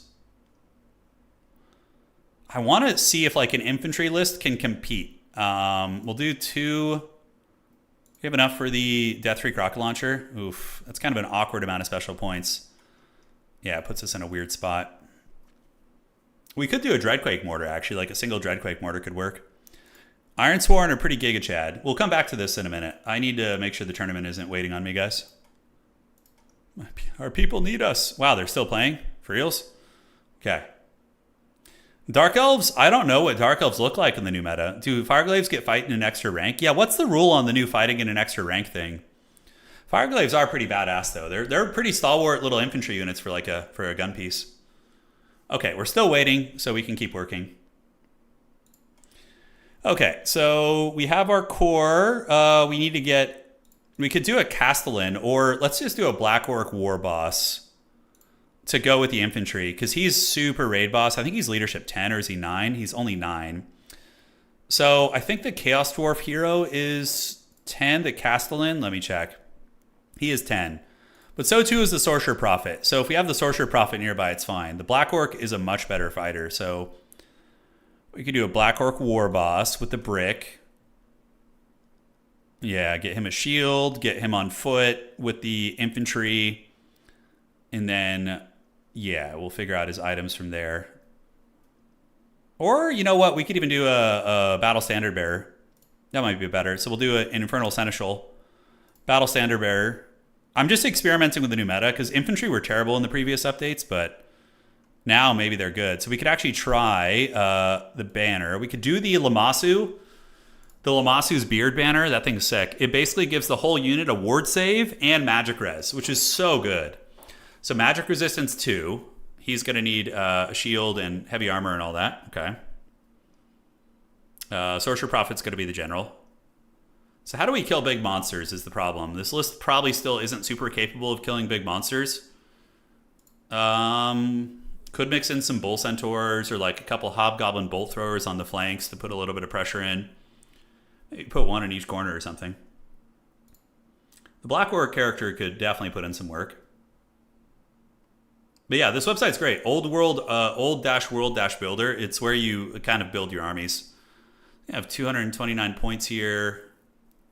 Deathreakers are a little bit expensive there. Bull Centaur, we could do a Taruk. Yeah, let's experiment. We'll do a Bahal. Give them shields and light armor. Or great weapons is fine too. Whatever, doesn't matter. Great weapons. And then you could do a Taruk. A Bull Centaur Taruk is pretty cool. Shield and great weapon. Yeah, that's actually kind of a badass list. You have like a Taruk running with a bunch of Bull Centaurs. I don't know if it'd be any good, but it's really banking on the infantry. Like, are these Infernal Ironsworn going to be able to raid boss it? Don't know, man. Don't know. All right, we should be ready now. We should be ready. Let's do this. Those guys are still playing. Let me see if they've started here. Grey Lord. Grey. What is his name? He's around here somewhere. Let me find him. Yo, you two done. Sometimes people just forget to report their scores and they leave the tournament. So I suspect that's what maybe has happened here to us. We've been sent back to the pits from whence we came. In Empire for Hire as well. Yeah, they forgot to report the score. I knew it. Oh, you dirty dogs. Sorry, guys. Okay, so he's going to report it, and we are going to be advancing to top 4, unless we need to play a tiebreaker game. Unless we need to play a tiebreaker game. All right. So he's going to report that. We will see who won. Stegodon's in domination mode. Why you never see him? Yeah, I think there's the other dinosaurs are more cost effective. Okay, did he report it? He did. All right, great. So now we refresh this, and we're going to see what our top 4 looks like. Okay, website's kind of exploding right now a little bit. I think I misclicked something. Here we go. And let's see if we need tiebreakers. Unfortunately, we have a 3-way tie. So we are going to have a little mini playoff. Or we could just do an extra round, but probably I think a lot of people have probably already left, so that would be precarious. So we're going to do a 3-way tie playoff. We're going to do Scrambled Egg versus, or Jimmy Beans versus Blood Penguin. Okay, so who doesn't want more games, right? These tournaments go too quick anyways. Turin playoff. Okay, host game is spectator. Going to get you in there, and we're going to do a little playoff match. Okay. So first game in the playoffs is going to be Jimmy Beans versus Blood Penguin. All right. Let me tag the players here. Go to the Discord. Thank you guys for your patience. Okay, Jimmy Beans and Blood Penguin. One of them might have left. I'm not sure. We'll see. Playoff. Then winner plays Scrambled Egg for last spot. Okay, so we're having a little bracket right now. Perfect. And we're going to be waiting here. It's getting pretty late for me. It'd be, okay, so Boss Toss is actually saying he needs a drop, so no problem. Sounds good. So never mind. We only need to do one playoff game then. Okay, never mind, just one playoff. Boss Toss is dropping. Okay. All good. So there's only one playoff game. Whoever gets this is going to get top 4. Wait, no, Boss Toss didn't even make... Yeah, he did make top 4. Okay. He did make the top 4. So, you want to make him play an FFA? How do you even make it into a tournament like this? It's open to anybody, brother. Yeah. So the map is going to be Bordello Landing. I'm just going to keep it simple. We're going to do this map. So map is set. Map is set here. So that's going to be Penguin and Jimmy Beans. Jimmy Beans, I love the name. Map is set, by the way. Good luck, have fun. All right. So the two homies got their map. And the winner of this series is going to go top 4, Empire Beastmen. That's very, very fun. I did play tonight. We went 3-2. We had a really good run. We played some great players. We experimented really hard in our last match, which kept us out of top 4, but it was a good experiment. We tried the Dreadquake Mortar against Dwarves, and it had some teeth, actually. Yeah, you just join our Discord, Life Potato, and then you sign up on our website. So our website, let me show you real quick, is, here it is. All right. It's called TotalTavern.com. There's a link to the Discord here as well. And you click on a tournament you want to play in. So Anticity is hosting a tournament tomorrow morning at 10 a.m. So you click on it, you click sign up for tournament, and then an hour before the tournament starts, this button will change into a button called check in. And then you check in, and you'll see on the bracket, it's going to say, like, you're checked in, you're good to go. And then you just are in the Discord where the event is being communicated, which is usually my Discord. So, yeah, you're just going to jump on in there. All right. Hopefully that answers your question. And GLHF. Winner of this, going to be getting top 4. The battle soon to be resolved. So we currently have in top 4, with Norska having dropped because it got a little bit late for them. Let's see. Life Potato, there's some really good players, but we also have new player tournaments too, man. So you don't need to worry about it. We have players of all skill levels playing. Slanesh, Dwarves. Let's see. Yeah, Slanesh and Dwarves are guaranteed. Scrambled Egg Special is playing Nurgle, so Nurgle does make top 4. And then it's going to be whatever this faction is here. Who wins this one? I played my first one tonight, had 2 wins and 3 losses. That's really good, man. That's really good. Clearly, you've got some experience, yeah? Because we had some really nasty players in tonight's event. We had some nasty players. But yeah, thanks for hanging around, guys, into the late hours of the night. We will be streaming tomorrow. I'm thinking maybe we're going to do a Company of Heroes stream. I'm really not sure. Professor Pone and I were playing that a little bit earlier and having some fun with that, so maybe some co. All right. So it is going to be Boris the Toad versus the Beast Lord. What the hell is this? A generic Beast Lord. Hey, Rapandium, thank you for subscribing on Twitch, boss. Appreciate it. All right, all right. Yeah, the game is great, Potato. It's really good. And if you have questions, join our Discord, firstly. And you can message... People are so friendly in this community. We go through great lengths to make sure there's no toxic elements in the community. So people are going to be very approachable and very friendly. So yeah, jump on in. Jump on in. All right, guys. So it begins, the greatest battle of our time. It's going to be the Beastmen versus Empire. A very, very fun thematic matchup. You know, the woods of the Drakenwald Forest. Something extra scary like that is always good. Yeah. Let's see what's going on, man. Let's see what's happening. Made it a lot easier to learn with your tournament videos on YouTube. Yeah, the tournaments are a great place to learn. You can see what people are doing. You can see what high-level players are doing. You know, it's good. All skill levels, more or less. All right, players should be loading in a moment. We're going to be getting into commentary mode here. A little bit of tournament action.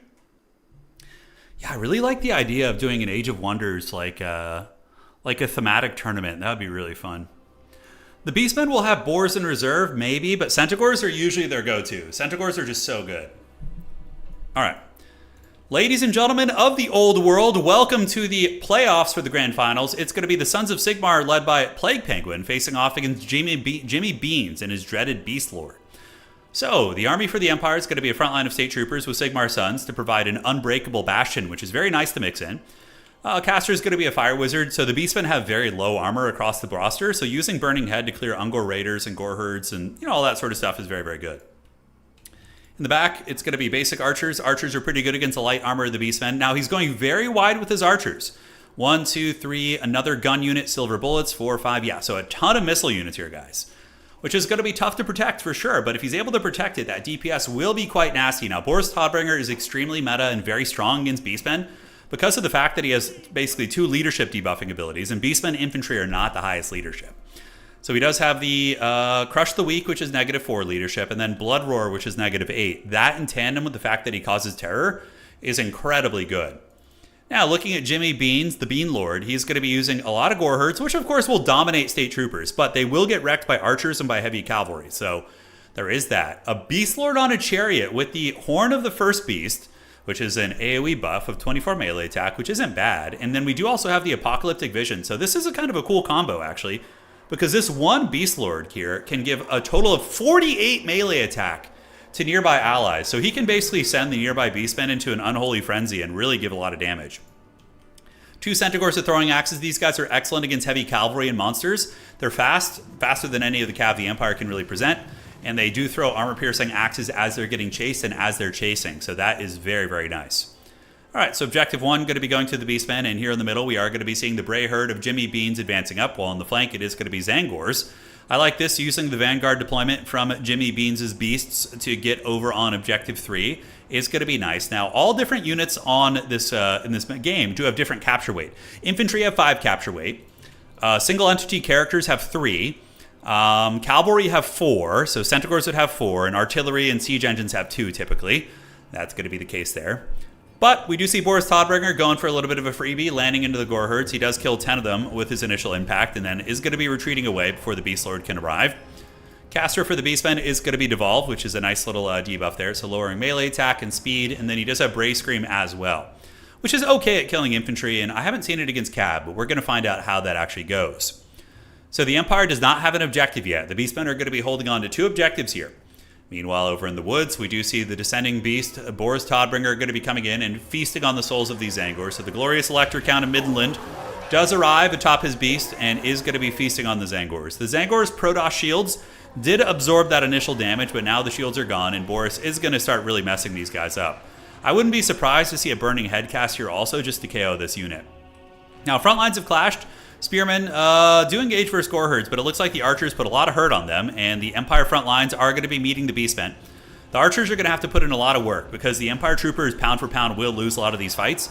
Beast Lord on the Chariot getting in there, getting a nice rear charge, and these swordsmen are having a terrible time. These like 9-foot-tall Beastmen, certainly a lot bigger and stronger than the average man, are going to be rampaging through, and we're going to need some cavalry quickly, because these front lines are going to be faltering. We do see the state troopers here faltering, they're faltering here. Here they do win the fight because of the archer support, so we're going to see if the archers are going to be able to rotate quick enough to change the dynamic of some of these fights. But we do see the first hole in the battle lines as the swordsmen do get taken down, and the beastmen are going to be pouring through. The Minotaurs rampaging and massacring these state troopers as a Burning Head is going to be activated by the Penguin. Spearmen moving in. Harpies descending from the skies onto the archer line, and on the back objective, this is such a good play, by the way. Denying the Empire all these points is so freaking strong. So Todbringer has gotten into the mix, but the backfield is looking very messy. We do see crossbowmen being tar-pitted, harpies and minotaurs on top of the archers here. These archers are also compromised as well, as the chariot character, the Beastman Chariot Lord, actually able to help the flank get broken. So not bad. Empire Knight's going to be coming in. Granted, the Butchers of Kalkengard are going to be unholy to deal with. Granted, the Spearmen and the Archers might be okay, and we do see Archers providing supporting fire from the other side and doing some considerable damage against the Butchers of Kalkengard. So they're eating a lot of arrows to the face, and now the Elector count is here. Boris Todbringer is going to be helping. He's going to be terror-routing these foul beasts away, potentially breaking them. We're going to have to see. And yeah, we do see the Elector count arriving in tandem with the heavily armored cav of the Empire are able to break the Beastmen onslaught. So even though the Beastmen did break through the front line, the Sons of Sigmar stand resolute.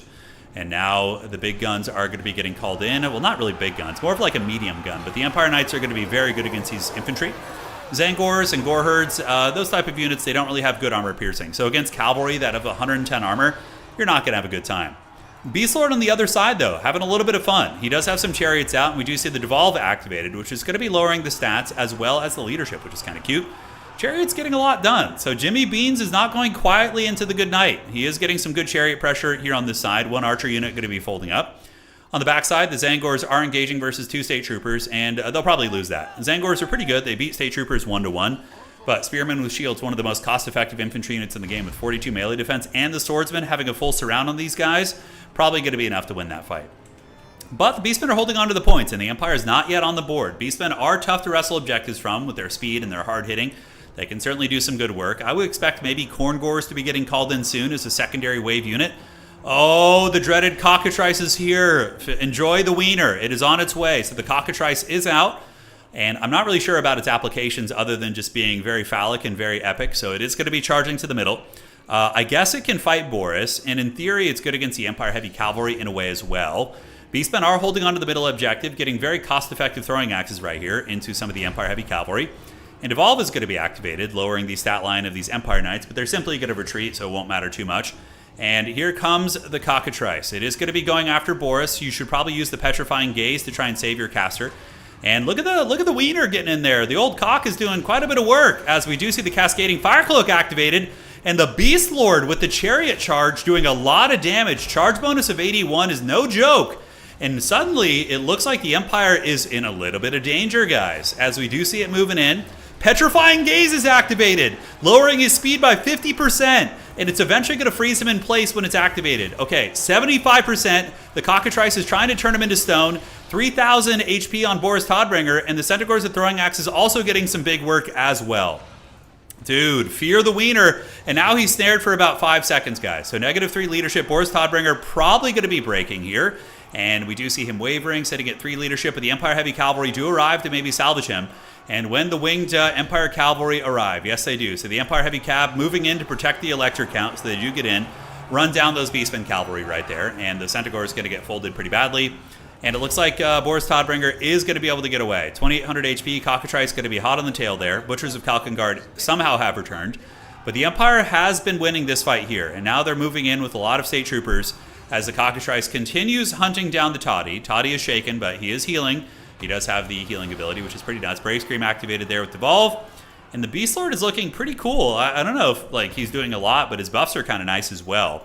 The back objective, Beastmen are still fighting over it, but they are going to be run down by Knights of the Black Rose. Black Rose Knights are really good at killing Beastmen infantry. They do have an anti-infantry and really high melee defense, which I think is close to 50. It's actually 50 exactly. But they should be able to chew up this position. So, Toddy runs into some Centaurs. Man, you got to keep those Centaurs there and try and finish off Toddy. I mean, I think that's the big chance the Beastmen do have. If they can get a kill on Boris Toadbringer, that's going to be massive. So Centaurs coming in waves. A couple units here need to be unsummoned or sent into battle. You're going to have to decide here. Todbringer in a bit of trouble here, but Centaurs do get broken. He's sitting at 2,200 HP, and the Cockatrice is going to have to pull back right now. And what do we got? Up in the front, Beast Lord with the Horn of the First Beast is activated. The Chariot Onslaught is here. Can the Beastmen claim this objective again as Centaurs come screaming in from the eastern flank of the battlefield? But the Empire Knights are going to hold for a moment. Although, no, they're actually very low. I didn't notice their HP. Holy shit, those guys were on death's bed. And just like that, Jimmy Beans is able to get the objective back. The Beast Lord and the Centaurs, but goddamn, what a good burning head that was. Apocalyptic Vision, yeah, giving the Centaurs freaking 53 melee attack, that ain't bad at all. Silver Bullets have zeroed in on the dreaded Cockatrice here.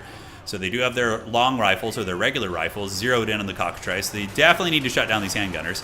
The Cockatrice is getting Last Samurai really hard, and that's going to be a huge win for the Sons of Sigmar. The Cockatrice going for the kill on Toddy instead of trying to shut down these guns here. Potentially going to be the end of the road for the Cockatrice. We'll have to see. But the Beastmen are up in points. Could become a triple cap situation here soon. Ungor herds are coming. Harpies descending on these bad boys. And the Cockatrice does get broken. Just eating all those powder shots to the face is very, very tough. So, looking here at the Razorgore Chariots, doing great work. And the Beast Lord, honestly, not doing badly. Butchers of Kalkengard still functional as well. Good chariot charges. And the Cockatrice is going to be rallying and coming back most likely. So I don't think that thing is out of the game yet. Back objective is stabilized by the Sons of Sigmar. A couple Zangor still fighting there and being very annoying. And now the Empire is going to be calling in its finishers. It is going to be calling in the Royal Altdorf Griffites. You gotta love it. So the Griffites, nasty fighters, anti-large, and they do, of course, also that. There's like on this map has like a buggy bush that like jumps around. It's like haunted by Nagash. We don't ask questions around here. But the Royal Altdorf Griffite's going to be pretty brutal here. Silver Bullets forming ranks. Really nice shots on the Beast Lord here. Jimmy Beans putting up a hard fight here against the Penguin. But the Penguin, I think, is going to be getting the last laugh here. As the Demogryph Knights are basically going to kill everything here. They're going to be super good against the Centaurs, against the Butchers of Kalkengard. And you can see the position starting to falter for the Beastmen. Centaurs getting beaten down here. I mean, maybe if a Boris Todbringer snipe still happens, maybe the Beans can get it done. Okay, I didn't notice this. He also has a lot of infantry stacking in against the Royal Altdorf Griffites and Devolve, putting their melee attack down to 18, lowering their leadership as well, which isn't terribly relevant here, but everything else is pretty cool. Cockatrice going to be going after Boris Todbringer. Chariots are on their way back. Is Jimmy Beans going to be able to square this game up, man? I don't know. He's looking like he's fighting pretty hard, but those Griffites, guys, are going to be a big problem. They are healthy. They have 32 models. They barely took any damage in that fight. And do the Beastmen have any play in the back objective? It does look like some Centaurs did move back here. They are threatening this point a little bit. Cockatrice sitting up in the sky, looking very majestic, but not really sure where it wants to go. And Boris Todbringer are going to be coming for the ultimate revenge. Oh no, the Beast Lord. The Beast Lord got a lapse in micro here for a moment. He does manage to get away. Maybe he's shaken. He's actually terrified. He's still but a simple beast. And the Royal Turf Griffites are going to surround him and most likely kill him here as Boris Todbringer ripping it up, killing the caster as well. And I think that is going to be the straw that breaks the beast back, as the Elector Count of Middenland going to be leading the people of the Empire in Ostland here to victory.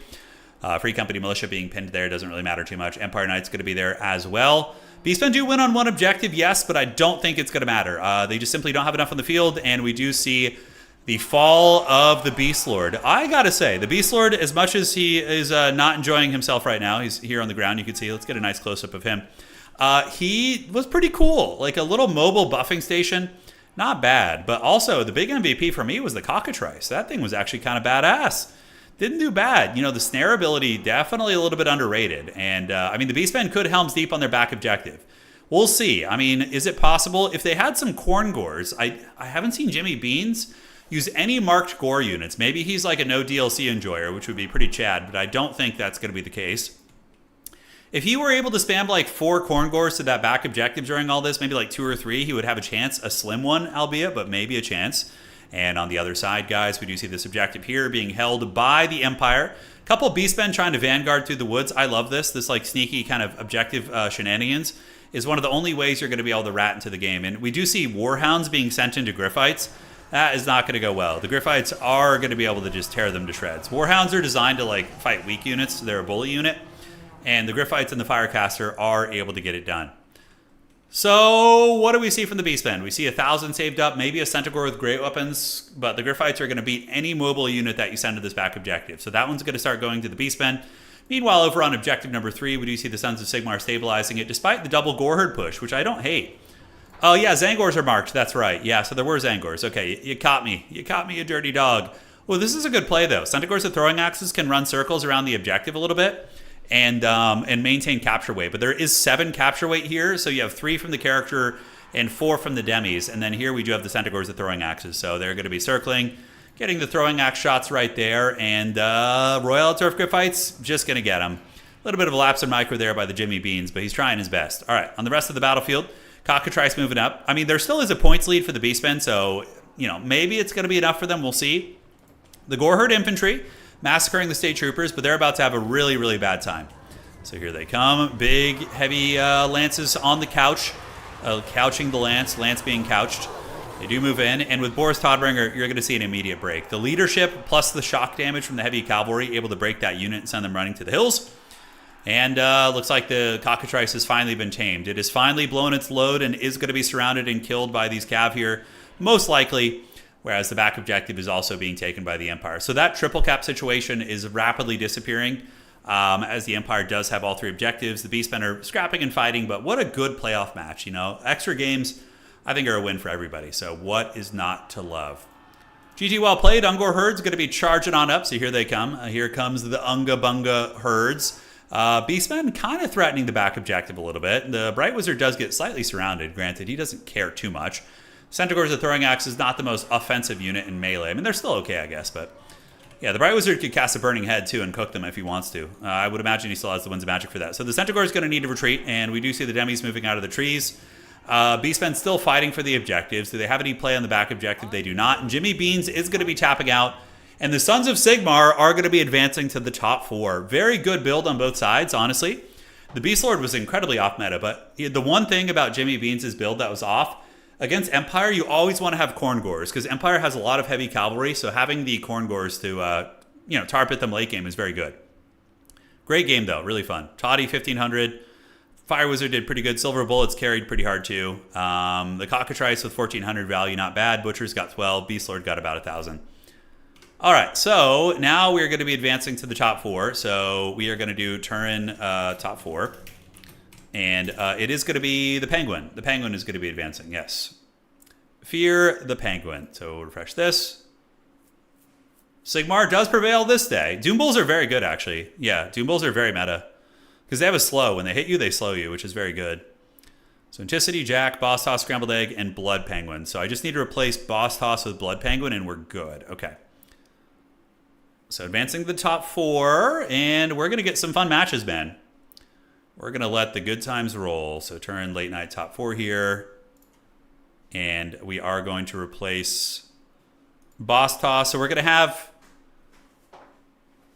Empire versus Dwarves, which is kind of a funny matchup actually. It's much better for Empire now that you have the Hawk and Long Rifles. They make a huge difference in that matchup. They're so good at punishing Dwarven units.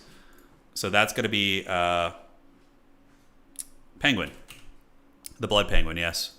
We have somebody named Chaos Penguin on the website. We have all sorts of people. Okay. So Boss Toss has dropped. He had to go to bed. Something came up, I suppose.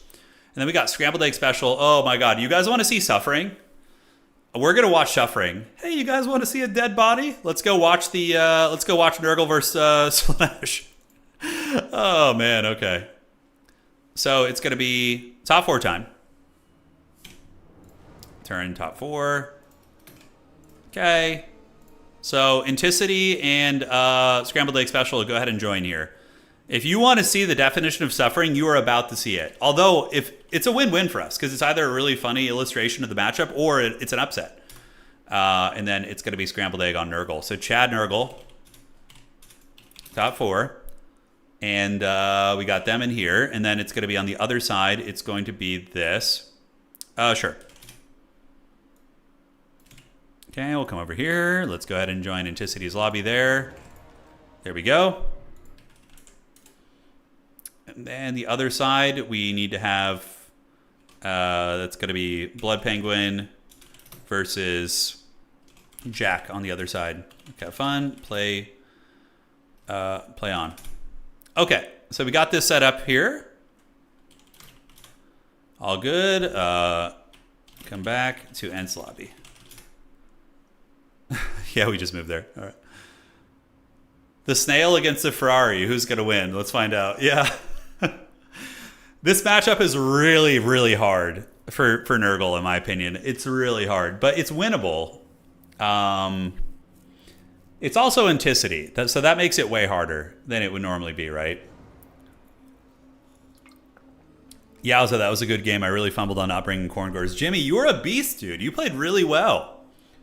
I loved your play, man. Keep at it. Yeah, if you had a couple of Corn Gores in the late game, I think you maybe could have won that, because they would have been really able to push back his cavalry counter-pushing.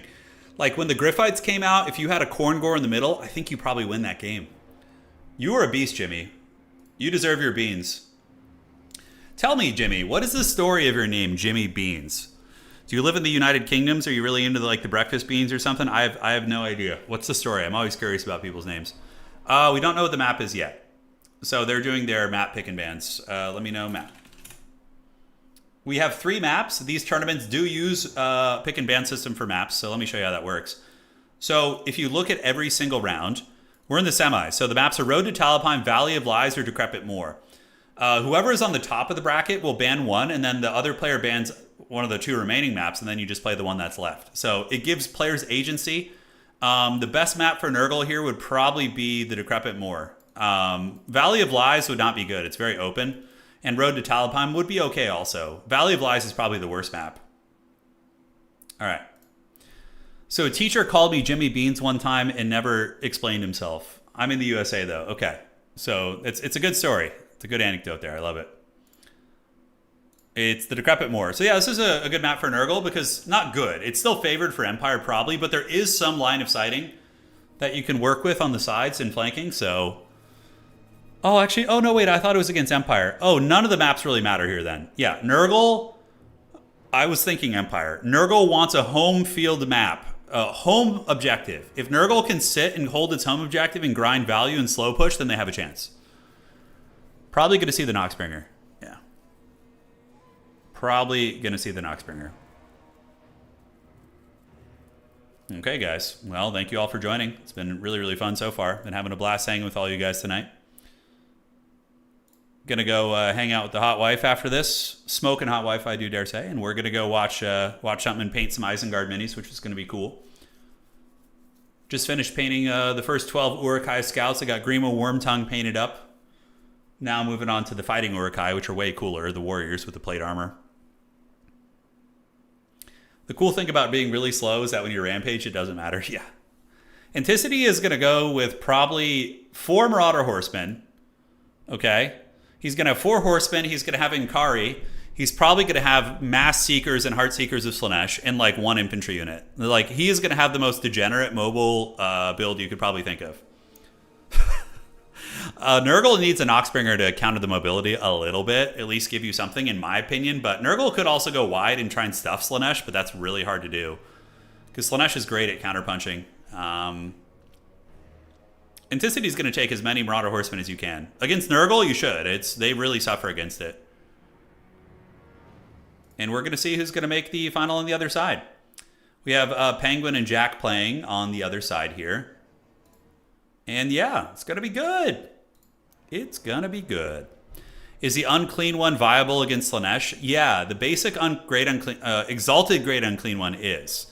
Because it's faster and its Mortis engine is pretty good. You want to bring Rancid Visitations in this matchup as well as Fleshy Abundance. Because Rancid Visitations really, really, really punishes the Slaanesh Lords. Yeah, it's really, really nasty against them.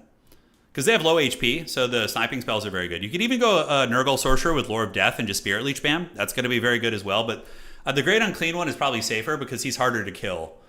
Scrambled Egg, I don't know what he's going to do. Yeah, I have no idea. He's a champion of off-meta factions for sure. He really likes them. Let's look at the stats in this matchup. Do we have any data on this? Slaanesh is definitely much more in check right now. How is Grand Cathay sitting at a pretty low win rate too? That is true. Chaos Dwarves are fine at 50% win rate for Chaos Dwarves, looking pretty good. You think it's going to be Uncle for Uncle? I seriously doubt it. There's no way. There is no way in hell it's going to be Uncle for Uncle. You think he's going to go Mass Chosen against Nurgle? I mean, that could catch Nurgle off guard for sure. But I think Nurgle Chosen beats Slaanesh ones. I mean, I would love to see something. Yep. Oh, I almost called it. Okay. It's mass mobility, but it's not in the way that you think. It is. So this is the Nurgle player we beat earlier in the tournament, but he had a stronger tiebreaker, so he advanced to top 4. So this would have been me if it weren't for him. If it weren't him here, I'm glad it's him. All right. Lizards are pretty good, Alex. They're a solid mid-tier faction. Lizardmen, as it currently stands this season, have a 51% win rate in tournaments. Pretty solid. Hopefully that answers your question, Alex. So we have mass mobility on both sides. It's going to be Rotting Riders with Rotflies. He brought the same build he's doing against me. But Chaos Dwarves are going to wreck this with their guns and whatnot. But yeah, so mass anti-large cavalry with the Death's Head guy. So it's going to be not Angels of Decay, but the standard Plague Drones. We do have a Nurgle Sorcerer. He's going to be using the same composition. And it is going to be the Curse of the Leper and Miasma Pestilence. Holy shit. I don't think this is going to work. I feel like the Slaaneshi Cavalry with the Greater Demon support are just going to crush that build. But I would love to be wrong. Now, looking at Anticity, he has Seductive Glory, Pit of Shades, and Melkoth. Both are pretty good choices against Nurgle. Mass Hellstriders with 2 units of Seekers on the outside, the hard-hitting cavalry. And then we do have Chaos Knights with Lances. Absolutely Giga Chad. This is a really fun. This is going to be like a mass mobility build from both sides. Very, very interesting. Now, Chaos Knights will get wrecked by Rot Knights, but Seekers of Slaanesh will do really good damage against Rot Knights, most likely. But Rot Knights will give it back, but there's a big number difference. This Slaanesh army is much bigger, which is interesting. I guess Rot Knights are just that expensive. So Anticity not even going to let his opponent get this objective. The Rot Knights are going to push up. The Greater Demon does have a Rampage ability. The Seductive Glory is insanely good. So if the Rot Knights do get Rampage there, that's going to be having a bad, bad time. I don't know how Nurgle is going to get past this. Because I feel like as soon as they move out, they're going to get pulled apart. You know, they're going to move out and then Slaanesh will come steal their objective. Yeah, we'll have to see, guys. We'll have to see. All right, so the mass Slaanesh mobility is here. We do have the Rot Knights are just like, I don't know what to do. Maybe we're going to call another Rot Knight in, which I suspect is what he's doing. Because currently Scrambled Egg Special is banking a lot of resources, so is Anticity. And they're going to be getting ready to go. I think if you're Scrambled Egg Special, you have to just push Objective 2 and win a blob fight. That's your only chance. On the back, we do get Chaos Knights of Nurgle being called out. They literally are playing the same way, which is hilarious. But yeah, it's going to be a blob fight on Objective 2. It has to be. You can't go for the outside objective because if you do that and like move your Nurgle forces over towards that, they're just going to come steal your home objective, you know? Keeper of Secrets are really nasty. They're probably Of all the greater demons, the Great Unclean One and the Keeper of Secrets are the best. Although the Lord of Change is really good too. The only one that kind of sucks is the Bloodthirster. Yeah, the Plague Drones, I don't hate that either. Plague Drones could be a good counter against the Keeper here. We're going to have to see if that works out. And Scrambled Egg is just building up his forces. He wants to wait till he can get the exact army composition he needs to push out and deal with this threat. He probably doesn't feel that he has the adequate tools. But Anticity is just going to sit in AFK and probably start casting Melkoths on the Chaos Knights here. Yeah, you can see he's moving up. Probably wants to cast Melkoths on the Chaos Knights. He gets the cast off, hits him, does some good damage, sends him into the trees. Micro versus micro. Yeah, it's really, really... This is going to be very, very blobby, though. There's going to be a big blob fight, and we're going to see who wins. I do feel Slaanesh is favored in the mobility game. I mean, not just in terms of speed, but their cavalry, like Heartseekers and Seekers, are really nasty. Hellstriders are also uber cost-effective. Oh, no. And we have the Eternal Entourage. These are some of the hardest-hitting cavalry in the entire game. They hit so hard. They have perfect vigor. They have obsessive adoration. So they get a big old buff when, let's see, unit is a lord or hero. Affects allies in range. Wow. Yeah, pretty nasty. So, Anticity going for a surround. It looks like he's going for it. He's going to be enveloping his Nurgle homie. And Anticity might actually sound the Horn of War. We'll see. I mean, Nurgle should be able to call something out of the woods to deal with this. Probably could just summon in... Ooh, it's going to be the Angels of Decay, I think. Yep, it is going to be the Angels of Decay. Chaos Knights are waiting in the trees. They'll do okay against Seekers. Depends on the fight. And Anticity really, really wants to go for the kill right now. He does not want his opponent to have time to build up. It looks like he's maybe trying to get us around here. It could be the case. It could be the case. You know, wider armies do not always win in this game. Like, elite Chaos Dwarf armies are very good, actually. Melkoth's activated, and Anticity going for the catch right there, but he does bait out the Rotting Riders, who are maybe going to get charged from the hills. Nurgle Sorcerer lurking in the back as well, and maybe we're going to have a fight here. We're going to have to see. The Nurgle Sorcerer doesn't have any sort of damage spells, and this objective is going to be safe for now, and it looks like we might have a fight in the trees. Please, praying to Nurgle they don't fight in the trees. It's so hard to watch the fights when they fight in the trees. They may do it, though. One of the cavalry units, the Rot Knights, going to be hanging back here and is going to be getting wrecked. So this is going to be the first pick right here. You're probably going to see the Rot Knights maybe go for it. No, not with the flying Plague Drones nearby. But this is, you know, Anticity's more than happy to just do this. He's just happy to chill out and be like, I'm going to win on 2 points. If you want to sit in AFK. This is the difference between this and land battle. Like in land battle... you know, Nurgle could just sit in a box with a Mortis Engine and rub its sausage and be like, yeah, I'm very, very good at this game. Come and attack me, and then Slaanesh would have to attack. But here, it's a little bit more dynamic. Yes, Mortis Engines are very meta and good in domination mode, but you sometimes, you know, you have to attack. You have to engage, or else you're just going to lose on points. All right, so Angels of Decay lurking in the wings. We do see the Angels of Decay, or the Plague Drones here, hanging out. A couple of Nurglings getting up on the point, which makes sense. You know, you're going to want to get those guys up there. And are the Chaos Knights going to engage versus the Seekers? It does look like we're getting pretty close to a fight in the woods. Another Melkoth's activated on those Chaos Knights, and Nurgle did not bring any healing, which is a bit strange. So no, I feel like you should always bring Fleshy Abundance. Even if you're spell spamming, you want to bring Fleshy just to have it, in case something like this happens, right? Slaanesh is waiting, though, and now we get some scary... I don't know how Nurgle deals with these. Bringers of Beguilement are so nasty against Nurgle. They are so foul. They are so killy. They will rip apart any of the Nurgle infantry. It's such a cursed matchup, honestly. It's so hard. We're going to see if Scrambled Egg's going to be able to work it out. He tries to move in with his Rotting Riders and his Chaos Knights. He's moving them forward. I'm really surprised he's not doing a blob push and just trying to get a blob fight going. That's kind of what Nurgle is really good at. Anticity is just kind of keeping his opponent busy. He's just like, yeah, if you want to AFK back on your objective 3, I'm just going to continue poking here. And now we do get some Marauder Horsemen coming out, which I like. This is going to put some pressure on Nurgle. And Rot Knight's maybe going to take a fight. Ooh, Nurgle's very weak right here, right now. They could for sure be Alpha Struck if they're not careful, like these Cav. Although he does see that and he pulls back. He does retreat back this way. If I hit spacebar, it pulls up all this. There's a lot of tooltips you can do. You can adjust these various things, but yeah. Although I could hide foliage. Let's see what that does. Okay. Strange. Well, anyways. We're back and the trees are online. Oh man, did I have that on like that before? Weird. Okay. Yeah, strange. Have not messed with those settings too much. Here, the Marauder Horsemen getting poked back by Nurglings, and it looks like we are going to get our pit fight finally. The Rotting Riders moving out, and the Chaos Knights and Plague Toads hiding in the trees. It looks like I just made the trees worse. Like, it's a little bit harder to tell.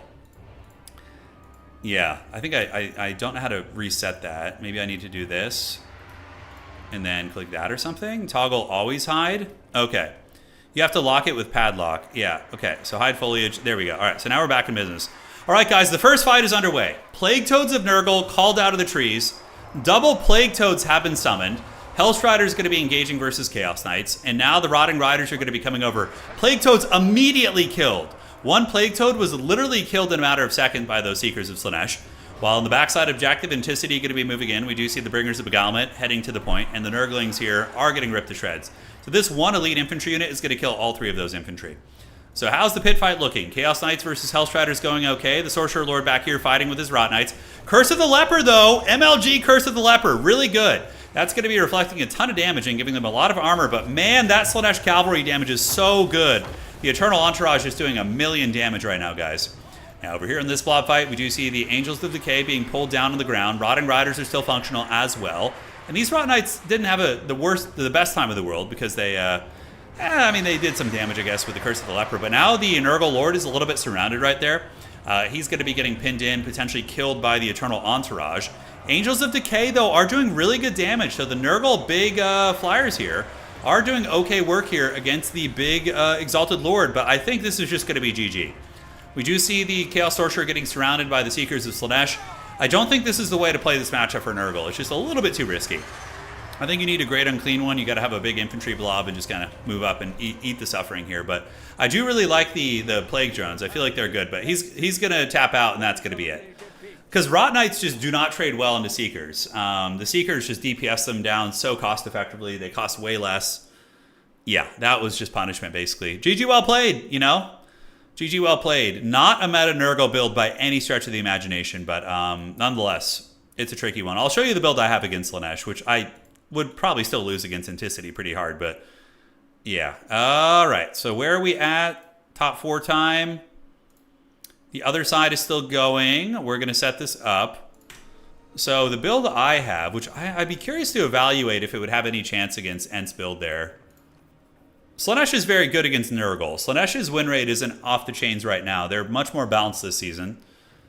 Nurgle versus Slaanesh is cursed. Yeah, it's something like this. So it's a Chaos Sorcerer Lord of Death with a Cultist, Infantry, Exalted Plague Bearers, and a Soul Grinder. And then the rest of the build is just kind of, I don't know why there's 2 casters here. I have a Nurgle caster with Fleshy, and then, yeah, I have Fate Abuna to use it on the Heartseekers. You need that to kill them. And the Noxbringer can shoot them from a distance. It's very rough. It's very rough. Probably needs more anti-large, to be honest. Yeah, you probably have to whip out some more anti-large. The Rot Knights did not perform well, though. Those guys had a hard time. Okay, so Turin, top 4 is going to be here, and we're going to do this, host it as a spectator. And we're going to see if Slaanesh is going to be able to feast on the finals. I wonder what they would rather host. Scrambled Egg saying, thanks for hosting, well played to your brother. And we got this lobby, and now we just need to see who wins between Jack and Plague Penguin. Anticity with the steel chair there. Very much a steel chair. Slaanesh brought out the belt, yeah. Yeah, the Angels of Decay were good. Rot Knights are good in a handful of matchups, William. Yeah, but not, I don't know. Against Slaanesh, I've not had success with them. I have not. Yeah, it was a creative build from Nurgle, though, for sure, but a hard one to pull off.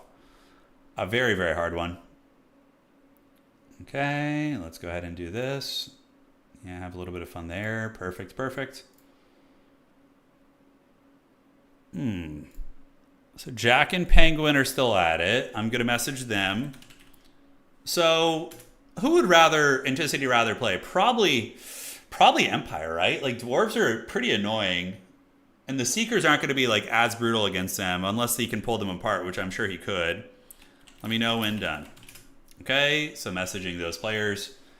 Now we have a little bit of downtime while we hang out. If you guys are new, have any questions about the game, this is a good time to ask them. Yeah, Rot Knights are decent, but yeah, the fact that they can't dictate any of the fights is really rough against Slaanesh. It's very, very rough. And Seekers literally have like just massive AP values. They just tear through their armor so fast. And they always get the charge off, whereas the Rot Knights are often not getting a charge because they're just so slow, comparatively speaking. Yeah, scary stuff, man. And I mean, look, You're also watching the #1 ranked player in the world right now. This is Anticity, so he can make people look rough.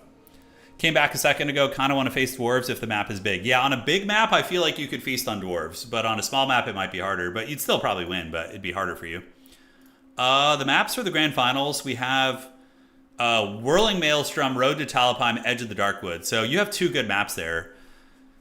If you just ban Whirling Maelstrom, you have 2 big open maps, which the dwarves are not going to like. Empire can do some weird shit against Slaanesh. They can sometimes use wagon builds and play against the mobility. And you can use like Elspeth with Spirit Leech and Buna. Now that rampaging isn't as brutal, but I don't know. Still hard.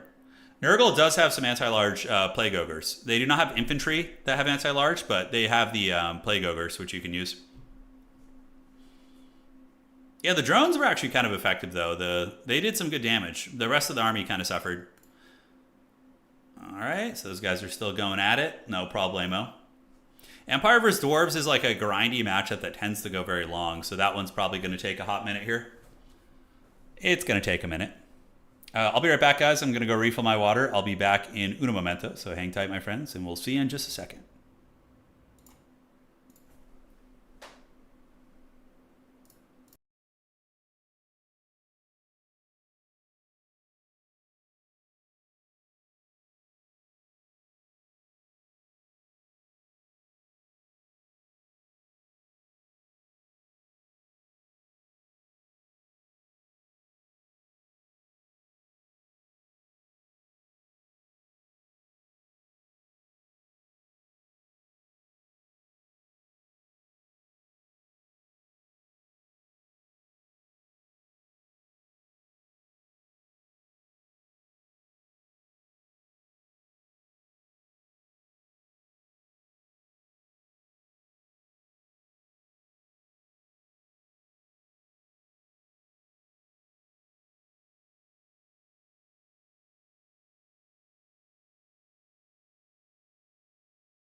All right, guys, I'm back in business. Where are we at?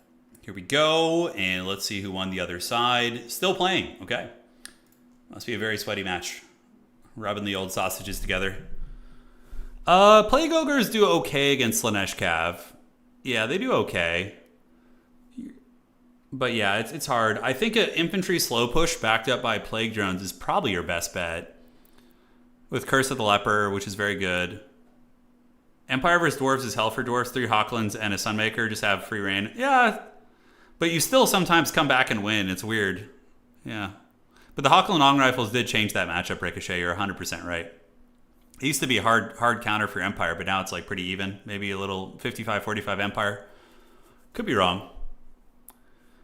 Festus is probably not great against Slaanesh. I think the Great Unclean one's the best choice because he can punish the cavalry surrounds and is really hard to kill and snipe. No, Nurgle does not have any halberds. They do not.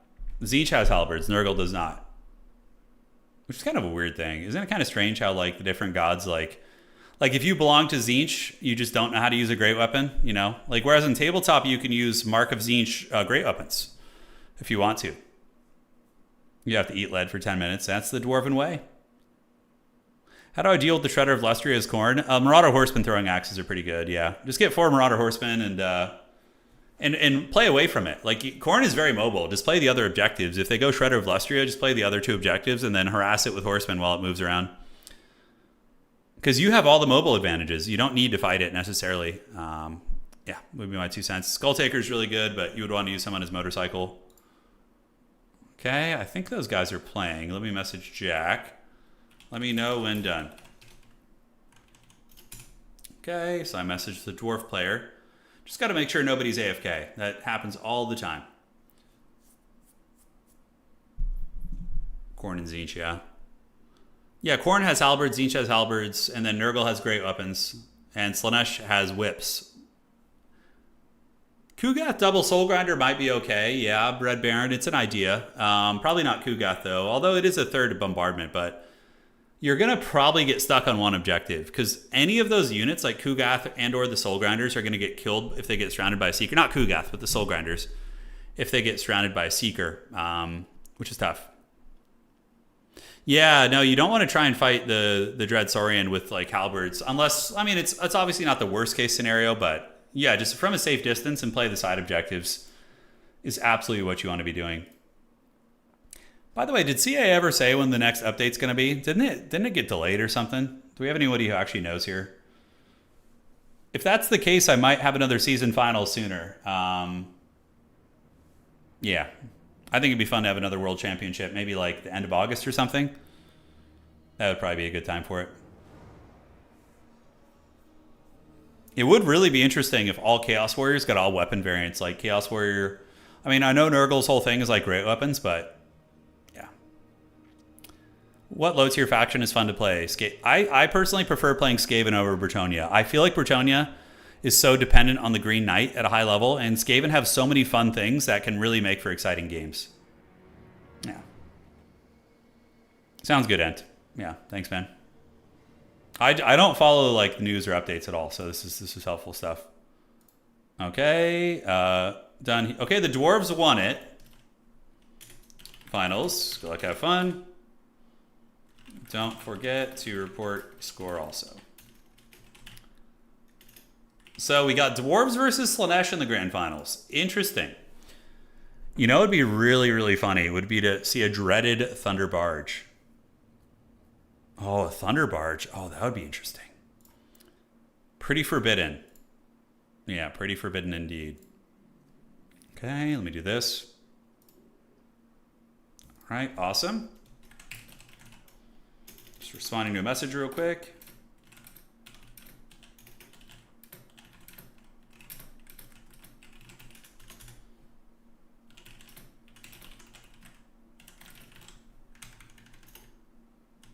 Okay, there we go.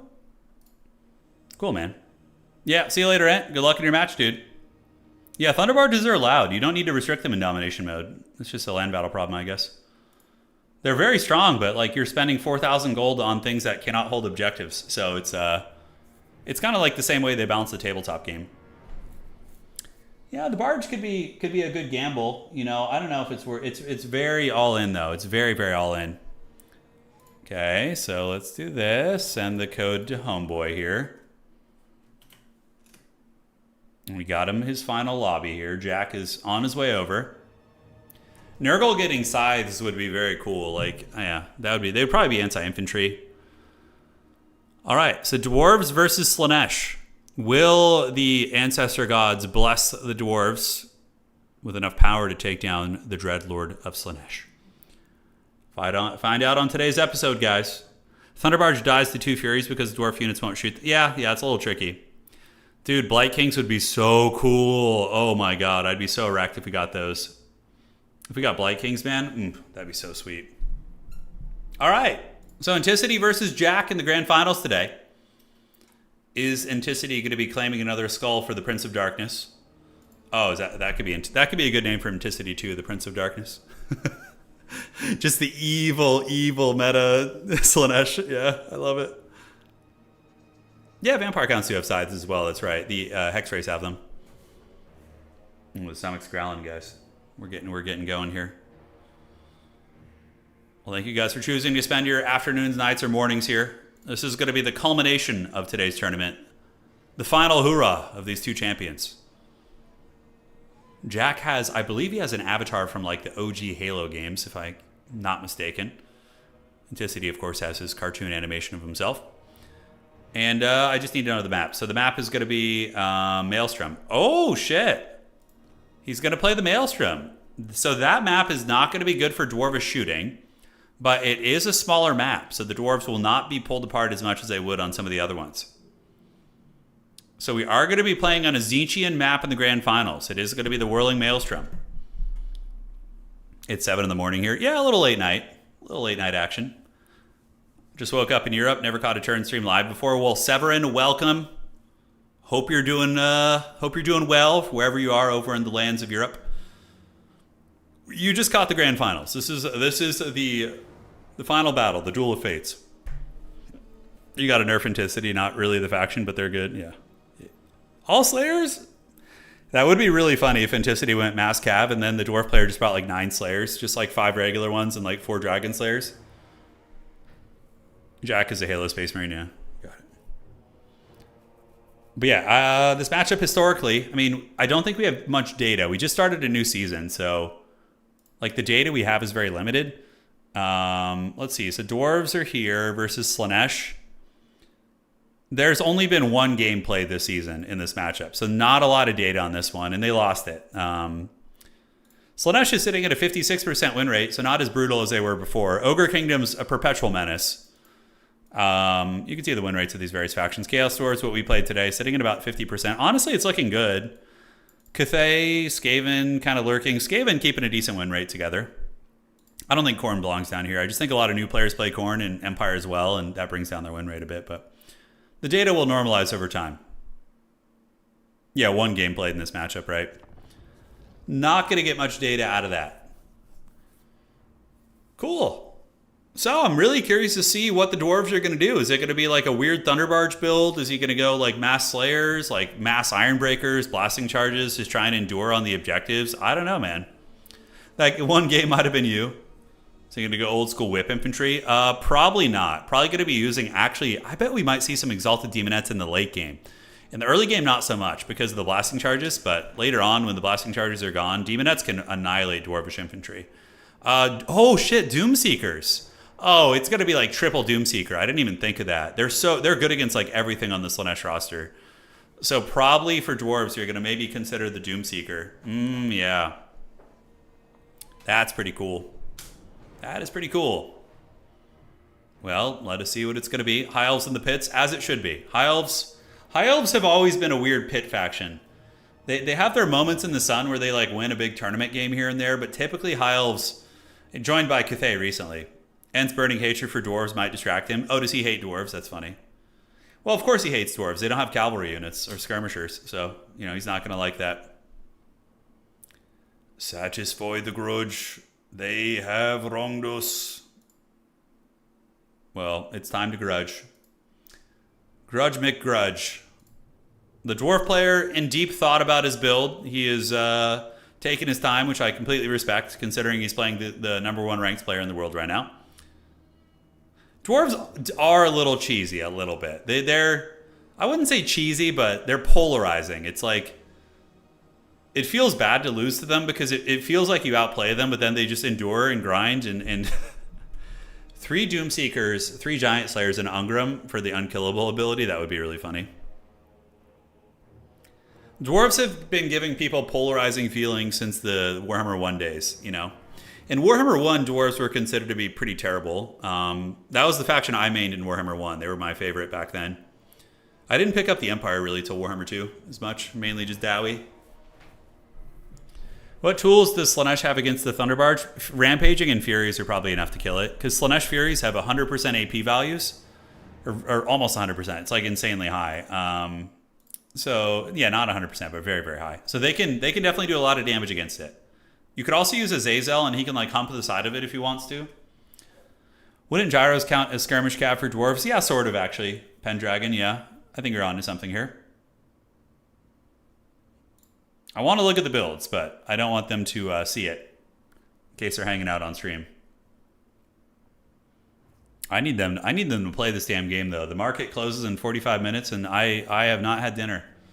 I got to get to the store, pick up some food, man.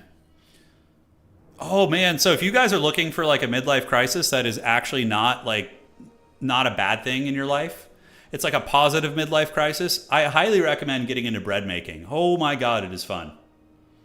Like experimenting with all the ingredients. You feel like you're some like wizard alchemist, And when you make a good loaf of bread that just is so clutch, man, it's a magical feeling.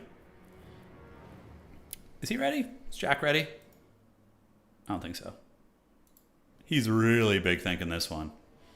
Hold on a sec, guys. Yeah, the problem with bread making is I think you put on weight. Okay, Wookie, hold on. Wookie needs to help real quick here, guys. I'm going to peek at the builds and make sure he's actually working on his build and not AFK. So give me a second. Turning into a Warhammer Paul. I don't know who that is. My mom got into it when I was younger. She hard stopped after I gained like 20 pounds. Yeah, it gets you. You got to start kneading though. So in my situation, kneading bread is tricky because I have crippled hands. Basically, they don't work very well. So I use a machine to knead the bread for me, which is really nice. Obviously, it's not going to allow me the same flexibility that you would have otherwise, but I have a machine that kneads the bread for me, and then I just do the rest. So really, it's just mainly the ingredient measurements are the one thing I enjoy. Yeah, Sebastian, I hear you, man. If you got any pro tips, Sebastian, I'd love to hear it from the powerful German bread maker here. All right. The carbs. It is a lot of carbs. I got a 70% hydration dough chilling in the fridge right now. Pizza later today. Nice. I don't know what any of that means, but it sounds sweet. I've only made like 4 bread rolls. Paul Hollywood is one of the judges on the Great British Baking Show. Famous bread maker guy. Oh, okay. I have to watch some of those tips, man. All right, ladies and gentlemen, let's break it down. Let's have some fun. Taking a look here at the armies of the Kraken King, the current #1 ranked player in the world. It's going to be Anticity. And he's got Hellstriders with Hellscourges, Seekers in the middle, and more Seekers. So 4 Seeker Cavalry, 2 units of Hellscourge boys, and even against Dwarves, he goes for the Greater Demon. He's going to be using the Exalted Keeper of Secrets, who does have the Melkoths and Pit of Shades. All right. Forsaken of Slaanesh here as well. And ladies and gentlemen, on the other side, it is going to be Jack. And Jack is going to be coming in strong with the Blasting Charge front line. Blasting Charge is very vulnerable to being run down by Seekers if they get flanked. Triple Flamethrower. Oh my god. So it is going to be the frickin' Iron Drakes. Now, if these things are able to shoot, they'll be great. And we have double Runesmith. So Rune of Wrath and Rune of Speed. And then the other one is going to be rocking... I'm surprised it's not double Rune of Slowness. I feel like that was a mistake. But he does have the Rune of Slowness. And then Slayer Pirates on the back. So Slayer Pirates, in theory, can put some firepower down. And this is going to be it. The Dwarves advancing on in today's grand finals to see if they can take it all and get the win against Anticity. Not going to be easy. Anticity is going to be rushing up and grabbing all 3 objectives immediately with his classic mass cavalry build. He loves it. It's his favorite. Sure, he's fully erect, sitting his keyboard right now. And the Hellscourge Hellstrider is going to get it. They're not the threat. The Seekers are the big threat. On the outside of the battlefield, it is going to be the call-in from the Chaos Fury. So Fury's going to be looping around, looking to alpha strike some of the shooting pieces. I can't help but feel that Anticity is going to just absolutely tear apart these range units. Like, he is going to surround this man's army, and he is just going to butter its bread so freaking hard, you know? I don't know. I would love to see a close contested game. You know, that is the power fantasy here, but a lot of this Dwarven army is just ready to just get the business, you know? I guess if he puts the Iron Drakes in guard mode and maybe forces some shots, maybe. Slayer Pirates out here able to shoot at some of the Hellstriders on the outside, and Forsaken arriving. So Forsaken do not want to be getting Blasting Charge. Granted, they do have 85 armor, so it's not the worst trade in the world for them. Oh my god, he's going for a full surround already. He's got this here. He's got all these guys here. He's literally spawn camping the Dwarf player. The Dwarf player can really only call in Doomseekers or Slayers. Everything else is going to be killed instantly. So that is going to be tricky. And Objective 2 is going to be going to the Dwarves here. Objective number 3 is being contested, but it does look like the Dwarves are going to get the capture weight advantage. And so begins the great battle of our time. Anticity is spawn camping the Dwarven spawn. He's like, call a unit in, I dare you. And we're going to see. The Dwarves do have Vanguard options, and they are going to get the double cap here. So that feels pretty good for the Dwarves. At least they're going to be on the board. There is going to be a Demon Slayer as the Lord. Pretty good choice. Anti-large, magic damage, very good against these demonic cavalry units. And what do we got? Objective number 2 going to be going here to the Dwarves. Objective number 3 as well. Anticity is saving his money, but now is going to be calling in some more Forsaken to try and wrestle objectives here, which is smart. Iron Drake's going to be waddling over, maybe looking to get a flamethrower on those Forsaken there if they can. Runesmith's waiting in the back. Probably should split them up. You want one here and one here. And oh, that Pit of Shades is going to be so good. So Pit of Shades casted here. And goodnight, sweet princes. Oh, God, the warp. It opens. And yeah, good night to that. It's a cheap unit, but it's still very good. Getting rid of the Blasting Charges is going to be quite money.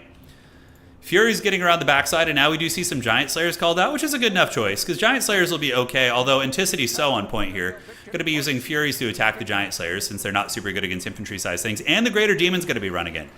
So that's a little bit of a risky one by Anticity, but 2 Giant Slayer units going to go out in their shields back here. So, yeah. we'll see what they can do. One Fury is getting karate chopped. Seductive Glory is here. Their melee defense being lowered into the pits. Giant Slayers are chopping down some cav units. I mean, here, on the bright side for the Dwarves, they are going out on their shields. And now we get a Gyrocopter coming out. Is he going to do a bombardment? All right, do we see it? Do we see the Apocalypse now? We do. Not bad. Actually doing quite a bit of damage against the Seekers there. So, all things considered, that wasn't the worst trade in the world for the Dwarves. They did damage a lot of the Slaneshi cavalry, and the Giant Slayers are still fighting. The bombardment from the Gyrocopters was also kind of heavy metal. Looking at the Dwarves right now, Jack did call in the Gyrocopters, so that was pretty much most of his money, but the value trading is kind of even, actually favoring Jack a little bit as well. Giant Slayers still chewing, but going to be swarmed, and Anticity playing very much like a vulture back here. I think that would be a good idea maybe for the Dwarves to send one crappy chaff unit to threaten Objective 1 to take a little bit of pressure off. For Jack, just save your money. These Giant Slayers got 1,400 value, and the other one's got 900 value. So those guys, not bad. They basically paid for themselves against Slaanesh, which is good. Gyrocopter with the steam cannon's going to be shooting in the back, and we do see the Giant Slayers being killed here. But to the last, there's time to unsummon those Giant Slayers and send them back. Jack is really good with the bombers. He actually, in our game, he was able to wreck a lot of my infantry with the Gyrocopter, so very, very good stuff. That is going to be a Rune of Wrath and Ruin, and that will do some okay damage against Forsaken. It's better against the lightly armored units, so not going to be too much. But yeah, some damage went down. A couple of Hellstriders, a Fury unit died. Dwarves still cackling on the points. Anticity is going to be calling in infantry now, probably. Let's see. No, actually, Eternal Entourage. Uh-oh. So Jack is in trouble. He needs to get the Gyrocopter over here. Probably just turning around and running, or get the blasting charges off. If he can get the blasting charges off, it's going to pay for itself against the Eternal Entourage. So, unfortunately, he's running. You got to just stand your ground and get the blasting charges. Yeah, he's going to try and do it. So, is he going to get it? Does he have the order given? Blasting charges. Oh, I think he was a little slow in the order. Or maybe he wasn't. The enemy cav are just that quick. So, tricky stuff. But by doing that, he did force Anticity to spend a lot of money on an expensive cav unit. Yes, he's going to be losing a little bit right there, but not the end of the world. All right, so Slaanesh Greater Demon being poked a little bit. Forsaken waiting in the wings. Dwarves are just saving up money again, which isn't a bad idea. Just, bring out the Giant Slayers again, right? Do the exact same thing. That probably wasn't a terrible trade. Entourage able to feast on the blasting charges. They weren't able to get that off. Flamethrower sitting up on the point here, going to be standing at the ready. Fury's preparing. Anticity literally is like surrounding him, man. He's got units all around the Dwarven army, which is so hilarious. I don't like this. Whatever's going on here, this is a throw. These two freaking runesmiths here, he's going to need to call out some freaking Giant Slayers here or something. Yeah, he does get a good Rune of Wrath and Ruin here, right? I mean, Anticity might be able to surround and kill these characters. That one runesmith is now being attacked by the Exalted Keeper.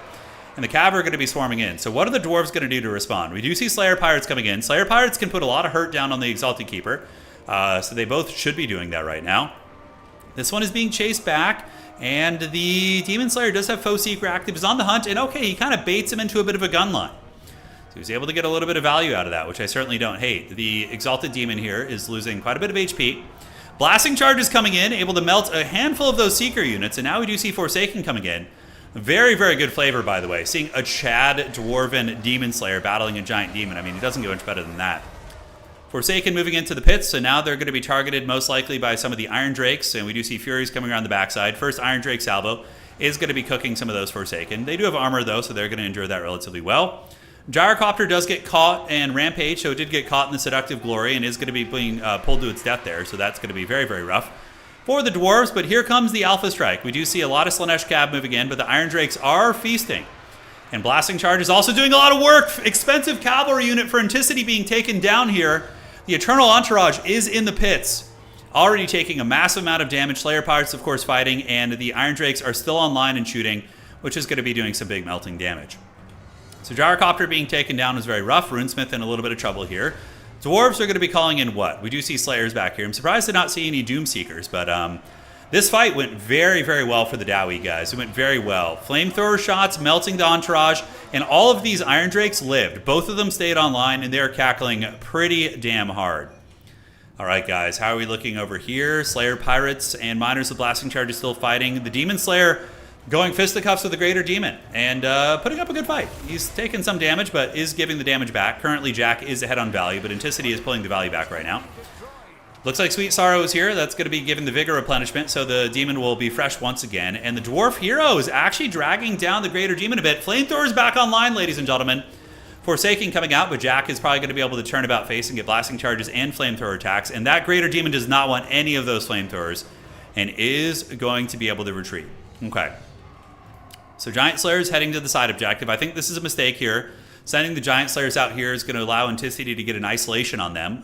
Whereas I think reinforcing your strong point, these two objectives, and just winning on points probably is the way to do it. It's not going to be a game-losing play, but the Giant Slayers definitely are going to get surrounded and probably circle beaten by all those units. Granted, it is going to keep Anticity busy there. Double Forsaken and Cavalry coming in to steal this objective. Beautiful play by Anticity.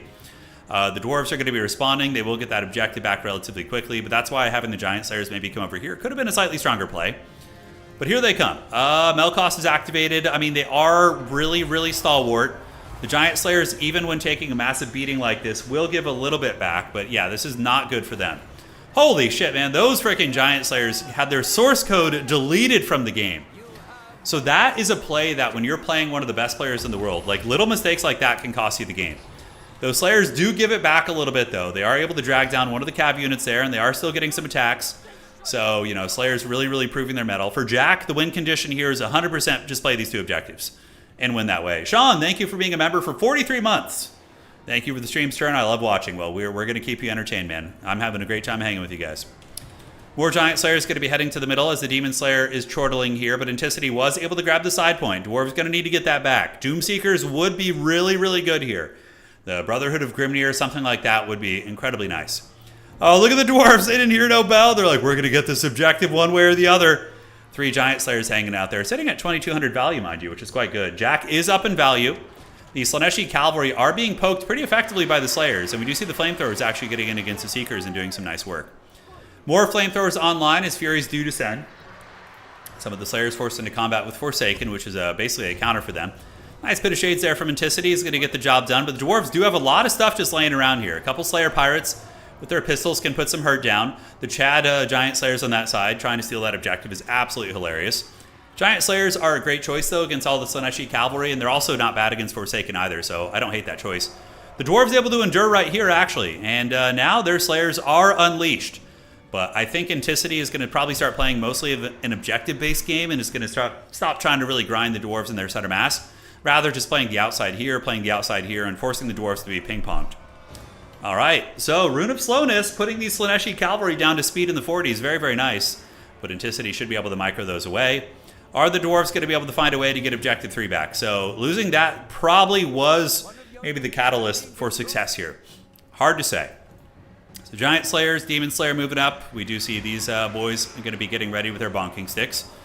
Are the Dwarves going to make a play down here? I don't think so. Those 3 Slayers are going to take like 5 years to capture that point. Currently, Anticity is up on points by not quite 100, but it will be soon. Slayers and Runesmith battling it out. Slayer Pirates putting a little bit of supporting fire down in the Furies. And now there are going to be some gyrocopters called in. So once again, the Dwarven King is going to be calling in the dreaded gyros. All right, so armor-piercing values, not super necessary here. Arguably, maybe the Flamethrower variant would be better in this matchup, right, against the Slanesh units. Uh-oh, but this is where it's going to get ugly. There's no answer for the Bringers of Beguilement right now, and they're going to annihilate these Giant Slayers. You're going to need to get the gyros in to counter them. Okay, the Rune of Wrath and Ruin timing. Nice one right there. Wow, really good Rune of Wrath and Ruin play. As the Giant Slayers move in, and the Demon Slayer is going to be chasing down the Greater Demon. Narcissism used on the gyrocopters. So the gyrocopters looking in their little cockpit mirrors and looking at how beautiful their beards look, and they've lost a little bit of control here. As the Slaneshi Greater Demon does tar pit the Demon Slayer with chaff units, which is very, very smart. Bringers of Beguilement, though, probably going to be able to close out this game. I think the Dwarves do not have any answers for them on the field. The Giant Slayers are going to get eviscerated, and the Greater Demon's going to be moving in. The Gyrocopter is like the one saving grace here, but it is being killed by Furies. Here comes Jack. He's really, really good at the Dwarven bombardment runs. Very, very solid at those. One Runesmith here is on death's bed. Jack really desperately needs to get a bombardment run on those Bringers of Beguilement. Otherwise, they're just going to end the game. Blasting charges, of course, good. Here it comes. Apocalypse now. 1 volley and 2 volleys. Oh, man, nice damage right there. Bringers do lose a lot of HP. Giant Slayer is going to be trying to secure objective number 3, while the Dwarves are still barely holding on to this one. On the outside, we're going to be seeing Slayer Pirates heading to this point, but the Hellstriders might be able to defend them off. We'll have to see. This point in the process of flipping, Bringers of Beguilement did get Apocalypse nowed a little bit. That is for sure. Greater Demon is going to be healing, getting a healing proc from the running Runesmith there. So the Dwarf Cowardice is going to be helping the Greater Demon. That's kind of how Slanesh works. Objective 3 belongs to Dwarves. Objective 2 belongs to Dwarves. Probably not for long. Slayer Pirates are going to be threatening this point as well. Anticity could send Forsaken to beat them, or any sort of a fast cab will probably be good. And it's going to be Hell Scourges. So Slayer Pirates will fight okay against Hell Scourges, and we do see the Slayers on their way up as well. This is actually a really good game, guys. This is a really, really nice match. A couple minor differences in play, and maybe Jack would have been in a position to win this. I think when he sent the Giant Slayers on their own over there, if they had reinforced this and this point had never been lost, he wouldn't have been pulled apart as much, but it's hard to say. Objective 3 still hanging for the Dowie. This one's going to be flipping, and we do get the old Slayers down here. Slayer Pirates are good fighters. Unbreakable, mind you, but they're not going to like being fully surrounded by Slaanesh. Nobody likes that. Fully surrounded there again. I think the Dwarves are learning their lesson of splitting against Slaanesh. Like, every time they split and try and go for a third objective, like greedily, away from their main power, they tend to get punished. Blasting charges being torn up by Furies, which makes sense. They have really low melee defense, and Furies of Slaanesh have 24 AP out of their 32 damage, so very, very strong. Greater Demon going to be moving in. Anticity probably going to be closing out this game, but I have to say, this is a very valiant effort by our Dwarf player. His early game was extremely good. And poor Dwarf got skewered there, little Dwarf kebab there. But his early game was very good. Like, he fended off Slaanesh. He outvalue traded Anticity early, but I think he kind of fell apart a little bit later with some of the call-ins, and Anticity really went Super Saiyan in those later stages. But, I mean, we'll see if the Dwarves can do anything. I don't think so, though. The Seekers of Slaanesh are going to be able to take the side objective. Blasting charges will not be able to deal with them because they can close the distance before the blasting charges can really connect. And, yeah, that is going to be GG. Well played. Really, really fun match. Great game between these two players. I'm sure Jack will be back to win a tournament one of these days with his beloved Dowie. Grim Delver's not a bad idea, able to blast those guys. A little Danny DeVito shooting style there. Slayer's heading up to the point. Anticity is going to be getting a triple cap here, and then he's going to be reaching 1,500 points. Before, man, Doomseekers would have been really MLG, I think. They would have been really, really good. Okay.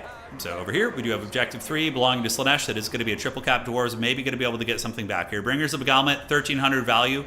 Going to absolutely tear apart these Dwarves here. You see them getting hunted and harried, and there they go. The charge is on. A couple guns shooting into the back there, but that is going to be a victory for Anticity. An absolute menace, but what a great game. Showing that the Dwarves have some teeth against Slaanesh, actually. Like, the fact he was able to keep that close and be in a potentially winning position at one point, really good play from the Dwarves. And from Anticity, of course, goes without saying. Crazy micro, crazy control, good decision making. Slayer Pirates, though, were kind of cool. And the Iron Drakes also didn't do bad. 700 and 1,000 on this one. Runesmiths were neat. I think double Rune of Slowness could have been very nice as well. Yeah, I think he delved too greedily and too deeply going for a third point. You can't do that with Dwarves. It's risky. But man, Jack played like an absolute Giga Chad. So did Anticity. And I hope you guys enjoyed that one. So as we wrap up tonight's stream, as always, if you guys on YouTube enjoyed the stream, I see there's a handful of you guys hanging out there. Please do drop a like. It helps keep the old engine alive and lets the YouTube algorithm know that people still enjoy this game. And for those of you guys on Twitch, consider following and subscribing if you enjoyed what you saw. I appreciate all of you guys. We will see you around very, very soon. We're going to be streaming every day this week, something different. So tomorrow, maybe Company of Heroes. And then Total War. So Total War is the main squeeze, and then we kind of alternate. So, Desbolts, thank you for subscribing. Appreciate that. All right. See you guys around. Take care of yourselves. Well played to the GOAT. Anticity, the #1 champ right now in Total War. Rapidly approaching the status of... currently, Houseplant has the most major event wins, but Anticity's creeping up on him. So we're going to see if he can catch up and become the undisputed GOAT of Warhammer 3. Should be fun. All right, guys. Take care of yourselves. We'll see you around. Thank you so much for watching. And Sigmar and/or Hashut, bless this ravaged body. GG, well played.